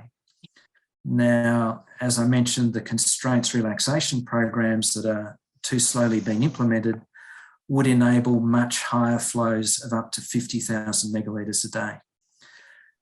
So really, the only conceivable benefit that all of this infrastructure and the environmental damage it will do at NIA and at Vinifera is the potential to hold back some passing flows and inundate these areas for a longer period of time. Now, our contention is that because of the constraints relaxation, because there is so much extra room with up to 50,000 megalitres a day of flow planned, that it is possible with better river management to maintain the length of time of inundation that might be desirable. And so, I think it is really concerning that the proponents have not modelled constraints relaxation in comparison with the works that they're proposing. I do note this committee's terms of reference say that broader policy matters and alternatives are not the subject of this hearing. But I do question whether, for example, the federal minister can make decisions on any Victorian project approval if prudent and feasible alternatives have not been considered, and especially when there's this glaringly obvious program that is already agreed between the state and federal governments that could deliver the environmental benefits envisaged. Member Wimbush, with that, I might leave it there in the event that you have any clarifications. Just bear with me. Thanks, Dr. Pittock. I don't think I have. Well, I know we've got material on the constraints relaxation program in some of our background material. I will just ask, are you planning to sit in, I think it's Monday, with our surface water people? Is that correct? Sorry, let me just get my... Yeah, I think Monday. Were you planning to hear that evidence and perhaps have some questions on Monday? The question in our minds is there much value in doing that? I note in Dr. Treadwell's evidence, he has said that constraints relaxation is, in his view, in the proponent's view, outside the scope of the hearing. So my understanding is that the proponent and indeed Dr. Treadwell haven't modelled that. So if we did sit in the hearing and ask those sorts of questions, the answer that we got in the previous hearing was didn't model it outside the scope. So I'm not sure if that would enlighten your process greatly. Okay. Mr. Blake? Professor Pittock,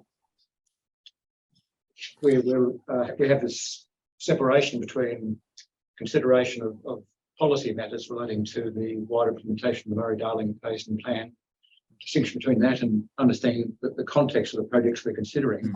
And part of the context, I think, perhaps as you're highlighting, is the upstream inputs from catchments in both New South Wales and Victoria, which provide passing flows which can be flow onto or otherwise be diverted or pumped onto the project areas that we're considering. So we have asked the proponent today to come back with further information about the coordination of both planning and assessment processes of SD land projects in New South Wales and Victoria to with any cooperation or coordination around modelling of an aspect. And I have at this stage of my familiarising myself with the materials, so some awareness of everything that's being done both sides of the border, and your Dr. Federal's evidence provides looks north of the border, on the other side of the Murray. But it would be helpful to get some further input from you in terms of the perspective about that, the wider inputs to the Murray flows under relevant scenarios which could affect project outcomes in these VMFRP projects, the two projects we're currently looking at. So I just encourage your full participation on Monday if that's possible. Thank you for that encouragement, Member Blake, and with that encouragement, I'm sure that between Dr. Koloff and I, we could attend. And as you note, the constraints management projects on the New South Wales side, part of the Sustainable Diversion Limit Adjustment Mechanism. And so with the committee's request for advice on coordination of those projects, the constraints relaxation does fall within that mandate. Thank you. Dr. Koloff? Yeah, I would just like to emphasise the issue that in document 18, the response to submissions by the proponent, any consideration of constraints management was effectively ruled out of scope. We had discussion earlier about the need for coordination of water, and we've heard from Mr. Black about that. We are talking about constraints management that directly affects the two individual projects that we're considering as part of this hearing here.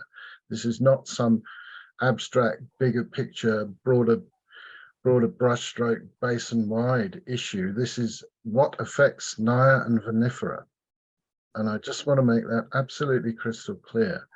And in that regard, under the Environment Effects Act, the ministerial guidelines state very clearly that there's a requirement to consider feasible project alternatives.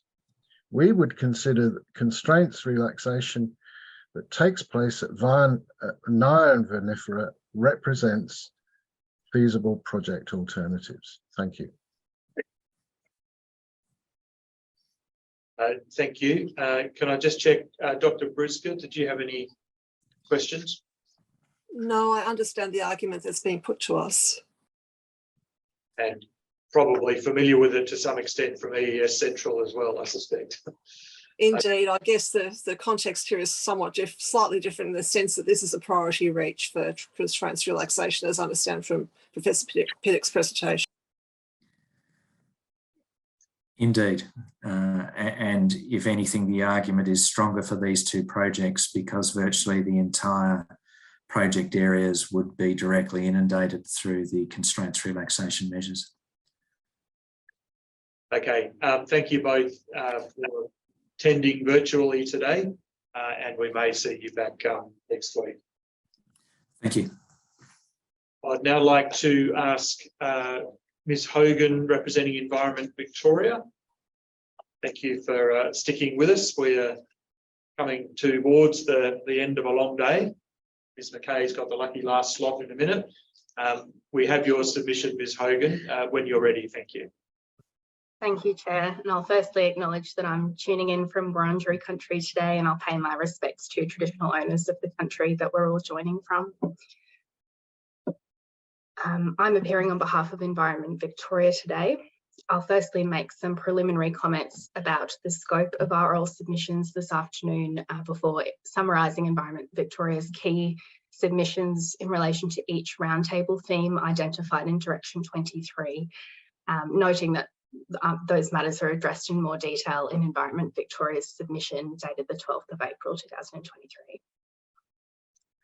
We note that some of the issues identified by Environment Victoria are relevant across all themes, including, for example, cumulative, facilitated and indirect impacts, excessive reliance on adaptive management, and the proposed processes and steps taken to facilitate the aspirations of traditional owners. In light of Direction 2, we don't propose to reventilate relevant matters we have previously raised in relation to the broader policy context of the VMFRP projects. The project alternatives and adequacy of assessment documents in responding to the scoping requirements and water availability in too much detail in oral submissions. Environment Victoria, however, maintains that those matters remain critical to the proper assessment of the projects proposed as part of the VMFRP and seeks to rely on submissions it's previously made during the environmental effects statement hearing for Hatter Lakes North and Belsa Yungra, as well as Environment Victoria's submission dated the 10th of March 2023 made in relation to this round. We note that each project has the potential to irreversibly affect the river system and connected floodplains, and as has been observed today, the projects must not be assessed in a vacuum. In this context, we note that the proponent's Part B submission flags some key themes. The first theme is that, given the historical analysis, the water policy context and the broader strategic context, the default assumption must be that the opportunity for environmental watering of the Vinifera and Naya floodplains is beneficial to the environment and at the very least is an acceptable outcome supported by policy. The second theme is that provided the environmental watering program is operated to resemble natural circumstances, it must follow that both the environmental risks and benefits of environmental watering are consistent with natural circumstances and hence are acceptable outcomes. In our submission, these assumptions have not been supported by scientific evidence, and that theme one, and we submit that theme 1 is framed in terms which Direction 2 indicates would not be helpful to the committee in that it relates to the broader policy context. The Part B submission also says that the Minister's conditions do not require the ER Central to address alternatives to the projects, and that constraints relaxation measures would not achieve project alternatives, but instead be complementary to the projects. In response, Environment Victoria simply refers to the part of the scoping requirements that has just been referred to by Professor Pittock and Dr. Koloff, that the proponent needs to prepare an environment report that sufficiently describes the 3 projects and assesses their respective likely relevant effects/impacts, as well as assessing any feasible alternatives and mitigation measures that could avoid or reduce relevant impacts for each of the projects. On that basis, we submit that constraints relaxation measures should be considered as part of this process. Finally, we note that the Burra Creek project will no longer be assessed in this round, and Environment Victoria reserves its right to make further submissions in relation to that project as required and at the appropriate time. Turning to the themes, the 6 themes for the roundtable discussion. In relation to groundwater, the specialist assessment and expert witness statement of Dr. Hoxley finds that increases in evapotranspiration, mobilisation and amounts of salt and groundwater levels are likely. However, the adverse impacts are expected to be minor. Dr. Hoxley's statement refers to further work that has been undertaken since the specialist assessment was completed to understand the impacts of cumulative increases in salinity. The assessment was based on the assumption that all 9 VMFRP projects will have maximum inundation at one time. However, observations made throughout the specialist assessments and ER documentation indicate that concurrent maximum inundation is unlikely for reasons including operational requirements and delivery issues, informed substantially by water availability and allocation rather than purely environmental needs. Similarly, the specialist assessment and expert witness statement on surface water by Mr. Treadwell also refer to the benefits that could be delivered with concurrent maximum inundation of VMFRP and the Living Murray project sites, including the transfer of organic carbon and nutrients. In relation to groundwater and more broadly across all themes, Environment Victoria would seek to understand whether the assessment of the project's benefits has also proceeded on this assumption of concurrent maximum inundation, and whether different, perhaps more realistic watering scenarios were considered. Additionally, in relation to surface water, we highlight our concerns that surrounding floodplains will become disconnected from the river system as a result of water being diverted to the VMFRP and NIA project sites. The expert witness statement of Mr. Treadwell goes some way to addressing connectivity between the VMFRP sites and the river system, but in our submission must go further to consider impacts to sites that sit outside of those areas and will suffer as a result of receiving less environmental water. This will only be exacerbated by climate change, and more assessment should be done now to address the cumulative, indirect and facilitated impacts that will occur in the broader region. Many of the proposed adaptive management measures are also marked as experimental, and it is unclear how they will interact in practice with other proposed measures, particularly in relation to seasonal watering and the frequency, duration and timing of managed inundation.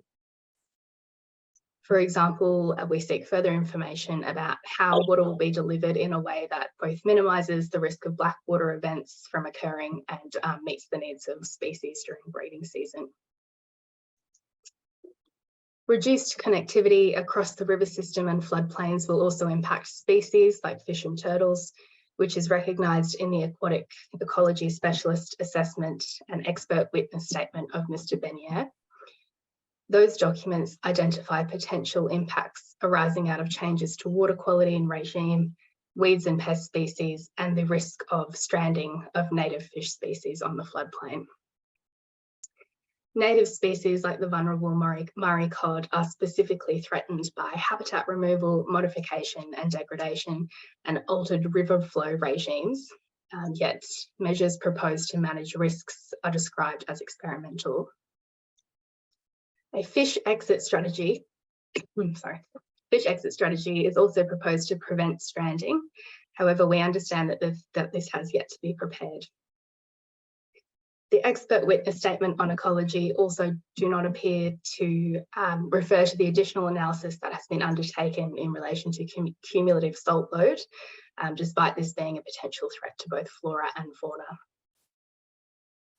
We submit that further assessment should be undertaken in relation to the proposed measures that are intended to manage significant potential risks to native species. The specialist assessment on flora estimates that the project will result in the loss of 292 trees across VMFRP and NIA. Reliance is placed on the conservation works exemption that can be sought within the planning schemes. However, in our submission, this is inappropriate in circumstances where the assessment of overall benefits is uncertain and based on assumptions and adaptive management measures that may not be feasible. Also, benefits will not be seen for decades due to the growth rates of trees like the red river gum and black box. The need for offsets must properly be considered in that context, and we have recommended an amendment to the day one version of the incorporated document to that effect in our written submission dated the 12th of April. Of the 292 trees to be removed, we understand that 117 of those are hollow-bearing trees. The expert witness statement on fauna notes that this is relatively small in any particular locality compared with the availability of similar trees in surrounding areas.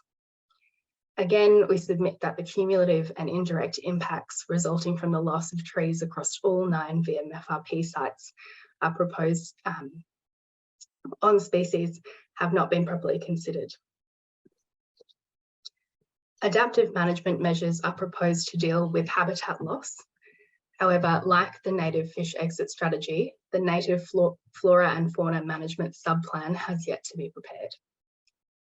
We submit that further assessment is required to understand overall impacts on fauna species according to likely watering regimes.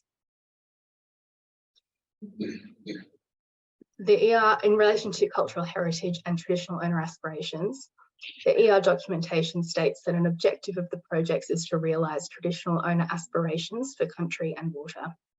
This is also referred to in Environmental Delivery Standard ACH2 connection to country. In our submission, the ER presently fails to explain how this will be achieved. In Chapter 3, the ER details specific aspirations of traditional owners. However, these do not flow through the specialist assessments in the ER to properly assess impacts of the project on traditional owner values. Additionally, if traditional owners were not included in initial multidisciplinary workshops where important decisions were made about the project design and modifications to minimise and avoid impacts, as was the case for the Central EES, we consider this relevant information for the committee to take into account. In summary, in our submission, further assessment must be undertaken before the impacts of the projects can be fully and properly assessed as required. Cumulative and facilitated and indirect impacts remain uncertain, and experimental adaptive management measures cannot replace proper assessment. We look forward to hearing from the proponent and experts on these issues in further detail during the roundtable discussions. Thank you. Thanks very much, Ms. Hogan. Just checking with my members, Mr. Blake. No particular questions at this stage. I'd be interested to hear more from Ms. Hogan next week about some of the specific issues with the adaptive management approaches that might potentially benefit from some clarification and refinement. Thank you. Dr. Briskin? Yeah, no specific questions from me either. Thank you. And Ms. Hogan, I understand you're here with us in Swan Hill next week. That's correct, on Tuesday and Wednesday. Thank you. Okay, we'll now move to our last submitted for today, Ms. McKay. When you're ready, and I gather you've got some photos to show us. I'll battle to speak to them, but I'll try to also stick to the main points of my submission. I recently went very fortunate enough to go into a plane, and this is some of the floodplain between here and Boundary Bend. And just to speak to this area between Balranald, Swan Hill and Robin Vale is, we can truly say, an iconic part of the Australian landscape with the confluence of the Murrumbidgee, the Warkall, the Murray River, and even here the Maribor River. So this shows the floodplain, the reason the floodplain still existed in its natural and with all the cultural heritage values that we feel so strongly and appreciate so acutely whenever we're in these landscapes, is because it is a floodplain. If it was not a floodplain and regularly inundated, we know that it would have been taken over by colonial settlers long, long ago. But until the mid-90s, this region had regular inundation of this floodplain through the interaction of the Murray River, the Loddon River and the Warkall River and the Murrumbidgee River, which when they run at certain heights cause a fabulous inundation of this very wide floodplain. It's an interconnected system. The water quality relies on regular inundation of low, moderate flooding on a regular basis to create fish breeding grounds in the billabongs and lakes, and that flows back to the river system, but it also creates the reasonable water quality that I grew up with. So we have never experienced anything like the shocking black water and regular algae events in my childhood and into my young adulthood up to about age of 28. There were never any experience of these type of events in this region, and now they are biannual, as in twice a year.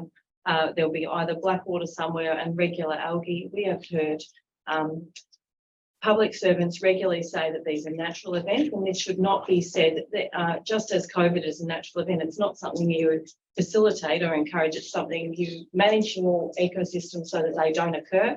So I wanted to show this beautiful why the floodplain exists and how it should ebb and flow into the floodplain. This causes billabongs and lakes in the region where we live to have water in them, and they've largely been without water since the mid-90s. Prior to this time, the floodplain had regular inundation, and we grew up with seeing a system that was not degraded to the extent that it is now in any way, shape or form. There were water birds, there were fish, there was incredible flora in the floodplain that was diverse, and we didn't see the water quality problems. So to speak to, it's just been a nightmare, honestly. The last 25 years has been a nightmare. We were told that water reform would be good for the environment. It wasn't. It was terrible. It deprived this entire system of water. And then when the basin plan was negotiated, somehow the constraints got accepted as a legal thing, and they must be lifted. The reason the floodplain flooded reasonably regularly was because there was no such thing as these mythical, and I call them mythical constraints, because the water regularly reached the level of 25,000 megalitres at Swan Hill. You would have seen 10,000 and 10,000 megalitres down the Walkle and Murrumbidgee, and then you would have had around 40 at Robinvale, and achieved inundation of these floodplains, which we saw and witnessed happen on a seasonal basis, which was ecologically functional and beautiful, a beautiful, amazing thing, and the reason that people love the Murray River so much. So to now have imposed upon this, the solution being to put up levee banks, put in regulators and vast amounts of concrete, it just seems absolutely ludicrous and a bizarre way of a bizarre solution. It also seems extremely something and I will say that I'm confident to speak to many local people who express concern about this, that they require a lot of management to have them functioning. And what we were looking for, or believed that Basin Plan would deliver, was supposed to deliver, was a healthy, productive, agriculturally river system, but that could flow and function. And flow and function is absolutely necessary in order to grow fish, which we all like to catch and eat and appreciate. And it's part of everyone's lifestyle, and also, this is the place where it's a very arid environment. So these water systems and lakes are so important for people's social and emotional well-being, and cultural is always my #1 priority. So to have this solution of irrigating these local areas, which are the place where people go for solace in the heat and recreation and all those family gatherings, it seems so bizarre. So I'll speak very quickly about the risks at the site. The fish management plan mentioned that there were water quality risks, moderate, quite strong risks from ponding of water, so stagnancy of the water. I would like to say that every single person I speak to in the community up and down the river system speaks about this risk, because we've witnessed it for the last 15 years in the current way water is managed by water authorities and catchment management authorities. With the limited water they have, water is pumped into areas, and we see that when it does not connect to the river and it is not flowing, it is black, and it is then may turn green. So the fact that we could be suggesting or considering spending a vast amount of money to put in a system into place, or some structures into place, that will cause stagnation of water and increase these risks even further, it seems to me it should be a black mark through these projects straight away. The solutions and mitigation strategies such as rescuing fish and pumping more water in, or pumping some out, or just seem bizarre and impractical and unworkable on such a large scale.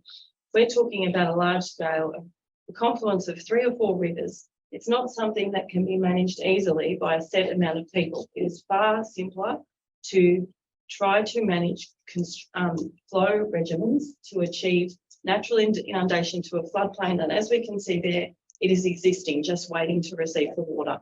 I spoke to local people at Boundary Bend in the midst of the high floods, and they said, we're not worried about the flood. The river's 10 kilometres wide here. It can take this water. So the other risks I see at the site are that we're disturbing these quite small areas of public parks, and putting some big infrastructure structures that are really going to change how people can access and use these important sites. Another really strong concern that I share, and I will say I share all of the concerns very deeply, but just not wanting to repeat, is with Marilyn and Kane and other traditional owners that we've spoken to as of changing the hydrology. I alluded to I spoke about in my submission, this #1 bestseller Dark Emu talked about, the fish growing and fish traps in the Nile Vinifera region. And this is none of these qualities of cultural heritage and ecological integrity are unique just to Nile Vinifera. They're shared by this whole interconnected river system. So what we're putting at risk by considering just icon sites and dumping some water in there every now and then is neglecting the interconnected cultural and environmental landscapes and waterscapes that depend on their connectivity. It's not, none of these things can be ever in isolation. Just as, myself, I was born in Robinville, I have family in Balranald, and just as all of we do, all these river systems connect us all, and the water quality is showing, it's shown us in this very year, the consequences of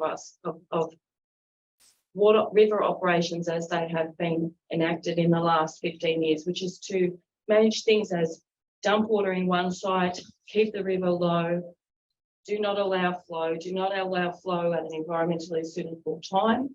And what we saw in the flood in 20, as I said, incrementally, we've been having more algae events, more black water events, but this last flood showed us why we cannot continue to manage the Murray-Darling Basin in this way, and the risks which are extreme and extraordinary. So we had a very high river in the last 2 years, supported by the Murrumbidgee. Fantastic. That was very wonderful to have a high Murrumbidgee and supported this floodplain. But when we had this big flood, in its initial stages, it was the most incredible bringer of life to this region. The frogs it was a cacophony of frogs. But when the black water came, everything went quiet, and we saw fish kills up. Oh, we can change the pictures and you might see something that's relevant. You're right.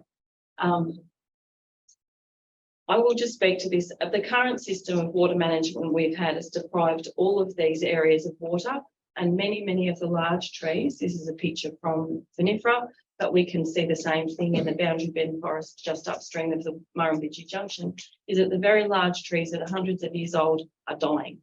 They've been given a reprieve by the last flood, but we've seen millions of saplings where they really shouldn't be in waterways, but we see these, I'm going to take an educated guess and say 40% are dead or nearly dead, and that the rest have been under extreme stress. And this is a link with the pre-colonial times that is devastating to see continue on. So that will just show more dead trees. And this has all happened in the last 15 years. This has not been as a result of the Hume Dam being built. It's been as a result of water marketisation, which has sucked all the slack out of the system. So there used to be a vast amount of unsold licences and unused licences, and they would just float down the river. Had one myself. And when marketisation gave value to every bit, it all gets sold, and this area of the river got deprived of water. Now, of course, I've lost my train. So we've got blue-green algae warnings everywhere. Don't go in the water. It's poisonous. This is a picture from the Murrumbidgee in 2016. And as a midwife, I met a family who were showering in green water. And there's certainly warnings on the Department of Ag website not to put it on edible food that's growing. I really don't know how any farmers can possibly avoid that when that's what's in their pipes. Maybe not as green, but nonetheless, we've seen. So in this last year, we had, it should have been the absolute life giver, and it was to an extent, to have that large flood. However, what was devastating was to see that because the floodplain, from Yarrawonga to here, and but particularly in this area and down on the lawn, that doesn't receive that higher river at a seasonal time on a regular basis, at least every second year, but every year would be nice. And it's not a high flood that goes into private land. This is some beautiful art from local artist Julie Duffus, who speaks about this, that these as being sentimental paintings about the landscape she grew up with, because it's been so not here in the last 20 years. This is a big billabong at Boundary Bend that received water last year, courtesy of environmental water holder releasing more water from the Goulburn. It caused us to have a height of about 20,000 megalitres at Swan Hill, and downstream an inundation of some billabongs that had not been inundated for years by design. What I'll say from this is we can achieve this, we can achieve better, just hold on that one, we can achieve better management and inundation through constraints and through cooperation of water authorities and river operations, and utilising the knowledge of local people in this region here, Balranald, Robinvale. The local people in the latest flood, just their knowledge blossomed out that they have developed, and our rivers are being managed from too far away without enough local input. So as I'll go back to the Blackwater event that occurred with this massive flood, we are swinging from no water and blue-green algae, and then when we have a massive flood, we have this terrible Blackwater event. This is not balance. Balance is to have seasonal higher flows that go into the floodplain. When they don't happen, the botanical matter, that's not the right word, but the leaves and litter build up on the forest floor, organic matter, build up everywhere. And then in once in every 10 years, and I'm sad to say it was only once in every 6 years this year, when we have a massive flood, all this is swept into the river system and we have a massive Blackwater event. So we just can't seem to get anything right. And the risks have been devastating. So I think if we just go down, I'll go back to Lake Cooma, but if we go down this year in VMFRP, forest, yeah, keep going up, that's keep going, yeah. This is how beautiful it was. See the picture of the, go onto the water. The picture of the dead trees with a natural flood, it's extraordinary. We've seen nothing like that from any pumped events, but look at that, it's paradise. And if we go down further, you can see that the Nadu regrowing where it was like a desert for the last 5 years. Drawing breath. Oh, it's an old man way. Yeah. Anyhow, so I'm just going to draw my breath and think where I was up to. So we're not getting the balance right. And what the balance is that will restore these places to health and give all the people in the communities places to continue going camping, fishing, swimming is something that I think we'd all like to be able to do, is to know that we can touch the river of the water of the Murray River, is to achieve reasonable flows in late winter and spring, draw the water back to the river and achieve what the Murray-Darling Basin Plan was supposed to do. Using these projects and dumping water in or pumping it into certain places will cause water quality at the site. That's shown and proven. Potential water quality issues as you draw the water down into the river. And we're just going to have a continued decline with this type of approach. In regard to endangered species, I would like to particularly point out about the Murray crayfish, that in 2011, it is proven in the Blackwater event that occurred in 2011, is that there was an 80% decline in the population of Murray crayfish in this region. They climbed up out of the water. So this Blackwater event was not caused by flooding, it's caused by lack of flooding, because we didn't have a flood then for 10 years, and the incredible amount of organic matter that flowed into the Murray River made it poisonous to living creatures. Now, in this flooding event that we've just had, there was a far smaller amount of Murray crayfish that came up out of the water. Why? Probably not because it was any less black or any less deficient of life, but there were hardly any crayfish left. So I ask that we have to include the operations of the river system in itself in the scope of this, because the approach of trying to manage certain sites and the water quality issues that will ensue is just terrible for the river system in this region as a whole. And I would like to just go back and emphasise that this was an ecologically functioning and should be a treasured, the whole entire region as a region with the confluence of the rivers, with the in unimaginable integrity of the cultural heritage that existed because it was still a functional floodplain, should be prioritised and not a sort of heavy-handed, really dangerous and band-aid approach. Thank you. Thank you very much, Ms. McKay. And for the photos, I think they've been provided to us. Oh, I would like to just say one thing. I had a picture of a lake there. So without, we're talking about what we would suggest. I would also suggest that the right approach would be to put the heavy elements of these projects on hold to complete relaxing the constraints so that we can see where we sit and work together with river operations in a caring and collaborative manner and see the benefits that follow. And then afterwards, there may be remove any constraints that are with old infrastructure that's left and really monitor where we are after we achieve those things, because we grew up seeing moderate flows into the floodplain on a regular basis. That is what Marilyn experienced, what Kane experienced, what we've all experienced, and what would be reiterated by the communities between Swan Hill and Robinvale, and that can be achieved again. And we don't like being told that it can't happen because we've seen it happen. Thank you. Thank you. I don't think I have any questions. Yes, the marketisation, I think that was the word used, of water over the last 15, 20 years. Yes, so there is very, very big issues involved in that submission. Mr. Blake, any questions? And I should say at this stage of the day, we're starting to flag as well. Dr. Briscoe? None from me, but the submission does raise a lot of interesting issues that we'll be, I guess, exploring next week. Thank you very much, Ms. McKay. We will draw to a close for the day in a minute, and it is quite late. Thank you very much, everyone, for sticking with us and contributing today.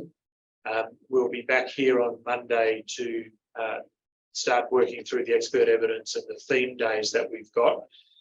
Before we do that, I just want to cover a couple of issues in closing. Firstly, Dr. Kelly, you indicated you might have some other sites for us to look at tomorrow. Have you thought about that, or? I will confer with the others just for a couple of minutes and pass it on to you. Yes. If you could just perhaps just email a list to Amy, that would be the way to deal with it. Doesn't have to be right now, it can be later this evening. I'm sure she'll be working late, I shouldn't say that. If you wouldn't mind, that would be appreciated. Mr. Chaplin, as I said, if they're just in terms of our short-term planning, if there are particular areas of significance that you would really rather we didn't go to when on our unaccompanied basis tomorrow, again, perhaps I'm not sure whether it's direct to Amy or through friends. If you could let us know, that would be appreciated.